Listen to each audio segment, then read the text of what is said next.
Hello and welcome everybody to day 2 of the Great Push. That's right, we're doing the Great Push Americas, and guess what? Another team is going to get eliminated today. It's going to get even spicier. We're going to find out another dungeon. It's going to be great. Teams trying to push keys as high as they can.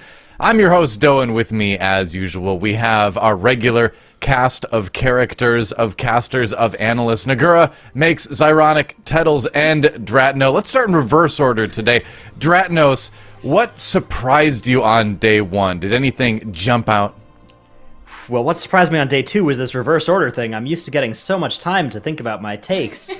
I like to switch things up a little bit, you know? Yeah, back on day 1, let's see. I think that the quality of teams 3 through 6 in this region was really, really high compared to, like, if you looked at the time trials, Ambition and Donuts and Despair were so good. They looked like they were so far ahead of the rest of the region. It looked like we'd really have, a 2-horse race here this weekend. And yes, those two teams have done the best yesterday, but Old Cha, 6th place, and Floorpop were really not too far behind either. These teams were also putting up some really high results. If you look at the scoreboard here, I actually think it's a little bit misleading as well, because have 3 2 chests that they can do as well, and that'll each of those is an extra point when they time the keys that it lets them go do. So when you factor that in, they're only a key or 2 behind Ambition and Donuts and Despair, and that race at the top as well is equally close. Donuts and Despair and Ambition, when you factor in the 2 chests, they're basically tied right now. Yeah, it's super tight. Tettles, we ended up with a scoreboard in the same order as the time trials. Does that surprise you at all? I think that overall, no, not really. This is about how I would have placed the teams if I was having to rank them coming into the weekend. Well, I think the biggest thing for me was the lower Karazhan by Olj ended up kind of looking better than the lower Karazhan from Ambition, and I wonder if that's going to be something that could potentially cause Ambition some problems later on. They were having issues just with the first boss area and the first boss trash area, notably the hardest parts of the dungeon, where Olj looked very consistent in there. And so it was a question of, was Ambition playing bad, was their strategy bad? And those two things are very different. I would suspect that Ambition is going to probably show up in lower Karazhan. I've heard rumors that dungeon is probably timeable on at least a 30, and so I wonder if that's a dungeon that people are going to wander into on a higher level today than a 28. Yeah, well, I mean, that's the thing today, right? I mean, is today's the day we get to start seeing things pushed potentially very high, because we only have one new dungeon coming in. So Zyronic, Donuts and Despair already have that 30 on Streets. What do you think is the upper range for a Streets? What do you think is the number we could possibly get to? So we've actually talked to a couple of the teams. I know one of us was talking to Zyronic? Ambition, and are you there? Zyronic. I'm here on stream, right, but I'm not here here for you, Doa. I'm here on stream. Okay, all right. Now they heard what I was saying, but you don't have to hear what they were saying. Okay. We were talking to Ambition. They said they could probably do a 32, but they're not too sure about the constraints of the competition. The thing that I'm looking at here is, we're so concerned with teams getting world records, and we failed to completely mention that 28 lower Karazhan from Olj is in fact a world record. So where's the world record tag, team? Come on. It's in our hearts. That sure is a they're world record. working on it. So There you go. We're gonna stop talking the big until they thing edit today, the. Oh yeah, you know what? Right. Protest. I had another point to make, but I'm done. Yeah.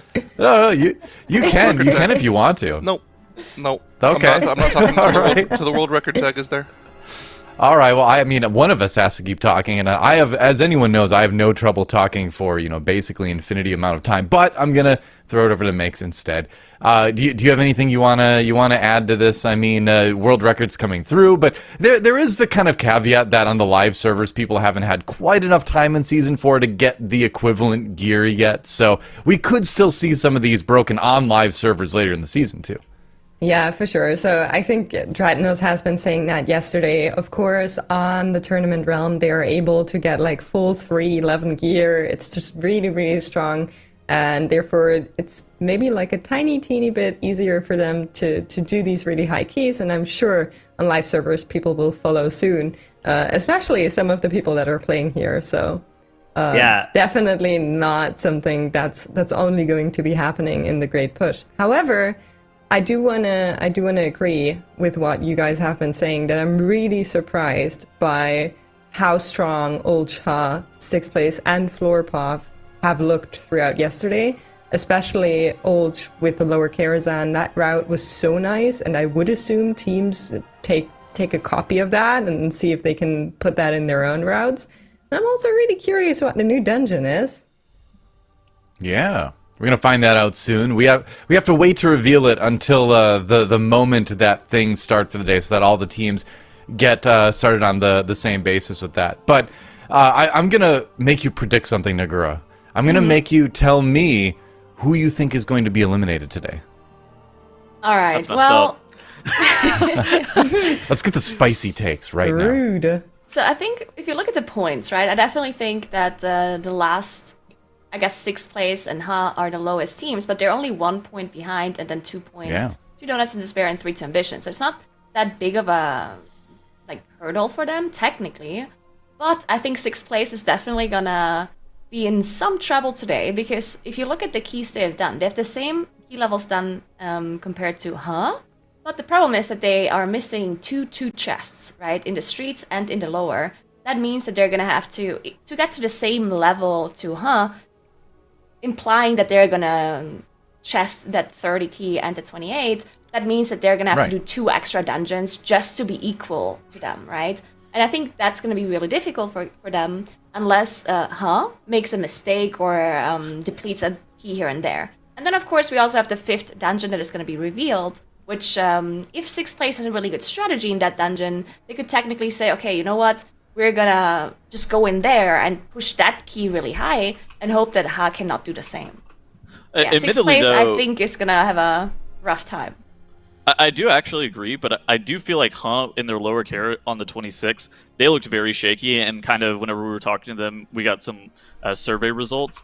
They said that lower care was the dungeon that they were the least familiar with, they were going to have the most problems in, and they ended up spending an ample amount of time in that dungeon just being able to even get it done on a 26. So it's one of those things that, sure, they did 2-chest it, but are they really going to be able to actualize that 2-chest and be able to do a 28?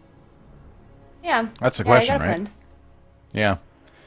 I think the other thing to keep in mind, too, is that we have that 5th map added to all of it, right? So you're going to have to balance time between pushing those other keys that you've already put a lot of time into yesterday, and then also, catching up the new map. Now, the new dungeon will start at 25, so you are going to start at 1 key level higher than we started yesterday with the dungeons, so that will kind of add a dynamic to it, too, where you won't have to, put as much time into it, but like you mentioned with looking at 6th place, all those 1-stars basically mean at least another 30, 40 minutes they need to commit, right? Just to get up to the point where they can hit that 28, or attempt that 28 rather. Okay, I can talk again. The world record tag is there. Do it. Yeah. So, I mean, we've been talking about how close the scoreboard is all the time, but I want to go back to the point that was mentioned literally at the start of this scoreboard here. 6th place is very far behind right now. If Han can realize those 2 chests that they have in Streets, Workshop, and Lower, they're going to be 3 dungeons ahead of 6th place, because 6th place can only go in and do 1 key higher. So, yeah, all of this resides with whether or not Olge and Han can realize their 2 chests, and if that's possible, 6th place is looking at a 2-hour time deficit, which is really, really hard to claw back from, because we were talking about this yesterday. This is really a consistency-based competition. Can you get your 2 chests? Can you realize those 2 chests on the first attempt? And then once you actually realize those 2 chests, like Donuts and Despair I've already done in a couple dungeons, and Ambition is done in a couple dungeons, then you can start working on the really high keys. How important do you think time efficiency is today with the new dungeon being present? So yesterday, that was obviously a game of being the most time efficient and not coming in 6th, getting eliminated in 6th place. Today is, at least to me, it seems like a day that your highest dungeon cap is going to be more important. Yeah, so I actually think it's going to be very interesting, because I think some teams yesterday did not really optimize their strategy for 2-chesting. They just played their high key strat. They were saying, okay, we played a strategy on a plus 30, so we're also going to play it on the 24 and the 26. And I think some teams actually ended up not 2-chesting the 26 because of that. Because they had wrong bloodlust timings for a 2-chest, they had wrong cooldown assignments, and so on.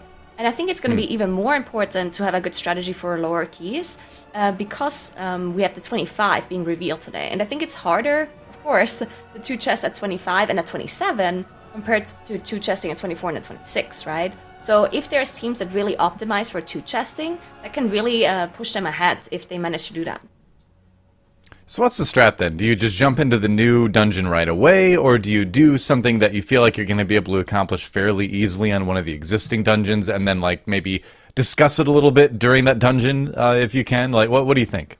I think. Okay. You need to definitely run the new dungeon and like at least push that up 2 or maybe even 3 levels, I think, just because you're missing out on points otherwise. It will start on 25 as opposed to 24, which we started on yesterday. So I think teams are going to go up to like 27, maybe 28, depending on what it is. And you definitely need to do that today, or you're just going to leave so many points out, I feel like. But then you also want to push one other dungeon really high, and I think maybe some teams will not even go into all of the dungeons today and just leave 1 or 2 out that they're pretty happy with today and come back to them on Sunday. So you definitely have to do the new dungeon today at some point. Oh, yeah. I think a good time for it, though, is after the break, right? You've got a 15-minute break where you can't actually go into a dungeon that you have to take at some point during the day. That could be a good time to get your genius routing scientists in the lab go and figure out a plan for that dungeon and actually make some good use out of those 15 minutes so that, obviously, like, you still get up, walk around a bit, but have your route person figure it out if you got one of those, that kind of stuff, and then come back in and blast that dungeon with that tactic that you come up with during the break. Well, it also really heavily depends on what the dungeon is. If it's like Junkyard, I think you need to go into it almost immediately. Maybe, yeah, so the reason for that, right, is that if there's a Junkyard here, that could go up to keystone level 70 or something, right? If it's Junkyard and starts on 25, you're like, okay, well, we can go up to 35, I guess. Right, so in let's that do case, that there'd be a all lot of today. points Right. that you'd want to spend all day mining in that dungeon, but I mean, we'll see, right? It could be, I guess it's what, 25%? It could be any of the season 4 dungeons that we haven't there's yet the key. seen. Oh, there it is. Oh, it is it's not. Karazhan. Karazhan. Yeah. All right. What are the Okay. odds? Let's go. Get ready to not move during So- Flame Wreath. So we saw I Upper cannot Kara. hear that song. We saw Upper I Kara during will not time trials. It move. was fortified, full Okay, strength, waking, fortified. and it's fortified Ah, again. Okay, It's explosive fortified, is notably, raging. Good. I was also explosive is notably annoying, like during the bird phase on Medivh, and then like kind of annoying during the Mana Worm pulls. But beyond that, I think that these affixes should be easier than what they Chess were playing event. during time trials. Chess event is really annoying, and you can if you That's fall behind true. on Sparks on Curator, you can also fall behind on explosives too. So Yeah. True. you know, High things- fortified chests, just in general, is like those mobs last forever. The fact they're all explosive spawning, places as well, that's brutal. I can't wait for Explosive to spawn during Flame Wreath. Yeah. It's gonna be fun. Well, you got range. The range can handle it. yeah, range. It's not so bad. I'd rather see Fortified than Tyrannical on a dungeon like that, but maybe that's just me. Well, we Probably needed gonna more see some prop Fortified to warriors equalize then. anyway. Yeah, I mean, the thing is that 6th place was playing the Prot Warrior yesterday, which always makes me happy. Big but, reflects in this done. Unironically, there's some huge reflects in Upper Karazhan, not just on Shade of Medivh, but the Burning Blast from Vizidum the Watcher at the end. That thing you can spell reflect for tremendous damage, so that may actually work out really well for them in that dungeon. Although Blood Decay is really good in there too. It would be What do you better expect for Tyrannical, I guess, right? Yeah, 'Cause that's it's the true. bosses that you spell reflect on, so I'm True, not sure true. if it's good enough to play the warrior. I don't know. I mean, 6th place just, apparently it's a comfort pick for senses, I think what we had heard. So they might just play it regardless. But we'll find out. We already have Ambition jumping into this 28 streets. 26 streets. They're going to try to push it to the 28. They Yes, did 28. 2 chests, so they're in the 28. Yeah, they finished at 26 yesterday. That's what I meant. But they're getting in there. Alright, yeah, so if they can... I don't think they realistically can 2 chests. I mean, technically they can, because their 26 yesterday looked really good. But Tyrannical and 28, there's just so many bosses in this dungeon. You lose so much time, because it's really difficult to speed up boss fights. You can only do so much single target damage. So we'll see if they... I mean, timing it is the most important thing, but if they can 2 chests at 28, that would be incredibly impressive, as they are moving through this first area. Well, they Well, are did it running, yesterday. They are running a precedent very has been hard set. single target comp, though, right? Like Rogue Mage is like all focus damage, and then you just let your Warlock blast AoE, right? Like that is actually a very, very solid comp. Actually, I guess James is playing Outlaw instead of Subtlety, so maybe he's doing a little more like AoE damage than you would on Subtlety. But still, you know, having the mage in the group, and they've been hard focused on that mage. We've seen a lot of teams not play the mage in some keys. They've been playing mage in every single key, and I don't think that's just because, you know, it's the most comfortable class for Billy, because it is. But I think it's just generally a very, very strong pick in most situations, even in situations where you like aren't 100% worried about boss damage, because they do good overall damage too.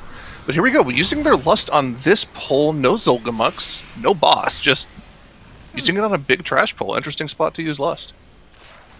Yeah, that is very interesting. We also see Ellesmere on the Night Fae Priest, of course. I like the name, called Ellis Mage, because pretty sure that's the setup he's going to be running whenever, as soon as playing Fire Mage. To make sure to buff up the damage, especially on single target as well. It's going to boost the damage a lot. And then we see all 3 damage dealers playing Human, which is also nice to see, I guess, specifically for the first boss. Make sure they can get out of that stun, the containment cell, which is really cool to see. And yeah, they're doing pretty well so far. Not too much Sanguine healing going off as well. Sanguine management, of course, incredibly important on these high keys as well. Do they have the living action potion thing on Tournament Realm, actually? Do we know if they have should that? have. Okay, so they have a lot of ways to So. get out of containment cells, then. They probably shouldn't have to kill any of them the entire fight. That is very, very useful. We'll see them pretty much skipping every single one of those. So, Just yeah, to this first update you boss- on... Go ahead. Oh, go ahead. Sorry. No, go ahead. No. No, you. All right. I insist. I was just going to update where everyone else was, just to get the day started. But Donuts in Despair jumping into that lower Karazhan. Olge and 6th place there as well. And then is in Workshop. So just a breakdown of where everyone else is. Nobody jumping into upper quite yet. Oh, we see a lot of teams in upper, actually. Donuts in Despair is in what? upper. Oh, my... apparently my... The scoreboard my, is trolling you. Oh, yeah, the scoreboard. Oh, I see. Now it is... 3 of our trolling me. teams you, and I on was screen. thinking, There we huh? go. I had to refresh. I was thinking Yeah, I'd only refresh, one that's chest right. of 24? That's Never interesting. mind. I really wasn't I know. listening to what you were saying. I was more going to just praise your execution on the that you did. It was really good. Oh, thank you. Some I was other practicing casters last night. really, really need to look up to the way that you did it just now. the pronunciations have been not the best in the past couple days. We still have a couple days to work on Yeah. those, and we need And to. I was listening yesterday, and Dreadnought was saying how they contacted us and they changed their name, and it's like the other way around. And then someone was like, "How would you pronounce that?" And I was like, "It's so obvious. You just, yeah, exactly." Yeah, Oh, you just go down at the end. Yeah. English is a tonal language now. I understand. it is. Huh. But yeah, since we have say 3 it both teams on ways. the upper Karazhan, why don't we talk about it a little bit? I mean, the fortified key is, you know, probably the easier of the 2 affixes. Upper Karazhan is definitely a very boss-heavy dungeon. Oh, we have 4 teams in Upper Karazhan. Han's also going there. Okay, so lots of teams opting to go for the new dungeon right away, and I think it makes sense, right? If this was one of the more difficult, like, strat-intensive dungeons, I would have done what we were talking about earlier, where, you know, you don't go into the new dungeon until after your 15-minute break, so you can figure out exactly what your trash route is. But Upper Karazhan is a pretty straightforward dungeon. The trash you pull doesn't really change based on the affixes, right? Zolgamux is right at the start of the dungeon, so you can pull it right away. You can use your lust on it to make it go a little quicker, but honestly, you probably want to save your lust for Curator so you can burn the boss a little quicker. But the trash is very straightforward. You press W, you don't really have to pull anything off the path too much, so there's really not a whole lot of planning that has to go into pulling this key. Yeah, and we see a little bit of a difference in comp as well, as we see Ha is not playing Mage, so they decided to go with the Survival Hunter and the Warlock plus Rogue, which I do think the Mage generally is just better, but I also think Survival Hunter does a lot of damage in that dungeon. At least whenever I play with a Survival Hunter and live keys, they're just really blasting that key. So yeah, interesting choice and difference here as well. Yeah, I think if I were to put together my favorite comp for this key, it would probably be Mage Survival Hunter, and then some solid 3rd DPS class. Could be Desterlock, could be Rogue, could be pretty much any of the top really good comps. Look at this pull from Donuts in Despair. They are just Oh, taking they're the pulling trash entire into room. the boss. This is like an Interesting. MDI pull, yeah. Well, so the main thing to focus on when you get into Curator here is that mana bar at the right underneath his HP bar. When that mana bar hits 0, he's going to start casting Evocation, which is a 20-second channel where he takes double damage during it. and then at the end of that channel he's going to burst for AoE damage. Pulling Trash into the boss before the Evocate makes sense because you're pretty much spending the entire non-evocation phase trying to kill off these volatile energies before they kind of overwhelm you and do too much zap damage to your group. If you're just AoEing Trash on top of the boss, you might accidentally AoE the energies too, so that makes perfect sense to me. And check that out, first Evocate phase, boss already at 35%. That is a pretty quick burn. They'll very easily be able to finish the boss during the next Evocate. Handling that and explosive at the same time too is pretty impressive. But what do you expect, right, from Donuts and Despair? But yeah, it looks like they're going to handle it easily. It's funny because I was doing some keys with JB a few days ago, and he was saying how they were practicing for the MDI and they were doing Gambit with explosive. And immediately as they started practicing, the team was just telling him that he's doing all of the explosives and they are not even going to look at them. Like, they're literally going to turn off the nameplates for explosives. If anything goes wrong, they're just going to, like, tell him it's his fault. And he's so used to that whenever we were playing now on live keys, he just told us that we shouldn't do any explosives. And I was like, oh, thanks for telling me. I wouldn't have done them anyway, but it's okay. Now I don't feel so bad. Yeah, I mean, well, that's the thing, right? Explosive, at this point, with the way people play keys, pretty much just is a healer mechanic. The only time DPS ever actually, like, actively swap to them is if their healer is sieged, or if they're dead. And man, I am way too nice in my keys, apparently. Oh, yeah. Your healers I'm probably always love hitting those you. things that are close by. Yeah, I mean, like, I don't know if you can trust the healers to handle it at, like, the 15, 16 range that I usually do. Actually, I know some healers that would actually get annoyed with you if you swap to them, because they spend their GCD swapping to it and hitting it, and if you hit it, they're like, well, where did my GCD go? So, yeah, I don't know. It depends on the healer you're playing with. So, interestingly, they're skipping this mini-boss, which it's not actually interesting because that is actually something that everyone does on live streams. But they recently nerfed this mini-boss to not do that kind of teleport anymore, which makes that mob basically do nothing. Like, we've played it on live, and it literally just stands there and just frontal to the tank, and that's it. Yeah, it's a target dummy now. Yeah, it's a really easy mob to play. It's a lot of count, but the problem with it is I think you cannot really drag it properly. Because I was thinking that teams might be pulling it into Medivh now, just because it does so little. It doesn't combat drop anymore, right? Or it doesn't aggro drop anymore? I think they changed that. It just hits the tank. It does a frontal towards the tank. Okay, interesting. So we're in a Shade of Medivh here. We can talk about this a little bit because it works a little differently on Tournament Realm than it does on Live. The main mechanics of Shade of Medivh is you just have to interrupt Inferno Bolts and Frostbites. But every 30 seconds he'll do a Focus Power phase, which means he can cast either Guardian Image, Flame Wreath, or Relentless Winter. On Tournament Realm, the rotation is locked. It'll always do Guardian Image first.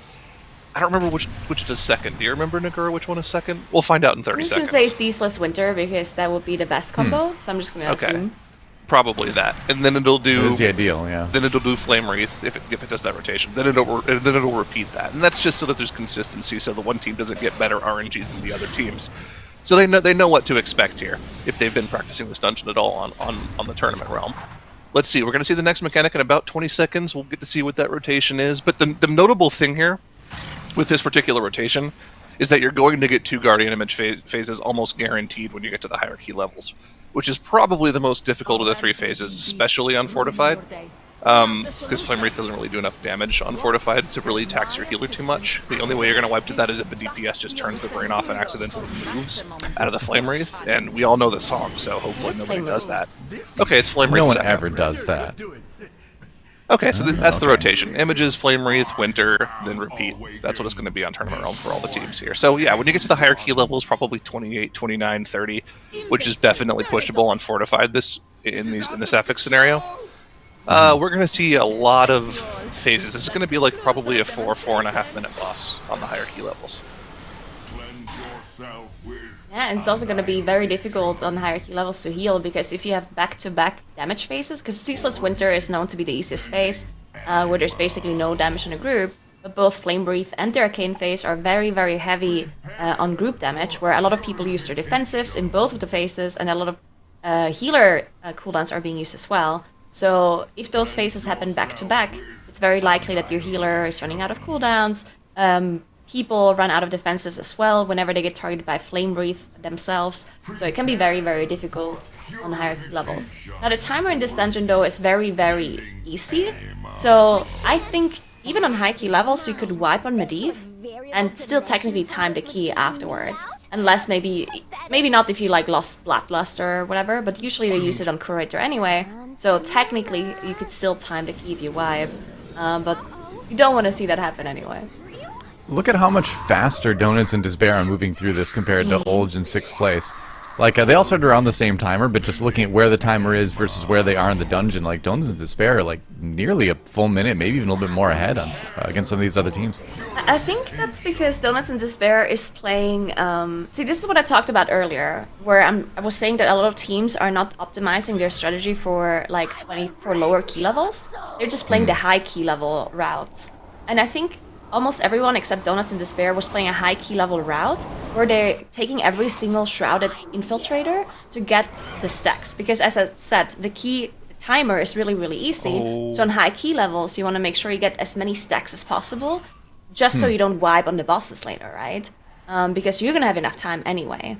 But I think on lower key levels, it's not very efficient to go for those shrouded mobs. As you can see, Donuts and Despair are so far ahead because they skip basically all of those infiltrators after Curator, which is a pretty big time loss. Yo, Timbermaw, look out for those Timbermaws. Okay, they skipped all the Timbermaws. We're good. Just pulling the 2 infiltrators into Mana Devourer here. The thing about Upper Karazhan that I really like as a dungeon is it really like leans into the identity that a lot of Legion Mythic Plus dungeons had, where you can pretty much 2-chest any key, even up to high key levels with this timer, as long as you play safe and never wipe. Upper Karazhan timer is so free, as long as you're just playing super, super safe. Like this 25, with a one-shot on every single boss, they should be able to like comfortably 2-chest. Like this could be a 25-minute key for Donuts and Despair with how fast they're going. I think they can 3-chest it. Potentially.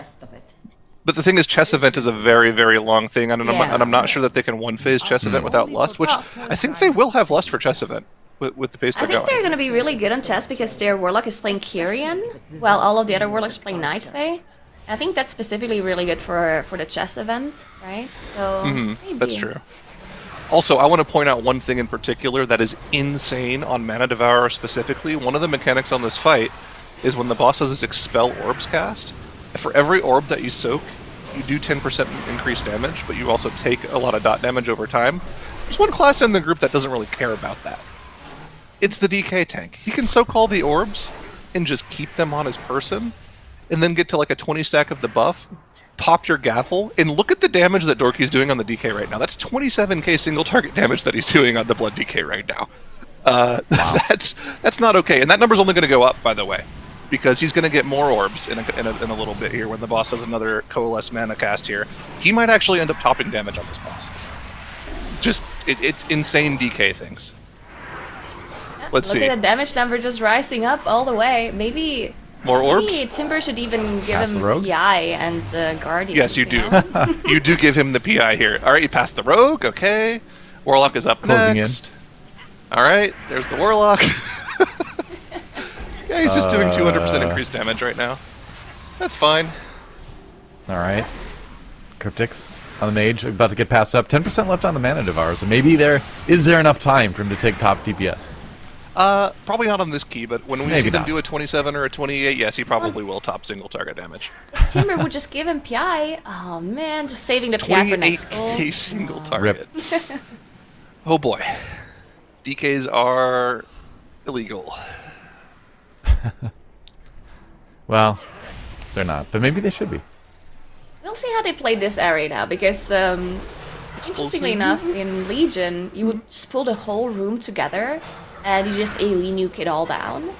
But back then we also had a lot of like more control and stuns and whatever, and nowadays if you pull everything, you just get overwhelmed by all of the orbs coming in that you have to soak. And yeah, most teams decide to not pull everything. Also because you don't even need the percentage, right? Because all of these Mana Devourers here give so much percentage, but there's a lot of trash earlier that kind of want to deal with anyway, so you don't need everything. But they still pulled quite a lot, so that means that they're probably going to skip the whole bridge, and maybe only deal with like a Shrouded mob one of the bats is shrouded on the way to the chess event. Maybe they pull it into the chess event to deal with it while doing the chess event. Not sure. We'll see. So the best time to do it would actually be after chess event. Remember, because you have to wait for Medivh after to season. slow walk up to the top. So that's a perfect time to get a little bit of extra trash percentage. Let's see. Chess event is worth 20 if I remember properly. And yeah, with this last trash pack, they'll easily get to the amount. So they'll just skip all the bridge, I imagine. They don't really need to do anything afterwards. And we'll see them just staring at a door for 30 seconds after they This do is chess even a event. Fun. ninja pull, right? I don't think they wanted to pull this. I think you do. I think you do want to pull this. But then you don't. In my opinion, it's very efficient to pull a bet into the chess event, right? And then additionally, you pull Shrouded Mob, as you said, after the chess. So WoW players are maybe on higher notoriously... keys you don't want to do that because it's a bit too Yeah. hard, maybe. Well, WoW players are really bad at chess, and also there's one move in chess that these chess pieces do that's not in chess. They just slam AoE around wherever they land, and that kind of throws everyone for a loop. True. So I've seen plenty of melee players just die to that. Just, hey, don't go into that. Oh, they're dead. And, okay, go next. But yeah, 20 count per chess event, they'll have more than enough trash, actually. I'm a bit upset about that circle. Yeah, I agree with you. That's not a chess move. I don't know why they would have an impact like that. Yeah, this needs to be knows? looked at again. It's not very realistic. Wait, are you saying chess event is not accurate to actual chess? That's exactly what I'm saying, yeah. It used to be. It used to be much more. Original Karazhan, basically just identical to real chess. Well, what's the real... I don't remember. What's the... Not really, but Can they closer. actually 3-chess? The 3-chess timer is 21 minutes, so they have 5 minutes left once they hit I chess think event. it's gonna be close. If they lost this and one phase the king, maybe. But remember, there's The a last lot of one's RP really that they have to go fast, through. right? Yeah, it is. Last was Yeah. like 2 minutes, maybe? Even? Where's the chess event? Oh, we aren't Oh. able to see it because this room is Oh, incredibly... okay, I see. This room is very... Oh. Well, Hiding I ghosts. don't like using the word, but this is a very buggy room. This is the POV that you have when you're trying to resurrect players that are by the king, and this is also the POV that your pets have. If you're ever wondering why your pets are never able to attack the king when it's in the right spot, this is why. This is what your pets are seeing. What do you want me to hit? Oh, we see It's one mob now. mechanically There we go. unique. There's the bishop. We'll put it Oh, that there's way. the knight. Oh, hi, doggy. Well, they're not using I their assume the That damage is the numbers are important also thing. not very accurate.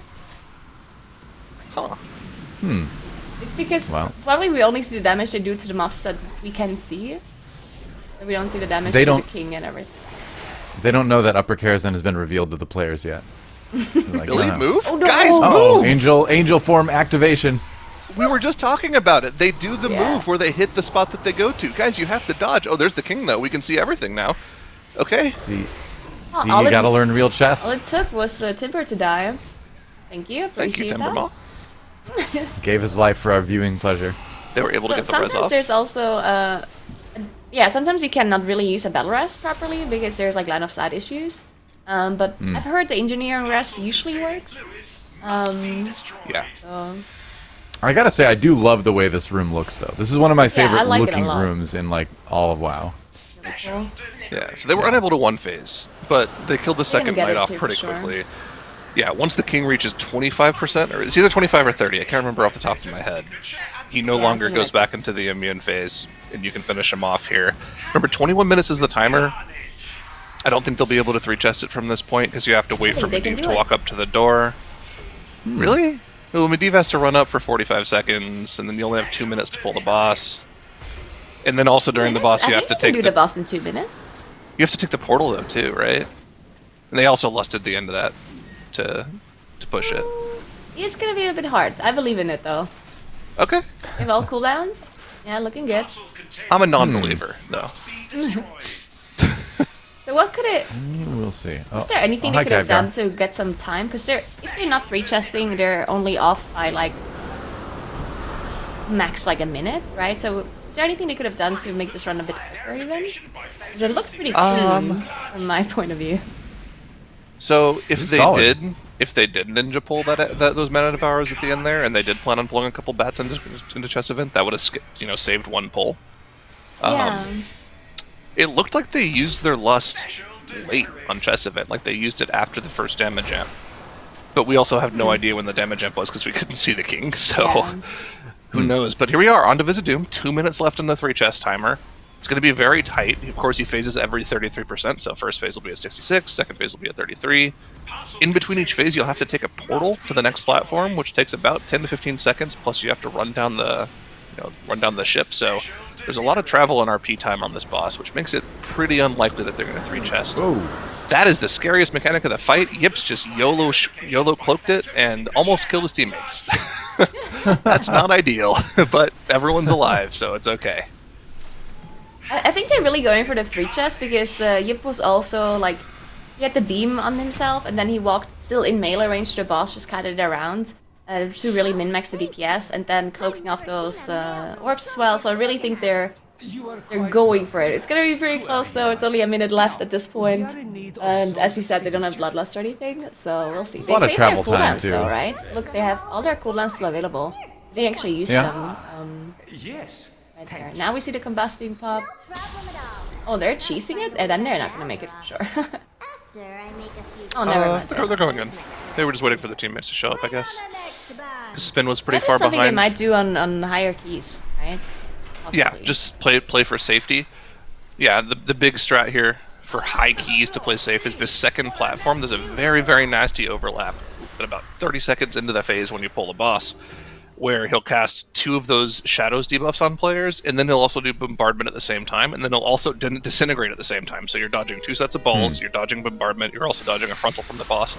Getting hit by any of those will one-shot you. So what players will decide to do is they'll just say, okay, we're just going to not engage the boss, let our range players kill the boss, so the timer for those mechanics never starts, and it'll be easy. And you just push the boss to 33% and go to the next platform and not even worry about it.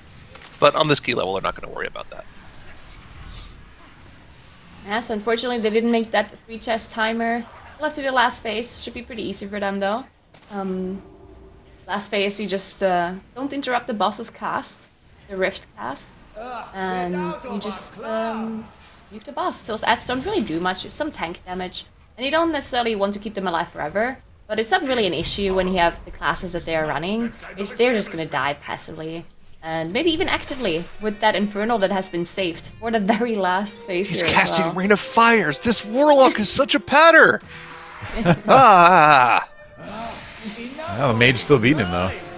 Oh yeah, Mage The is moment. so good on single target damage. Should top every boss. Olge except is, for Rain of Fire.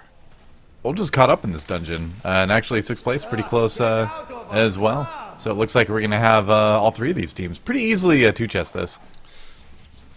And again, yeah, the upper Karazhan timer is very, very safe. That's the only reason they're really even approaching a 3 chest is because, honestly, like, I think if upper Karazhan was released in current expansion, the timer would probably be like 5 minutes shorter, because it is that short of a key. It's a very, very, very, what's the word I'm looking for? Easy is not the word. Forgiving, thank you. Forgiving timer.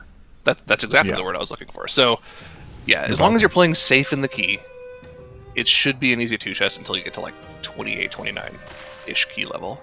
That's when it starts. That's when the difficulty starts actually ramping up to where you can't really easily 2 chest it anymore. Let's look at ambition for a moment. Do you think they're still on track to 2 chest this 28? Let's see. Oh yeah, for sure. They only have Oasis left and the last boss. Yeah, they're easily gonna. Well, yeah, I think so. They have 7.5 minutes left. Yeah, they're chilling on time. They're already on the last boss of the Oasis. Yeah. That means they only have to do probably. Let's see. They could do like mini boss plus 1 trash mob, and that gives them their count. So, yeah, they have so much time left here. They'll easily 2 chest That's this. very impressive. 28 2 chest. That is going to be really good for ambition. Then they get the 30 key, and that's a lot of points if the other teams don't manage to 2 chest at 28, which is very possible. But yeah, I wanted to mention quickly that on the bottom left side of your screen is actually doing really well. Like, they managed to reach that last boss at like 21 minutes in. So they were just a little bit slower than Donuts in Despair. So they're doing really well, even though they're running this different comp, right, where they have the hunter instead of the mage. And yeah, seems to be working out pretty well for them. They have 5 deaths on the board as well, and still managed to reach the last boss at 20 minutes in, which is basically just a minute later than Donovan Despair did. Yeah. Realistically, every one of these teams should be able to 2-chest this key on the 25 and probably also on the 27 afterwards, as long as they don't make any major mistakes like wipe to a boss, right? And the difficulty of that is the bosses are really easy to wipe to, right? You let Mana Devour get to 100 energy, insta-wipe. You let a Flame Wreath explode, insta-wipe. So that's just kind of the nature of the dungeon. I guess that's why the timer was so forgiving, was because if you wipe to a boss, they don't want the timer to be completely dead on you. And it was like that back in the day. You could actually full wipe to a boss and still time the key if you went back in and one-shot everything afterwards. I feel like that's one of the bigger differences between some of these older dungeons and some of the newer ones in Shadowlands, is that there just seems to be more things that can kill your party instantly, you know? Or at least kill players instantly. And so you kind of see that reflected in the timers, like you're saying, where it's like you can full wipe and still come back and time it, but that's just because there's maybe more opportunity for that to happen in some of these older dungeons. Yeah, it's very interesting because you can see this on live keys because people are not used to this anymore. People are used to the timer being somewhat close. So on a higher key, if you wipe, you probably can't time it anymore most of the time. But on these Legion keys, it's very easy to still time it after a wipe. So it actually took the puck groups a while to continue after a wipe because they were like, this is over now, you know, even though there definitely was enough time to finish it. Look at the Warlock POV in the top right here. Shodam doing every single Warlock in the world proud. He could be Rain of Firing these sentries, but he's casting Chaos Bolt into the boss. Oh, so ethical. Oh, makes Boss me so happy. HP, more important. Yep. And he's still topping overall on this boss anyways. Very good. 2-chest for Very good, very good. There you go. Zaha moves up to 132 points as well. Tied up with 6th place at the moment. And Ambition working on Soazmi to finish 2-chesting their 28 streets. So they're going to jump right back up there too. Yeah, do you think they're gonna go and immediately afterwards do the 30? If they manage to kill Soazmi here, of course this boss takes a really long time and some things can go wrong. I don't think anything's gonna go wrong for them because they still have 3 battle rests available too. But you never know.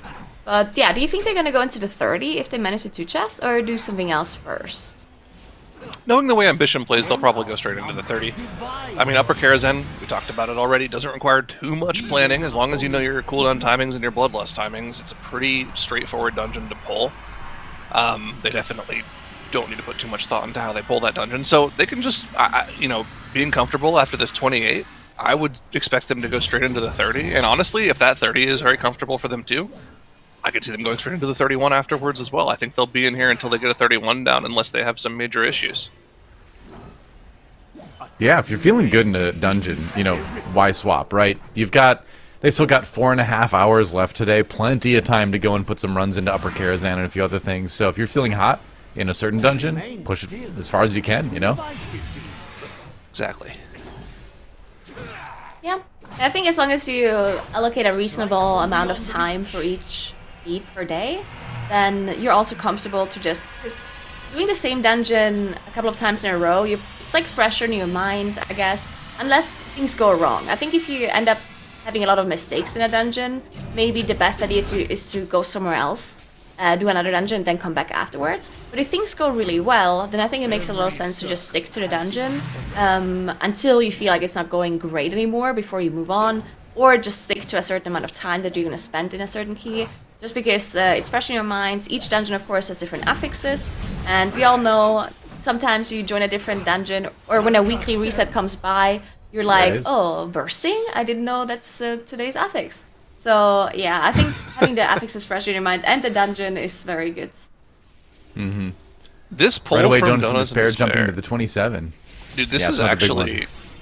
I mean, I'm surprised that they're still going for this in the 27, but to be fair, it's actually really efficient. So part of the reason you didn't see teams do these kind of pulls back in the day is those mana confluences used to work completely differently to how they do nowadays. Back in the day, they would just spam cast Arcane Barrages, and you wouldn't be able to interrupt them if they had any mana on their mana bar. But nowadays, for some reason, the way the dungeon works now, if they don't have mana, they just don't cast Barrages at all. I'm not sure if that was intended with the changes, but what you can end up doing is you can just, as long as your tank is okay tanking them, just pull them into the boss, because they don't do anything except for tank damage, and check out how easy the burn is for them. Still, again, 40% first evocate, all of energies are dead. One little mana confluence there that'll just get cleaved down during this next phase. And they'll, again, very, very easily be able to push this boss low enough in the second evocate, probably kill it in the second evocate. And they'll be able to move on very, very easily with the Bloodlust. That's just efficient use of Bloodlust, too, on the trash. Yeah, the only annoying thing for them is the extra explosives, right? So that can Sure. be slightly annoying. But other than that, they also gain damage, I guess, some of the classes, as we talked about, the Curian, Duster Warlock. So when you have the phase, the evocation phase, usually you don't have any sparks up during that phase. So maybe if you still have one of those adds up, you can use your your Curian dot on that one to get some extra damage as well. So yeah, there we go. Scoring Tithe being casted by Spen right now on that spark that they actually kept alive. That is just channeling AoE on everyone. Warlock actually dropping really low through. Uh-oh. Oh wow, that was actually through and Well, then you know what? resolve. That's a tactical death, because now the second they go through this RP, he can just release. And you're done. Yeah. Oh, there you go. Yeah. And he's already passed this portal, so that's totally fine. Yeah, so something that we haven't even had to discuss is the way that Curator scales throughout the phases is every second evocate phase you do, every next evocate phase you do, the explosion of damage from the evocate scales by 100%. So the very first evocation explosion, not that scary, you can live it without popping any personals at all. Second evocate explosion, you probably have to use some personals to live through it. And we saw Spin go down there to the evocate, plus some arcing zap damage from the first volatile energy in that next phase. Third evocate, if you don't have like an immunity or a cheat death from like a guardian angel or something, you're probably going to die to the evocation explosion, and you just have to hope that your team is able to finish off the boss. Warlock might be able to live it with like Pact plus Resolve, but if they take any extra damage afterwards, you'll just die. It's very scary. So the third evocation explosion is like the cap of the fight. It's immune or die at that point, and you have to burn the boss without worrying about killing any of the volatile energies, which, by the way, are very difficult to kill. On this key level, on 27, they have about 500,000 HP each.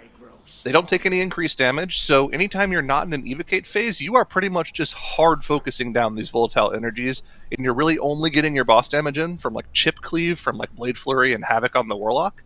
And then you're really only worrying about really focusing boss damage whenever the boss is in that damage amp phase, which Olge is about to go into. Yeah, and it can also be very misleading as well when you're coming out of an Evo phase and the boss is really low, let's say like 10% HP, and it's really tempting to just say, oh, let's just focus the boss. But usually it's a really bad idea because you get overwhelmed by those sparks so quickly. Like, if you have 2 sparks up at the same time, that's already a lot of group damage. And it's also very heavy RNG, because the way the sparks work is that they target random players with their kind of lightning, chain lightning. So if 2 of the sparks focus the same person, and one of them jumps on them, they can get one-shot really, really easily. So, yeah, usually you just want to say, you know what, let's just play a third Evo, because it can be too hard. But Olge managed to finish it off.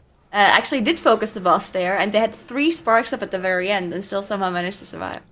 It actually used to be even worse back in Legion, if you remember, when the volatile energies do their jump cast, where right now they go on tanks, but back in Legion, they used to jump to random targets in the group and do their AoE damage, which could one-shot if you got hit by that, plus an arcing zap from any of the other volatile energies. Now, if your tank has threat on them, they'll just always jump to the tank, which is it's a pretty nice quality of life increase for the dungeon, to be honest. But yeah, that's it's also still something that the tanks have to remember. Because I think there's a lot of tanks that don't know about this just yet. So if you're listening and you're a tank, make sure you keep aggro on those sparks, because it doesn't look like you can tank them, but you can. You definitely can. All right, Donuts in Despair on to Shade of Medivh already at 30%. Different route from Olge here. Olge is opting to go for the kill all infiltrators route. They've got both of the infiltrators that spawn around this Pyromancer here in the middle platform. So pretty interesting route here. I mean, you have to do 1 extra pull, but you secure yourself a couple of extra of those damage shrouded buffs, which I think is pretty good for the rest of the dungeon. I'm not sure what this lets you skip trash-wise, because you're probably still going to want to pull the 2 infiltrators before Mana Devourer, right? Maybe you skip one of the Mana Devourer trash pulls after the boss. That's probably the benefit of this, but look at this. This is really unlucky. They have to wait for the Pyromancer to patrol away from them here. It was in the exact worst position. So they're going to have to wait for it to patrol away. They're going to have to run around the backside And remember, they can't really use their Shroud there because they're saving it to get past the mini-boss before Medivh. So that was a big time loss for them. Hopefully they're still able to two-chest even with that mistake there. Yeah, I personally am a fan of playing like the Shrouded Bat plus the Shrouded Pyromancer. Just because, as we talked about a million times, the timer is really easy. So having those extra stacks from the Infiltrator buffs, in my opinion, is really good. Might as well play it. But then the problem is that Pyromancer patrols around, and it used to be the mini-boss, but now they changed it, and it's not Shrouded anymore. And that mini-boss, Pyromancer patrols around. So if you pull the Bat Infiltrator plus the Pyromancer that's all the way on the right side, then you can easily pull the other Pyromancer and can get out of hand and you can wipe. And it's just very messy. So I think a lot of people skip it because of that. But I personally like pulling them just because of the extra stacks. Yeah. The other thing about Upper Karazhan as well is because it's not very trash heavy, there aren't that many infiltrators, right? So you're going to have a lot few stacks in this dungeon comparatively. So if you think it does a better job for you, on the harder bosses, on your, Medivhs and Mana Devourers, if you think you want to have those extra couple stacks just for safety, why not? The timer's still free. You still should be able to two-chest it even with that little difference in routing. So I don't really see why you wouldn't do it. It's actually a pretty smart play. Yeah, we'll see if they do that, maybe if they change their route on hierarchies. We saw some teams play it. Actually, I think we only saw one team play it. I forgot which one it was. Might have been that did that. But either way, we'll see if they change something up on higher levels. As Ambition is now in their 30 streets, fighting that first boss. We'll see how they do, because 30, we're definitely going into a key level where things can go wrong really fast. And also, if you make a mistake, it's much easier to just have the key be depleted pretty quickly as well, and you have to go out and reset. We've seen barely any keys being reset so far, but we're definitely getting in this territory where we might be seeing that if something goes wrong for them. Yeah, and I mean, there's these higher street levels. The main thing you're really looking at here in the higher street levels is essentially mailroom, right? Like the mailroom boss, the postmaster, is probably the hardest boss in this dungeon on higher key levels, especially on Tyrannical, which they are on. Everything does so much damage, right? The fan mail is probably going to do about 150% of everyone's HP over a 4-second period, so that's going to be taxing on Elismir, making sure he keeps the group up top. They have a pretty solid amount of immunities. We have our first Medivh wipe in the top right from Olge. I didn't quite see what that was. Was that a Flame Wreath? Did you see what it was? It had to be. It was a Flame Wreath? Flame Wreath, I think, yeah. So, what do you do if you're them here? Do you reset, or do you just go for the one chest? Oh, Trell, oh no. Trell. He's just going to jump off and release again. I think they can two-chest still, honestly. Let's see, 28 minutes to two-chest? Yeah, they can still two-chest. Yeah, you're right. As long as they get the Lust on Curator, on Mana Devourer, they'll get a third one at the end. Yeah, they can still two-chest it. They have to play completely perfectly from here out, though. Like, no more mistakes. They might not have an Invis pot here anymore, though, so... Yeah, that's what I was wondering. Can you still do the skip? Do they have engineering belts on TR? I don't quite remember. No, they don't have. They're gonna have to death skip here. Honestly, okay. With that death skip, you've only committed 12 minutes to this dungeon. I think it's far more worth to reset and guarantee the two chest here. That's what I would probably do in this situation. It's a tough call. Because if they end up not two chesting it, then it definitely would have been better if they just reset, right? I mean, maybe it's a thing where it's like if they do Shade of Medivh clean here, they still think they have a chance. And if this goes poorly, then you reset. I don't know. They might be talking Timber about it right used now. The gateway on accident while being in Flame Wreath. Oh. No. Or maybe touch someone else's Flame Wreath. I was looking at a different screen, yeah. Wait, Timber? Oh, are you talking? We're talking about Olge, right? Yeah, so Timber... Oh, yeah, because Timber's on Donuts and Despair. Oh, sorry. Tofu. Okay. They're both T priests. Oh, yeah, my bad. I was like, wait, when Timber you're wiped... watching the 4-box, the names get really Timber small. wiped Olge. Yeah. Timber wiped Olge? Remote wiping, that's That would be impressive, though. And now it's getting really competitive, yeah. 6th place, also in that 27 Kara as well. They're about to finish off Shade here. Oh, yeah. Okay, so they're doing pretty okay. Yeah, Olge is in such a tough scenario here. So what we were talking about is, okay, you're halfway into the key for a two chest, right? do you commit another 13 minutes to maybe two chest this key and then have to reset it if you're finished, or do you just go out right now, guarantee your two chest, and potentially save another 30 minutes? Because if they finish this key and they one chest it, oh no, Donuts in despair. I want to finish my thought, but the teams are not giving us any time. We had a wipe to Mana Devour. It got to 100 energy and everyone died. Oh. That's the thing about Bless the you. bosses in here. Sorry, I'm allergic to wiping. Just So they didn't just commit unfortunate Bloodlust at mistakes. least, right? But Yeah, I mean, usually they Bloodlust the chess event though, so... it just shows you how tough the bosses in here are, right? I mean, even teams at this level will still take those wipes every once in a while. Like, the bosses in Upper Kara are very unforgiving, to say the least. They also keep going, so I think Donuts in Despair also think that they can still two chest, possibly. They must still be able to. They didn't commit the I think Bloodlust. they can. If Donuts in Despair Bloodlust right now, they'll still be able to get a third one off at the end of the dungeon on the third platform if they are in the two chest timer Yeah. territory. But they are doing So There it is. they should still be able to go for it. I imagine this time around Dorky will play a lot more aggressively with his stacks too, because he wasn't really going for the big 10 stack damage increase that he was last pull. You saw he was only at like 18k DPS. He'll probably go for more damage this time around just to try to guarantee the two chest timer. Yeah, they'll play a little differently here because of that wipe. Let's see. Ha's doing okay Ult here. should be doing. Should Ult be lasting here? Because it just came up like right now, but Medivh is already really low. If they don't lust right away here, they're not going to get a third lust before the two chest timer.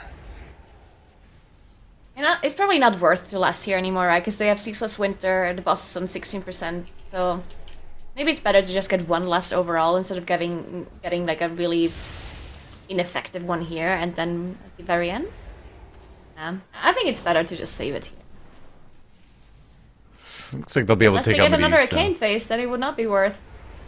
Oh no, Guardian Image. Oh, Oh, my that god. was super close. That would have added another, 20, 30 seconds on there.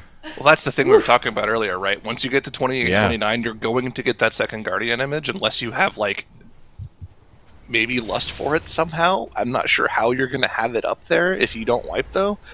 So, yeah, they're gonna get a second Guardian image. They're going to have to deal with that, which is going to do a lot of damage to the group. It's a very damage-intensive phase.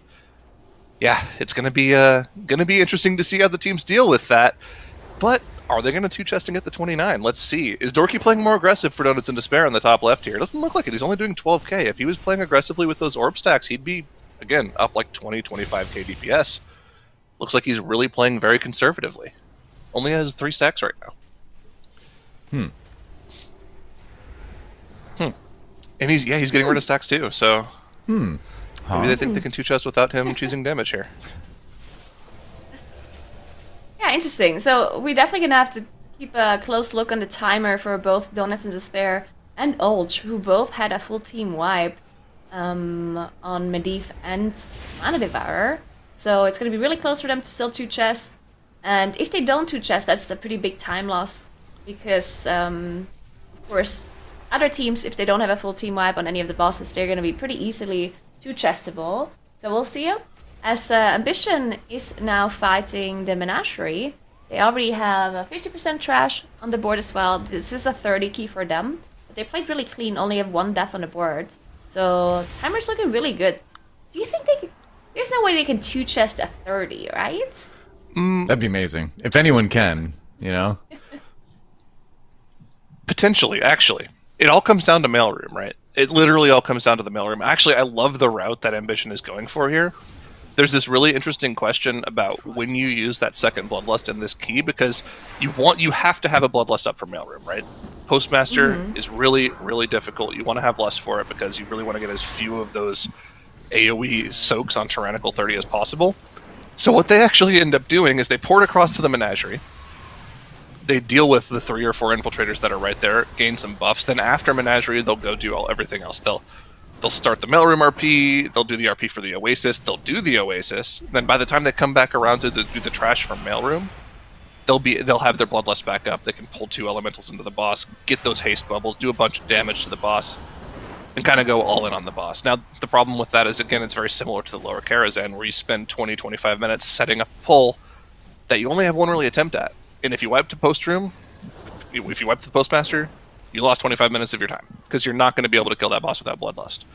So we'll see how it plays out for them. Of course, they have to still do a bunch of extra stuff, but we really are going to have to focus in on Ambition in about 7 or 8 minutes here and see how that Postmaster pull goes for them. Yeah, All right. This looked like Ult is now fighting Mana Devour as well. The boss is getting a bit high on mana, and you can see everyone's dropping quite a bit low because they all have those stacks to gain the extra damage. But having some trouble to keep everyone alive, honestly, as they're just trying to really min-max the damage here, because of course they need to make up some time because of that wipe earlier. So really trying the hardest to get Mana Devourer done quickly. As Donuts and Despair are doing their last trash pull before they go to the chess event as well on their Jacking side. a pod there. Oh yeah, on we do home see side. a pod on Mana Devourer. Should be okay though, as the boss is really good. low. But was a bit scary at the end there. Pod friend. Yeah, no kidding. How is there not a Tending the pod pod. friend? How is there not a pod friend emote on Twitch yet? Anybody know? Pod champ. I feel like that's a perfect. Yeah, someone needs to make that pod friend. There you go. Thank you. Thanks for coming to my TED Talk.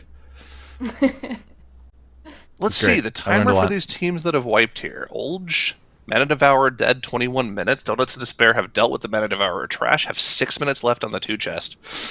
This is like where they were in the close. 25. This is going to be really, really close. They have to one-phase chess event without Lust. I You're don't not think going they're to be able two-chesting. to. I don't think they're two-chesting. That means Huh is going to that's have the the biggest problem. advantage here. Huh. Huh? I wonder why they Huh. didn't reset. Huh. Oh, and the skip is Well, going poorly unless, for Donuts and Despair too. Oh no. Oh, very poorly. Oh no. There's one thing that might be important. So do you think it's impossible, or do you think it's a lot harder to maybe 2 chess at 29 compared to at 28? So maybe they think it doesn't really matter? Because if they You know get what? That's only a fair a 1 point. chest, and Yeah. then they can 2 chess at 28, and the other teams at 2 chess at 27 can only 1 chess at 29, then in the end it's the same thing, right? So maybe that's what they're thinking? That is actually, yeah, that's a fair shout actually. So one chesting the 27 might not be that bad because 2 chesting 28 not out of the question. 2 chesting 29 probably out of the question. Yeah. Yeah, and then they wouldn't really lose much in the end, right? Or anything at all, really. And Ambition having some trouble as well, it looks like. Actually, was this intentional? This might have been intentional. I thought because the Shroud was up from JPC, so it looked like they wanted to skip this, but then they pulled the Enforcer here. So I'm not sure if they just decided to play it anyway, or if it was intended all along. Not sure. Either way, they are deciding to kill this trash pack with the Infiltrator and Enforcer. And they still have to do the mail room and Oasis. So it's definitely going to be a bit close on a 2 chest timer. But I think it's definitely still doable for them if they don't have any mistakes for the rest of the dungeon. Still a lot of trash percentage they have to do as well, though. All right, I have an announcement to make. Donuts and Despair has gotten past the bridge. They are into the chess room. They have made it. Let's go! We are here. And we can see all of the pieces too. This is exciting. Perfect. Olja's also made it to the chess event too. A little bit better on their timer. They don't have as many deaths, but both teams have definitely racked up a few of them in this dungeon already. I mean, the biggest thing here is, we'll be able to 2-chest this key if they play safe. They've got their Bloodlust available for the last boss in 5 minutes. They're on the chess event at the same time as everybody else, just have 4 minutes extra left in the key. So they'll be able to 2-chest and go to the 29, and we'll see how doable that 29 looks if they go for it next. Let's focus in on it. Well, not yet. Ambition is just doing the very first mailroom trash pull. And is anyone off screen doing the RP for Oasis? I don't see Asuna with the group. I'm assuming he's probably doing that RP, moving the Yeah. moving the goods around the bazaar. He has now joined the group. Actually, you can see him combusting just now. So I'm assuming they probably have that RP done. And I think the Infiltrator just came in from the bazaar as well. So yeah, pretty standard trash pull here. I imagine they're not going to be going for the next trash pull. They'll just be going to the Oasis next after this, so that they can have the Bloodlust up for Postmaster later on. Yeah, Yep. pretty standard. Looks pretty good for solid them. for them. Yeah. Indeed. They are already kiting outside. You can see they're definitely moving to that Oasis, as they still have a pretty long Bloodlust cooldown. So yeah, Oasis it is. That boss is much easier without Bloodlust. In fact, I think that boss. I don't think you can wipe on that boss, right? You have to make some huge mistakes to be able to wipe on Ace. Well, actually, I know how you can wipe. Is if you pull the infiltrators into the boss, and people charge through the frontal and through the sleeping stones, and then get hit by the green puddles. Oh. It's a lot of That steps there. definitely happens. Wait, Ambition is not going to the Oasis next. They're just going to do Postmaster without Lust. Okay. Huh. Well, they still have a trash back here. They still have a shrouded mob around the corner. Do you think? Yeah, no, it's they're definitely doing 3 it without minutes? lust. Yeah. Yeah, That's I way mean, too once long, 3 minutes. once you've committed to this Elemental, your Warlock is going to banish it, so you can save it for the boss when it's at like 20% HP. Yeah, once you've pulled this trash back, you're committing to doing Postmaster, unless you want to do the boss Yeah. with 1 less haste buff, which they definitely do not want to do. So it should be Also should have do one more banish. elemental vanished There it off is. There in it the is. corner, though. Yeah, this one. Yeah, they have this one as well. Well, yeah, you want to have both, right? So Yeah, and then they the grab the Infiltrator in the corner. They'll single target the Infiltrator down, cleave down the Elemental. When the Elemental gets low, you pull boss in and blast. Okay, so they're confident. They're confident to do a 30 Tyrannical without Lust on pull. They'll have the Lust maybe for like the second Elemental, which is probably okay. How but- efficient is lust even when you have so many haste stacks plus the zone? It's actually Isn't that more gonna be efficient super overkill? Okay. because percentage haste buffs multiply, right? So Yeah, I get that, but you're gonna be like GCD'd on some stuff, I guess. If you go Well, really so- high haste levels. a lot of their classes pretty much scale infinitely with haste because of the way that their cooldowns work. So Fire Blast scales almost infinitely with haste. So your mage can essentially just Fire Blast Pyro forever with Lust PI and Haste Bubble, which is insane for single target damage. Warlock also, I mean, Warlock gets Conflag CD, which isn't that big, I guess, but having 0.75 CD Chaos Bolts is really nice as well. I think it's actually just, in general, insanely good for them to have them all stacked up, because Mage can do like 35k on this fight with all of those haste buffs stacked. Right now, I'm looking at this 2-chest potential for our teams in Upper Kara, too, and Don't Despair not making it. Olge on the verge of not making it. Huh, though, with plenty of time, just waiting for the door to open to the final boss there. So, doing really well in this 27 Upper Kara. Oh yeah. Yeah, I think Ulch is not making it. They or how much is it's 29? 28. So they're plenty. They're 28. chilling. Oh yeah, they. No, I mean Ulch. Oh, Olge is not chilling. Olge not is the chilling. opposite of Yeah. chilling. Definitely not chilling. And Donuts in Despair Yeah. already passed the 2-chest timer. You can see their timer is orange. So, Yep. oh, Tolu has sieged to somebody else's beam. That is not Oh, ideal. no. Oops. Is he going to die to the damage here? Oh, Insta Soul Shape, Ooh, only that was 1 close. tick. Heads up Whoa. play there from Tolu Priest. Well done. That beam, The yeah, you toad have can to fly. remember that fell beam never spawns directly on your character. It can spawn like to the side of your character in any direction.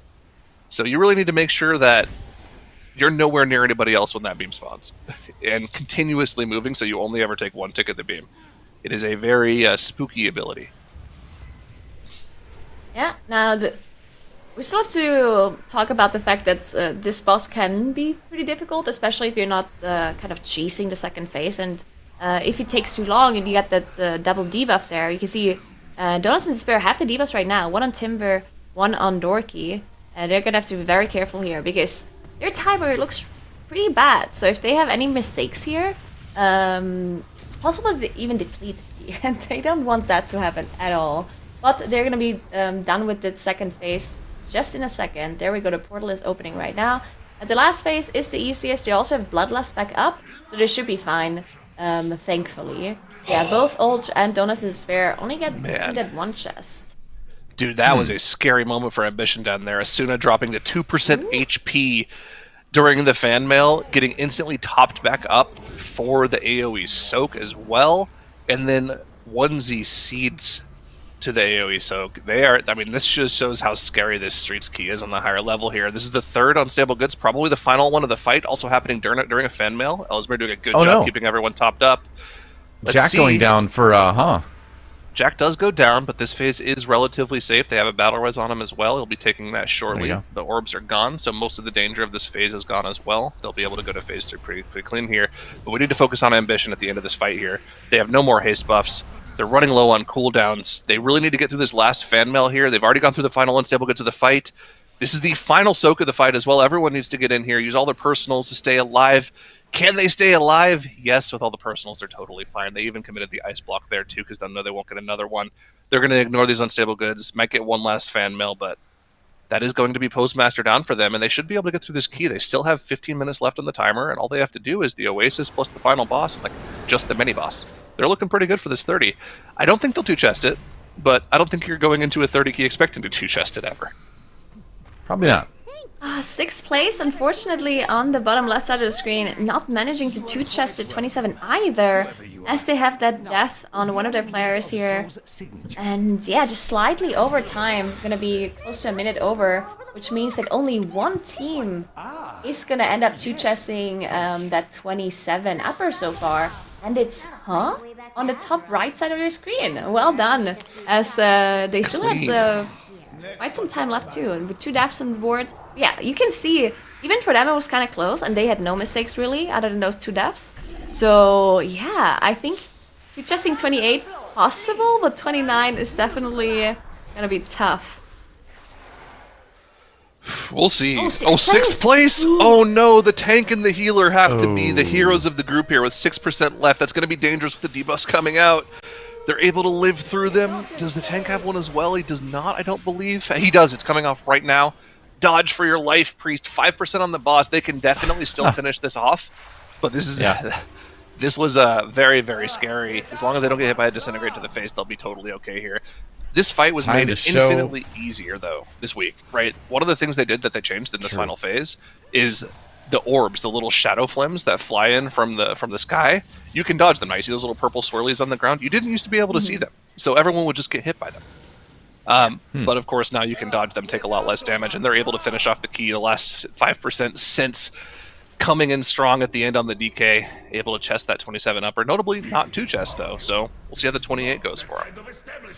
Ambition still looking somewhat good on the time. It's gonna be really close though, because tyrannical 30 just means the bosses take so long.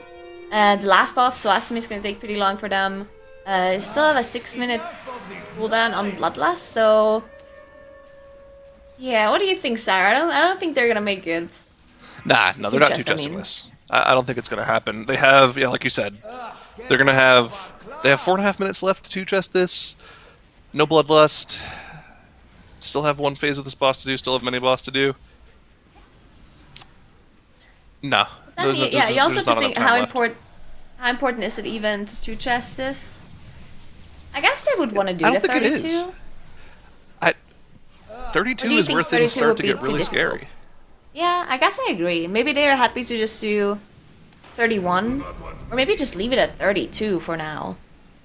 Yeah, I think you do the 31. 31 is definitely doable. 32 is where things get a little sketchy, like where you can very easily wipe to Postmaster and other bosses, to be honest. Some of the bigger pulls that you do, like if you do triple Infiltrator into Menagerie, that is pretty scary on a 31 or 32. So we'll see how it goes, but definitely not going to teach us this. Yeah, it's probably okay, but we will see. At least this way you equalize the other top finish in this key anyway. But speaking of finishing, it's time to finish with our first duo of the day. Thanks, Makes and Ironic. We'll catch up with both of you later on, but now it's time to swap over to, I believe.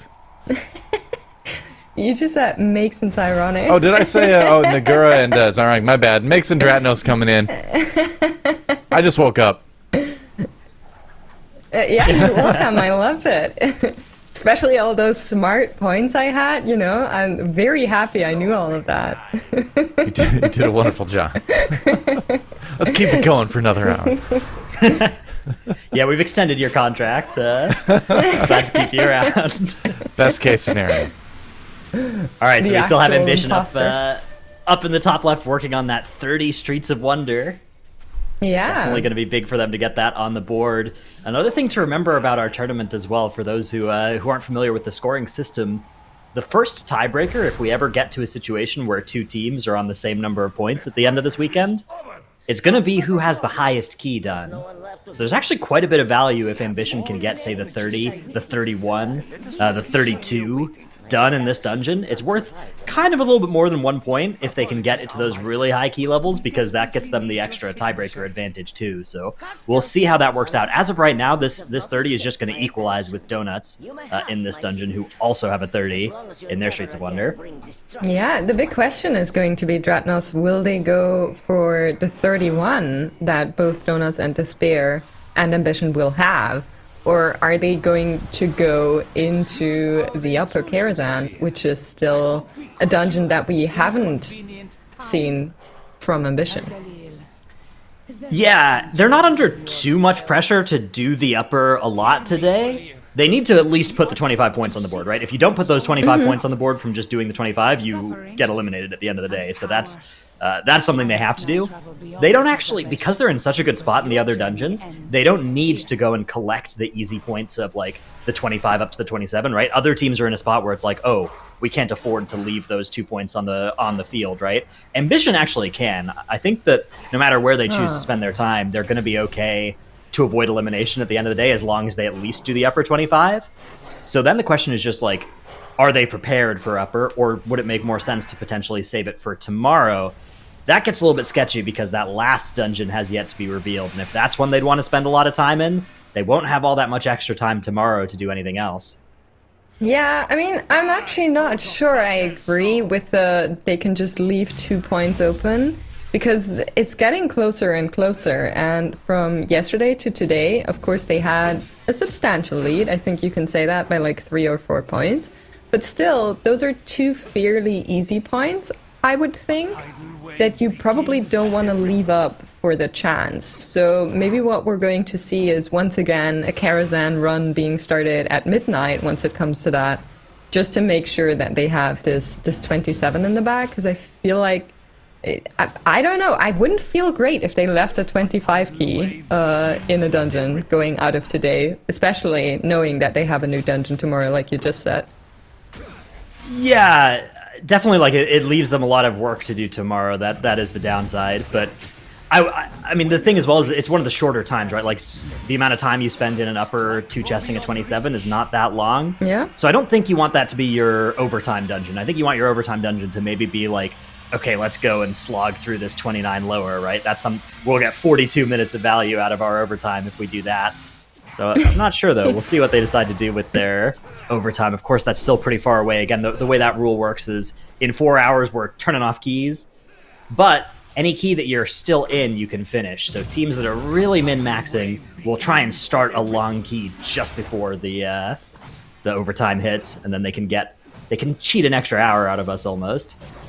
Yeah, exactly. Since you can do, so, yeah. Since you can do upper in like sub 30 minutes too, that's one of the ones where maybe you could like do 2 really quick in that last hour, right? And then finish with like 5 minutes to spare to jump in that last dungeon, like you're saying. Yeah, it's kind of like, Tetris, right? Like you're fitting these blocks in wherever there's the appropriately shaped spot. Exactly. And so you're trying to just slot in the appropriate amount of time left to get you exactly to like 2 minutes before the end of the day to start your last key. So they'll be able to use that accordingly as they get closer. Right now, it's way too far away to predict that exactly what the combination will be. But as we start getting to like an hour out, that's when teams will be able to start making the determination of like, okay, what is the absolute min-max we can do here to get as many keys as possible in? Yeah, and Ambition, as we're going into the full screen, they have just used Bloodlust and are trying to DPS down Zoasmi as fast as they can before the rings start. We see Onesie committing to that soul shape here just to make sure to keep this uptime, as they are trying to burn this boss. 16% remaining. They look really good on the timer, but it is a tyrannical boss on plus 30, and it could get pretty ugly pretty fast. Yeah, 10% here. You got to watch out, because sometimes you're going to start to see those rings coming really in quick succession, and sometimes you make the call to commit to the boss, and then it teleports away to the double technique. Oh, yeah, this is a good call. It's a good call. They have a lot of time here. They're actually so much damage. Look at this. Wow, impressive. So, question. Cleaner than I've seen in some of the 27s and the 28s. Yeah. Do they go to the 31 now? That is the question that I really don't know. Or will they go into a different dungeon? I would, yeah, I'd go into the 31 after that. Like that run was so good. Just do it again, stay on the same characters, do the exact same thing. collect your extra point, and then you've got a 31 that the odds are pretty good that you can sit on that 31 and you won't need to rerun it unless potentially things get really close end of day tomorrow and you're really scraping the bottom of the barrel for the last point you need. Yeah, okay. I mean, I think I agree with that. I would like to see the 31 for sure. And I think they can afford to spend that time here. I'm not sure how far they're going to push the streets up. Like, do you think it's realistic to, like, even run a 32 after that, looking at how their 30 looked? Yeah, so I think the 32 is definitely possible for them. That's the point where, like Zyra was saying earlier, you got to watch out for, is this worth our time, right? Are we going to spend 3 hours getting a point in this dungeon that we could have spent those 3 hours getting 3 points in some other dungeons? That's the calculus that I'd be worried about for them. The upside is if you do that 32... Calculus. You know, that's... Yeah, the 32 is the extra point because of the tiebreaker. For the tiebreaker. Yeah, Total so it's going kind of down 2 points. for Olge, though. The Curator is in the evocation phase, but they managed to burn the boss off. However, cost them a little bit of time here to lose their priest, but they will move on.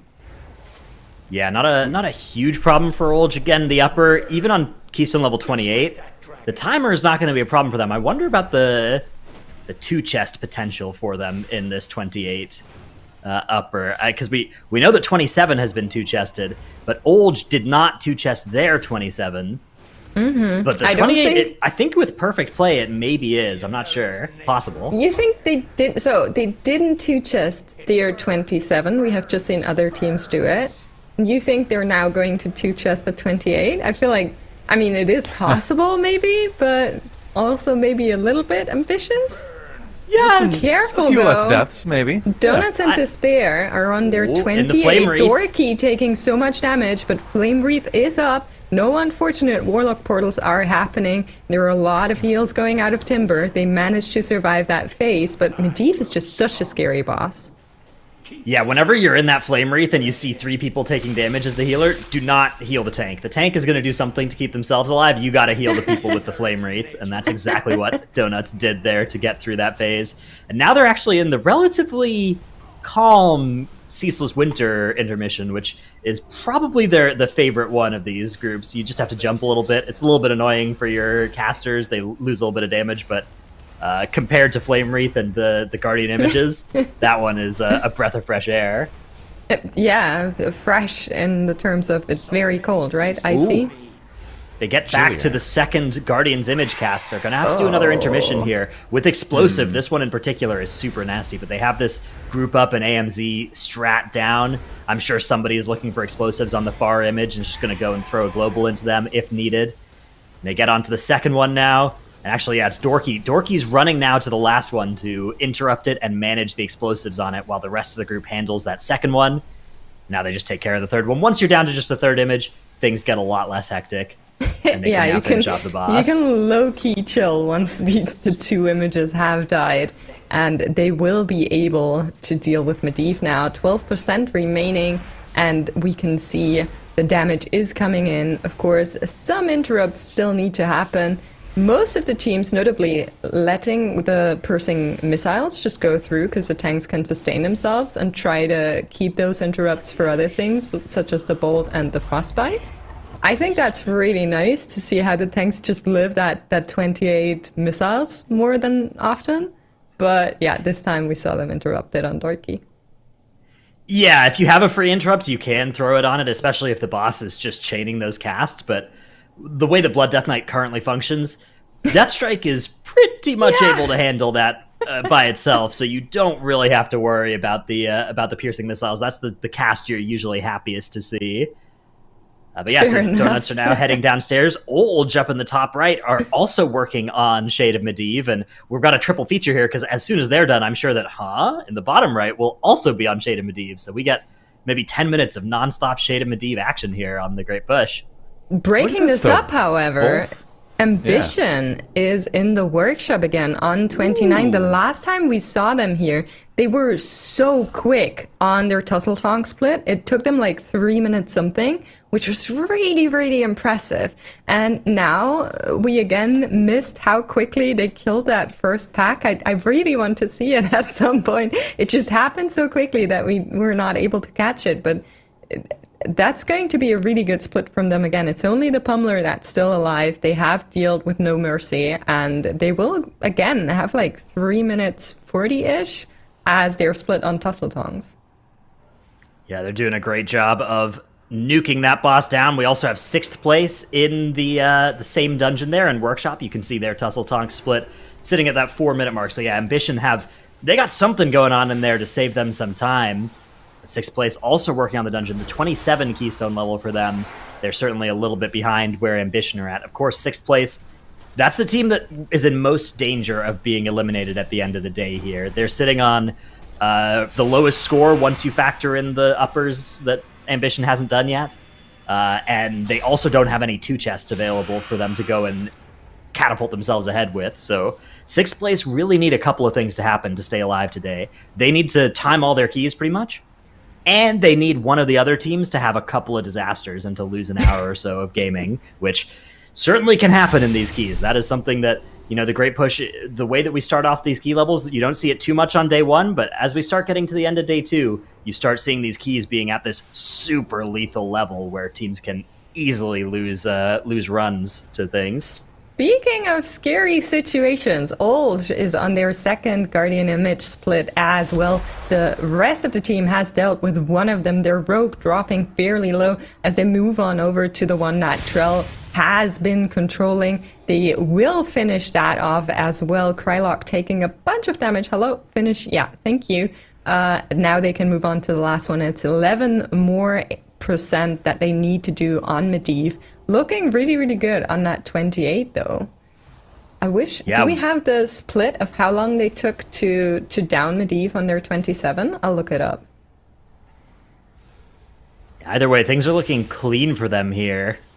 We do see 0 deaths on the board, although I thought I remembered seeing a priest down, but maybe that was just 1% health or something earlier for Olge. Ooh, Terrace Hit actually getting ice blocked by Frostbite. Has to use his own ice block to counter it on the side of Olge, but they are able to get through Shade of Medivh. When you think about that, that shouldn't work, right? You shouldn't be able to just cancel ice block with your own ice block. That doesn't make any sense. Well, they say fight fire with fire, so why not exactly. ice with ice? Oh, yeah, okay. Outsmart it. Yeah, down in the bottom right, actually, we have another Shade of Medivh fight going. This one is also going actually really well for I think they're going to have a 29. faster split here than Olge, even in the Keystone level higher. So looking really strong in this upper Karazhan. You can see there is a difference in comps as well. The Fire Mage for Olge versus the Survival Hunter for The Survival Hunter, it wasn't a spec that you would see too much of in these kind of single target oriented dungeons, but I think that especially so there was a recent set of balance changes that nerfed the AoE of Survival Hunter. It came with some buffs to compensate the single target. Mm-hmm. The spec actually it kind of cranks on single target now too, so you can use it in these dungeons like Upper as well. It's a great choice for everywhere. You thought they were nerfing it, but somehow they're still very good. Karamizi dropping really, really low from these bolts here as they try to finish off the 2nd image onto the last one. They still need to chew through 18 more %, and I feel like even though they looked a lot faster, they're gonna go close to what Olge has in their split, maybe like 20 seconds faster. Yeah, it's looking good for them on the timer. Definitely this is looking like a dungeon that's kind of... they look really strong in it, but honestly, they've looked strong in a lot of other dungeons. They ended yesterday 3 points behind Ambition, but they had 2 more 2 chests available on their scorecard, so they were really only 1 point behind. This team is absolutely looking great. When you factor in the fact that they landed the 2 chest on the 27 upper, that's an extra point there, basically, and they are, I would say, competing for first, along with Donuts and Ambition at this point as well. It's all going to come down to how those nosebleed keys work out later today. The 30, the 31, that's going to be possible in some of these. Wait, what's the lore? Okay, so the lore here, because they're so high. Yeah, the nosebleed seats in like a sports stadium are where you're sitting so high up that you get a nosebleed from the altitude. So that's Oh, yeah. wow. Oh, okay. Because they're so high up on the key yeah, level. it's like I a bad get thing. it. Like, oh, I got the nosebleeds. It's like, oh, I was paid thinking of $20 Gotcha. for these something seats because they're really far different, away. but it's okay. Yeah. So, Oh, Old okay. on the Mana Devour 28, huh? Following them. Then we have Donuts and Despair, who are already finished. Now, they have a split of 17-11, and they look a lot faster than Old and Ha. They are absolutely zooming through their dungeon on plus 28 as well.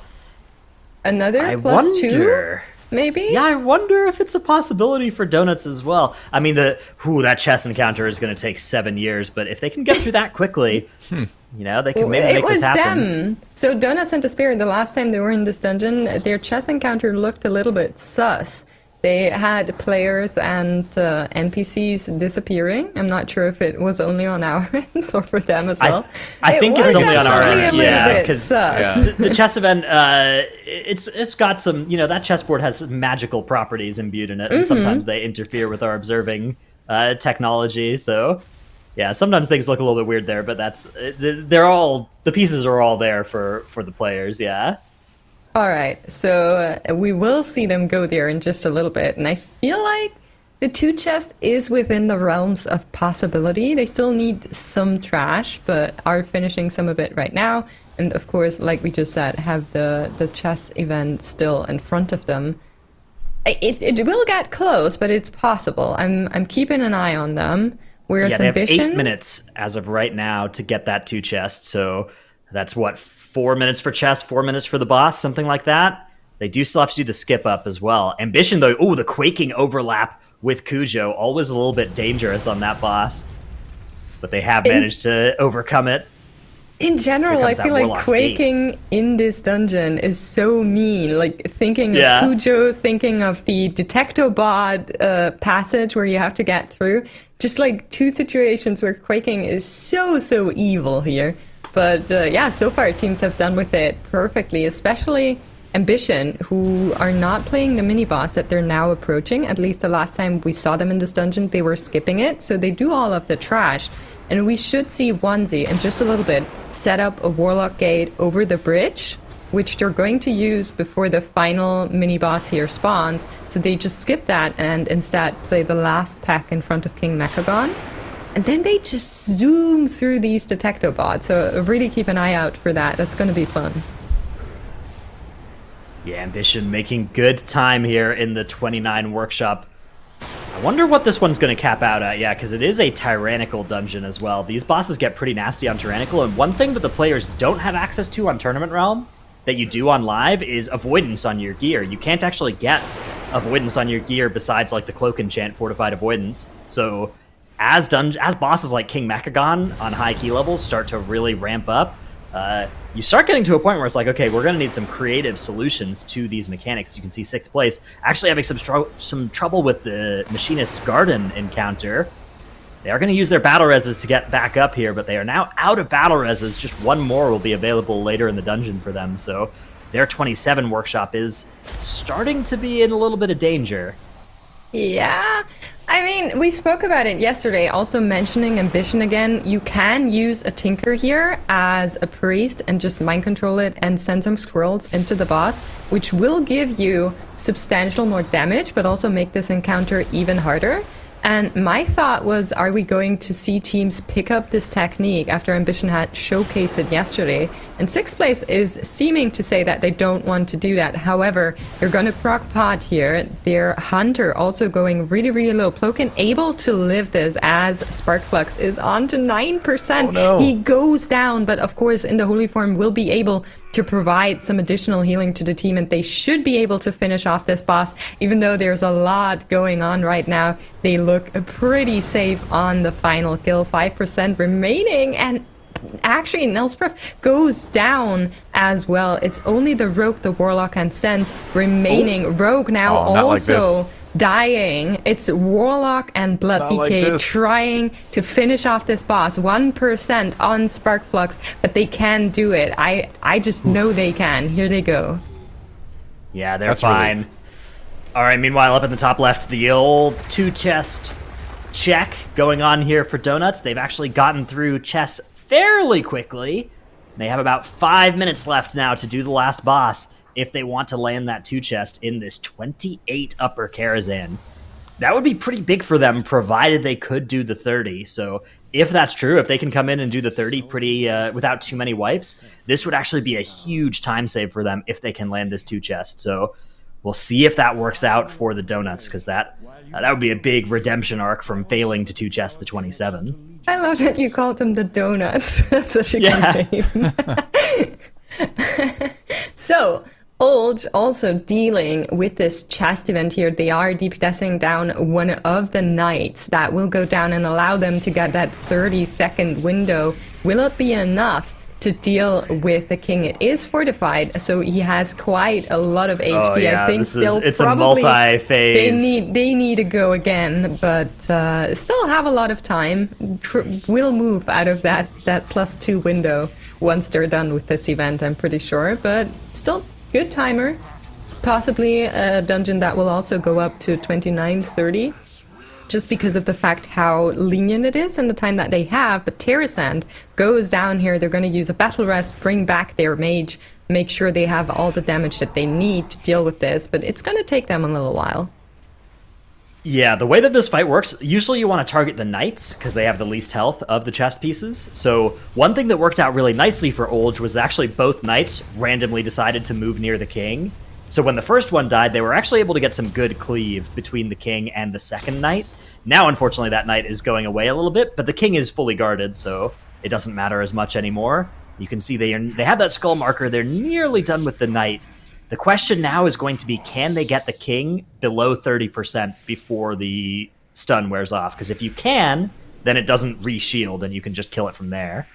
Yes, we will look out for that. However, I need to direct your attention to the bottom left of the screen as Ambition is dealing with Sparkflux. And you can see right now the skull mark is the Tinkerer controlled by Elismir, who is sending scrolls into the boss. And comparing yesterday's keys to today, they seem to really get into this and figure out a way to deal with the scrolls more efficiently. Yesterday, Elismir was doing like 9, 8, 10k damage. Right now, he's on 16. So they must have found a way to make this work even better, which is really, really nice to see. Yeah, I think Quaking was the affix that was really interfering with their plans, because this was on the time trials, but it didn't have Quaking. But I imagine they've done some practice and they've now kind of figured out how do we optimize DPS with our Quaking still. However, up in the top left, we are also tracking Donuts in Despair as they hope for a 2-chest in this 28 upper. They have another minute and 30 seconds to do the last phase of Vizdoom here. Oh no! But Spen has gone down on Donuts here, so they are going to get the res. But they're now heading up to that last ship. Yes, have to do this really quick. They need to right? really speed through this. So yeah, I mean, they have the quickly. damage. They just need to make sure they're dodging. Oh no, Spen ends up getting hit by one of the swirlies, so that's another battle res for them. They actually have another one too if they need it, but that's 5 seconds off of their timer. Luckily, that shouldn't interfere with Spen's cooldown. Here comes Spen actually playing, Bloodlust. big damage here. Still gets that Infernal coming down. And they're just going to nuke into Vizdoom here, not interrupt the Stabilized Rift, because the boss doesn't really do anything while it's channeling that. You just kick it last second rather than early in the cast. Immediately into the Disintegrate, and now things are going to start getting very hectic for Donuts and Cryptics. Despair. You can see Oh all my those goodness. swirlies, yeah. Cryptics Nearly using taking out block Cryptics. here, nearly dying. Cloak also being used by Yips, but they are able to finish this Karazhan upper with a +2. That's really, really Big. impressive. I was also kind of close on the time, but very nice.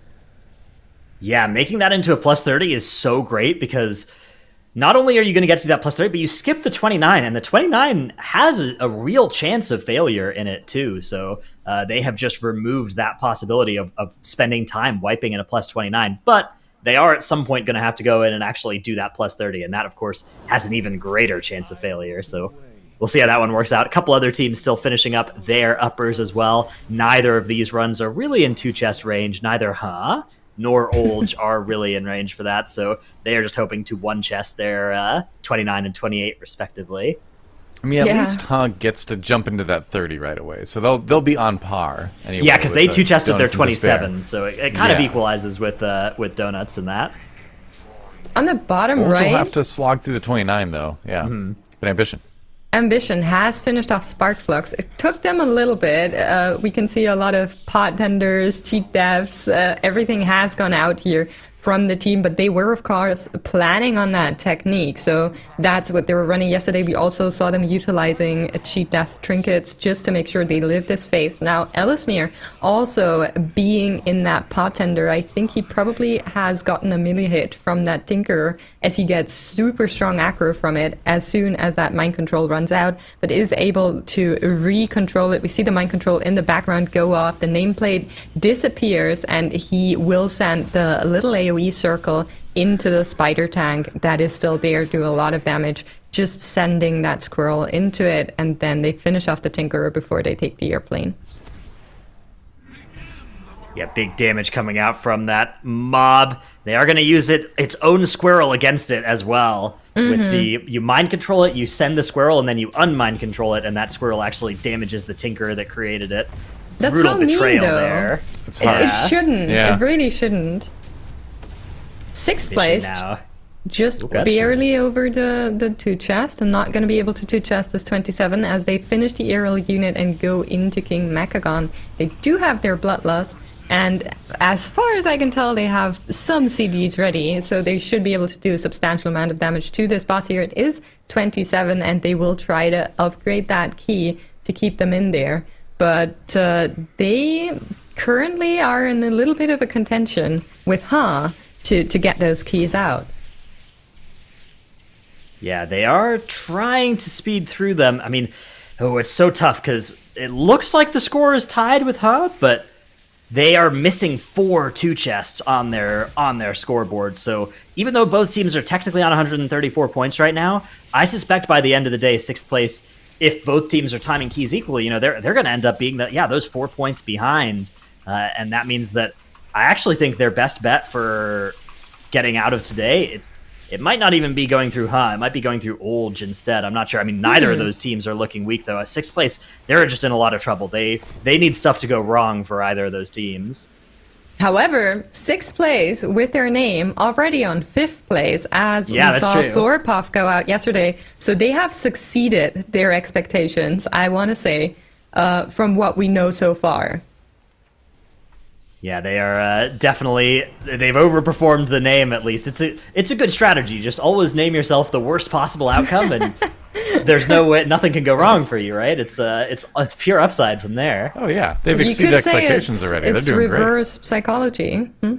That's why I always That's true. I always name A myself favorite worst of yours, Dratnos. A favorite of yours. Actually, Oh, their Plock. priest goes down here. They do have a battle rest, though, to keep Plock back in fight here, waiting for the Quaking and the Magneto Arm to go back off, so he can actually accept that rest. But the rest of the team is taking substantial damage, need to move out with the Giga Zap there. And it seems like he declined the rest as it was in a position where probably an orc was on top of him. They're now going to rest him a second time. He will be able to accept it this time and come back to the group here. That's always such a scary situation when on the Omega Buster someone dies, and just the rests are so unfortunate that you can't accept them. But they will Yeah, be you able need to to get- finish off the boss.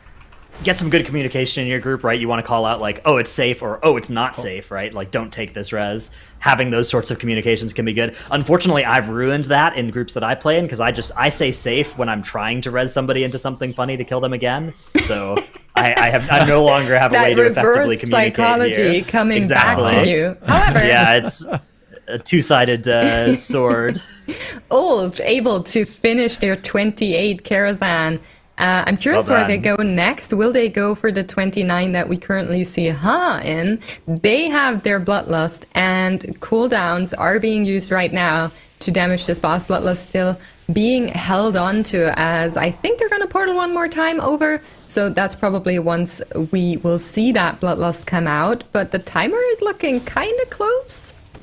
They've got 5 minutes here, so that as long as they don't wipe, they are good here. But if they do wipe, then it's probably over for them. So they are saving that Bloodlust for the last platform, but these Chaotic Shadows dots are so nasty, and they need to actually do a lot of healing throughput through that. Jack doing a great job of keeping everybody alive through the damage, while also needing to make sure that everybody is getting dispelled or having the debuff fall off when they are in an appropriate position to make it not too bad. Ooh, this is really good for them. Look at this. The Disintegrate cast started right when Vizdoom hit 33%.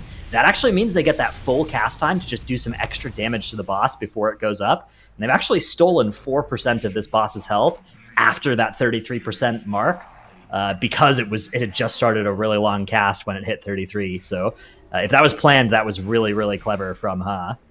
Yeah, that was very, very nice. Now, they need to be careful here with the little swirlies, as we just saw some unfortunate events happening for other teams, but they are able to move forward here. There is an explosive 1, 2, 3 that they need to deal with slowly but surely. Shoda actually going down here, being hit by one of the swirlies. They do have 3 battle rests, so they are able to get him back up here and deal with this. As the first Disintegrates comes out of Wizardoom, they are able to get him down onto 19%, but there will be another set of orbs coming, which is really, really the point where you're going to be scared and you'll try to survive it.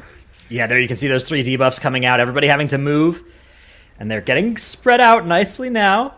But the damage from the dot is so much. Defensives are being used. We can see everything being sent, except for the Warlock, of course, because that's a tank class by law. Sky actually taking a lot of damage here. Doesn't proc the cheat death, however, and Wizardom will go down, and they finished at 29+1. There it goes, yeah. Actually advancing to second place off of the back of that. Although, again, it's worth noting that Ambition, they're sitting on 25 easy points in their upper Karazhan that will put them back into the lead whenever they choose to go in there. So we are still looking at the scoreboard being a little bit deceptive. The other thing about that scoreboard in the bottom left to note is the 2 chests, right? Those 2 chests are really important too. All the teams that have those available, those are extra points if they can make it happen in the keys that it's unlocked for them, which I think most of the currently accessible keys are pretty feasible. We've seen some great pushes where like there was a Quarter Stars 27 2-chested, and then the 29 was like really, really, really hard. And so if we get to a situation like that, sometimes the 2 chests can actually trick you into, spending 4 hours in the key that it's unlocked. But I don't think any of these levels that we're looking at right now fit that bill. I think that all of these teams should be able to get their unlocked keys done in an attempt or two.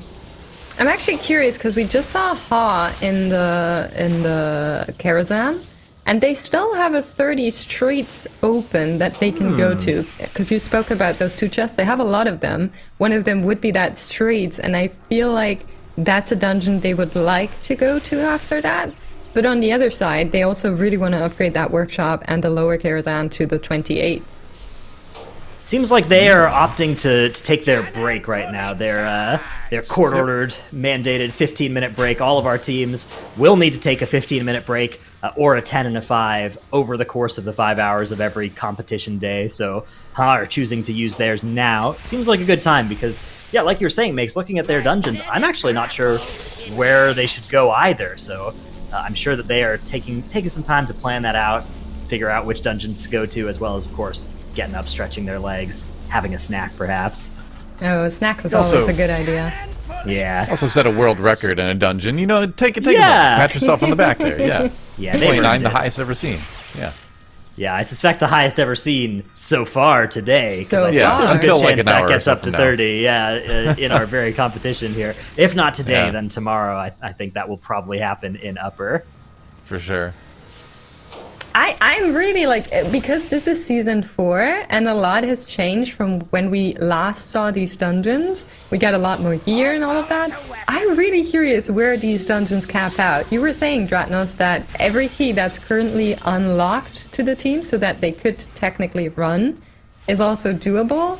Where do you think it caps out for these dungeons? I mean, obviously some of them probably at a different capping point than others, but generally speaking, I think for some of the for Iron Docks, I'm not sure if Iron Docks even goes to 30 this weekend. I think it maybe stays at 28, 29. But some of these dungeons, like Streets of Wonder, The Streets of Wonder, I think 31 is probably going to happen. Maybe not today, but probably tomorrow. There, I think 32 would be possible. But the thing is, the 15 hours of competition is such a constraint that there are some keys that if you give these teams 4 hours to spend pushing up that key, attempting a 32 Streets of Wonder, they can probably get it. Maybe the 33 even under those circumstances, but you only get 2.5 hours to allocate to each of these dungeons. If you're spending more time than that in one of these dungeons, you're spending less time in the others to compensate, and that's something that, with the keys starting down at 24 yesterday, that there was a lot of pushing, a lot of two-chesting that needed to get done. What that means is the teams that did do the two-chesting, they've actually opened up a lot of time for themselves to do the pushing, especially later today and early tomorrow. So, I think 30s for most of the dungeons is probably the average, and 31, 32 in some, 27 or 28, 29 in docks probably. Maybe lower. Yeah. I'm just trying to think if there's any dungeon that I feel like can go as high as Streets, but I'm not sure. The Karazhans? And another world They record have- coming in here. Yeah, Ambition actually. putting up their workshop. They finish, of course, with the trash rather than the boss, and that's actually 3 minutes and 20 seconds to spare. So their timer is at least good for the plus 30. If they could do it as cleanly, they have the DPS check for the plus 30 just based off of being more than 10% under the keystone timer. So that is looking good for them there, but. It's a sketchy dungeon if that goes up another level. So we'll see where they decide to go as well. At some point, they got to head into that upper. Maybe now is the time to actually start biting away at that low-hanging fruit now. Looks like they're also going for their 15-minute break right now, too, so it makes sense. Do you think they will come back and finally go for that upper that's currently putting them in the false 5th place? I think so, Chad is already for sure. being you upset about it. You don't have to. You don't have to go to the upper yet. As some long point as in they the get day, the you have 25 done at some point today, right? As soon as they get the 25 done, they're up at 140 points, right? So they have to spend 30 minutes at some point, and they get to 140 points. They get those plus 25 points. So they actually do have the freedom to just say, oh, we'll just do that as one of the last things we do today. But I think the thing is that they actually probably want to do the 25 and then the 27 and then the 28 or 29. I think that those are probably the next best places for them to commit some time. So I expect we will see them come out of their break and go into the upper. I would really Makes like sense. that because, like you said earlier, the break is going to give them the time to kind of assess that dungeon and think about, okay, these are the affixes we've been given, because they didn't know that prior to this tournament, and they also didn't spend a second thinking about it. They just started their key right as soon as the timer started, which was a Streets. So they've been just running dungeons for the last 1.5 hours. And now they can take that break and think about, okay, what are we going to do in the upper with the affixes that we've been given? How are we approaching this? What are other teams doing, maybe? And what's your goal for this day with that dungeon being released? Yeah, absolutely. It's definitely something for them to start thinking about what stretch goals exist for us here, right? Do we want to go for a 32 Streets? That kind of stuff. They've kind of got the freedom to decide with the lead that they've created for themselves, but they got to watch out, because if you see some other teams start to really push ahead of where they're at in any given dungeon, that might potentially be a weakness for Ambition that they'll have to look to equalize quickly to stay in the lead. Yeah, I mean, Donuts and Indeed. Despair, 3 two chests. They're currently in the workshop making their way there. If they can two chest at 28 again, it's going to be really, really big for them. Right. I mean, if you think about that, right? Donuts finish this 28 workshop, they'll go up to 1 point behind Ambition, but they'll have so many more two chests on their board, especially if they two chest that workshop. So again, that scoreboard is going to be real close between those two teams. Right now, we have a lot of teams on their break, but we have Olge working on their 28 Streets of Wonder here. Vibing out with 6 stacks of Shrouded before the first boss. So they've done Zolgamux before the first boss, which makes a lot of sense, right? If you're going to do Zolgamux, do it as early as you can so you get those stat buffs for the rest of the dungeon. And now they get to finish off that boss. Nice 8-minute, 39-second split on Zofex, so they are definitely on pace here. The Mind Suit going to be coming out. You kind of feel like you have to two-chest it, right? Because there's already a couple 30s on the board for Streets for other teams. So if Yeah. you don't keep up, That's a lot of time lost if you have to end up doing a 29. Absolutely. So they are under the gun on the timer as they head towards the right-hand side of the dungeon to get their next couple pulls going. Yeah, we also see Ha coming back to that workshop on the right side of the screen. So they're going to try and do that 28 as well. And I'm a little bit confused because we saw Donuts and Despair in the workshop just a second ago. But it seems that they're now on break. So maybe something had gone wrong in the dungeon? Yeah, it sounds like we've got a UI issue, so they may in fact not be on their break. We will have footage from them soon, yeah. Okay, we're going to get back to them and see how yeah, far so it looks they like progressed. they either took like a 5 or a 10, I think, as well. So they are right back into their dungeon. Ambition are also still on a break, although it looks like maybe they are making their way over to a workshop as their next plan as well. So that would be attempting to potentially follow up their 29 workshop with a 30. Oh, I really want to see the first pack from Ambition. I need to know what they're doing. If they go into the workshop, we'll try to figure that out. Because they've just been so quick in that very first pack and the first boss that we're all stun locked as to how they're doing it. Yeah, the way that the first pack of that dungeon works as well is it does so much damage to itself if you play it correctly, but it's so hard to group all the mobs up with Inspiring active in there. So if you have a good way of doing that, though, it's so good for this tournament because the damage that the mobs do to themselves scales with the key level. So you kind of don't have to, normally every pull takes longer as the key level goes up, but that pull doesn't, not if you're killing it with its own rocket barrage. So if they have a good way of doing that, then that's going to be something that serves them really well as the key level keeps going up. Notably, Donuts and Despair currently using their Bloodlust to really, really nuke Sparkflux. They're not making use of the Tinkerer. Timber is right there with them trying to DPS the boss. Here go Ambition. Okay. Look at the health bar. See Nerf? So Nerf is actually not soloing. Nerf and JPC are duoing that pack. But Nerf has now died. But Nerf has now died and they're finished. Okay. What? Interesting. Well, I have more questions than answers from how that continues. Look at all the bodies of the mobs as well there. It took them 30 seconds to get that pack taken care of. It was a Nerf tank JPC duo operation to make it happen. And luckily, I know Nerf is streaming, so let me go. I'll snoop through the VODs. They're definitely they're stacking on top of each other and probably mass gripping all of the mobs so the problem with into the the mass rocket grip is that there's an barrages. Inspiring mob there, so they might be doing something like gripping it out first and hitting it with a blind or something, and then. But that would take so much time. Well, it saves so much time because you one-shot the whole pack if you get them with the rocket barrage. But the problem is that you can't if the Inspiring is in the middle. So maybe you grip it out and then mass grip everything back once they're not inspired. Maybe something like that's going on. I'm not sure. We'll try and catch it at some point in the future.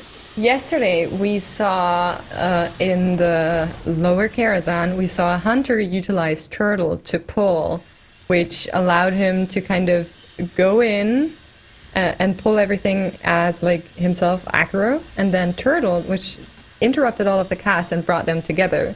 Is there a similar interaction you can do with Rogue? Because they have Vanish and all of that, so maybe that's what's going on? I really want to see that. We saw JPC cloak in that poll, so it may have been a Cloak of Shadows doing that, but Nerf was also in the poll, so he would have been a legal target for all of their... Unless maybe AMS prevents them from targeting him as well, so maybe Cloak and AMS, and then the mobs don't cast their spells because nobody is around that is But you want them to cast because you need the rocket barrage, right? Yeah, you want the rocket barrage, but you want them to group up as well. Yes. So you want them to group up first because they all need to be stacked right on top of each other. So yeah, I don't know. It's still a mystery for me. Nerf's VODs are turned off cleverly so that people can't snoop through and see exactly how they did it. So we'll have to catch it next time. We're gonna figure it out. But Donuts and Despair now finishing off Sparkflux. Took them quite a little bit of time here to deal with this boss. Of course, it is tyrannical, 28, but they will move on here looking very, very clean. And actually, they skipped that pack here and will probably utilize the Tinker for all of the remaining trash that is on here. That's really neat. Yeah, that is a nice little movement there.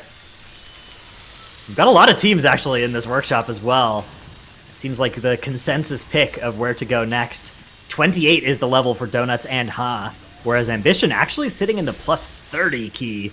After their world record plus 29, they are hoping to follow it up with another one and get even further in the lead in this dungeon in particular. But there's only 3 hours left of the day. They do still need to go into the upper at some point and get their points out of that dungeon, because right now, technically, they're in last place. Even though they're so far ahead in most of these dungeons, if somehow they forget to do that upper, or if they do it last minute and something goes horribly, horribly wrong, they actually could end up getting eliminated if they're not careful. So I'm sure they will go to the upper soon, and they won't put themselves in a position where they might accidentally deplete 1 plus 25 and leave the No. That would tournament. be Yeah, that would be one of the horrible. all-time greatest great push disasters if that happened and they happened to just chain die and Medivh a couple times or something. That'd be amazing. Yeah, hopefully That's not going to happen. They have so much time left. They're definitely I'd be going pretty to surprised. play it safe. I don't Yeah. think that's within the realms of possibility. Just a note, though, as chat has been asking about this, why the workshop counts as world record when in the proving grounds there have been hierarchies time. That's just because the proving grounds don't count. Okay. Glad we could explain that one. Because I know a lot of people. I were mean, like, it's all "Eh." kind of, I think, for instance, Yeah. because of the way the live servers are on less gear Yes. right now as well, it's tough to directly compare between the live servers and the tournament realm, so you always got to take it with a bit of a grain of salt, but either way, some very impressive keys getting done here. I do actually think we may see some higher ones on the live servers, because that avoidance that I was talking about is actually so big for a lot of these dungeons, and because these players can't get it on tournament realm, I think in a couple months, once people are full 311 on live as well, 311 with avoidance, I think another couple key levels might be possible in some of these dungeons. So if there's a good push week right towards the end of the season, we might see dungeons going up well above this plus 30 mark on the live servers too. Yeah, it would be really, really nice to see that come out. And now Donuts and Despair are on to the final stretch of the dungeon. They will skip that pack that's at the corner of this bridge here. So that's the last trash that they are dealing with. They're going to Warlock Gate over. Do you think it's possible that they two-chest this, looking at the timer? Yes, maybe. That sounds very Okay. convincing. Very Thank committal. you, Dratnos. It's possible. Turning into Julia I don't Childs know. for a second there. Come back to me later. Give me a couple minutes to see how the boss works out. I mean, it's right on the line. I don't know. I'm leaning towards no. 28 Tyrannical King Mechagon. I don't believe there's the time for that, but it's not impossible. They're certainly close to that two chest timer. What's the exact minute number again? It's so 25:36, I guess. So Yeah. Okay. Yeah. It's over. There's no. Yeah. shot. if they so. had Mathematically if they impossible. had finished this pack a little bit earlier, I feel like it would have been possible. Yeah, But if they were right going now it faster, I feels think like... they'd be able to do the dungeon in less time as well. Oh, really? It was Thank you, certainly Danos. Thank you. If Yeah. they were going faster, they were able to finish the dungeon faster. That's right on the money. All right. Actually, I think that's kind of just the whole story of this weekend. Just Yeah. I'm going to take a break for a while. Just use that quote anytime you need some insight from me. you solved it. Yeah, Finish it fast, but finish it. that's true. That's the other important thing is don't Yeah. wipe. Yeah, Don't wipe. Go fast. just 2 tips and you can win the MDI too. The great push as well. Just don't die and be really quick. Yeah, that's all it comes down to. One simple trick. Not too fast though. You might Well, die. yeah. Okay. Oh, yeah. quaking! Ambition with So the quaking okay, in here's the the venting thing flames. about So look at the way scary. they're spread around these boxes though. You see how they're split up so that there's some people on each side. That's actually a really good way to deal with quaking because it's never actually the quaking that kills you on Gujo. It's always the reaction to the quaking, right? You react to the quaking, you run out, you get hit by the venting flames, you die, right? But the quaking True. itself, usually, I mean, if you stack like that, 2 people can just take the Quakes from each other and they take 40% of their health. That's fine. 3 people can stack and they take 80% of their health. That's also fine. You're not taking any other damage right then. But yeah, obviously, if more than that are stacked, you have a problem. But the biggest problem is just if you... see, look, that's exactly what they're doing, right? Just use some defensives. Don't panic, right? As that long was as you a very don't panic. clutch cloak from JPC, walking out into the venting flames, making sure he doesn't jump his quaking on the rest of the team. Also, notably, I think at this point most people know, but because we see teams doing it all of the time, maybe worth to mention that if you pull Cujo to one of the corners, as they're doing here, and then stack really closely to the opposite corner, then you can actually still attack him like teams are doing here. You will get the buff if you're just like 1 inch to the side where you're hidden and they're not being hit by the venting flames, but you can still attack then. So that's a really neat trick. You can see if you're safe because it'll show up as a buff on your buffs. Yeah, the little I have stealth a icon. really big weak aura that shows me that even bigger because, you know, melee brain. Yeah, if you want to cheat and use weak auras, that you can also do that to... Yeah. All right. You're saying you don't use weak auras, Dratnos? I have seen Dratnos' UI, so... I was going to say. I have no think comment hard at this about time. that answer. Yeah, exactly. That's what I thought. Yeah. But Donuts and Despair are on to the Omega Buster and so close to that 2-chest timer, running out with 100% of the Omega Buster still alive.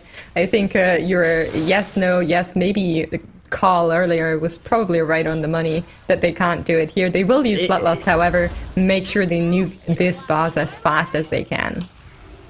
Yeah, I mean, they're looking great on the dungeon timer. This is the kind of dungeon timer that makes you think, hey, plus 29, hey, plus 30. Those are both feeling very feasible for Donuts and Despair, given their damage.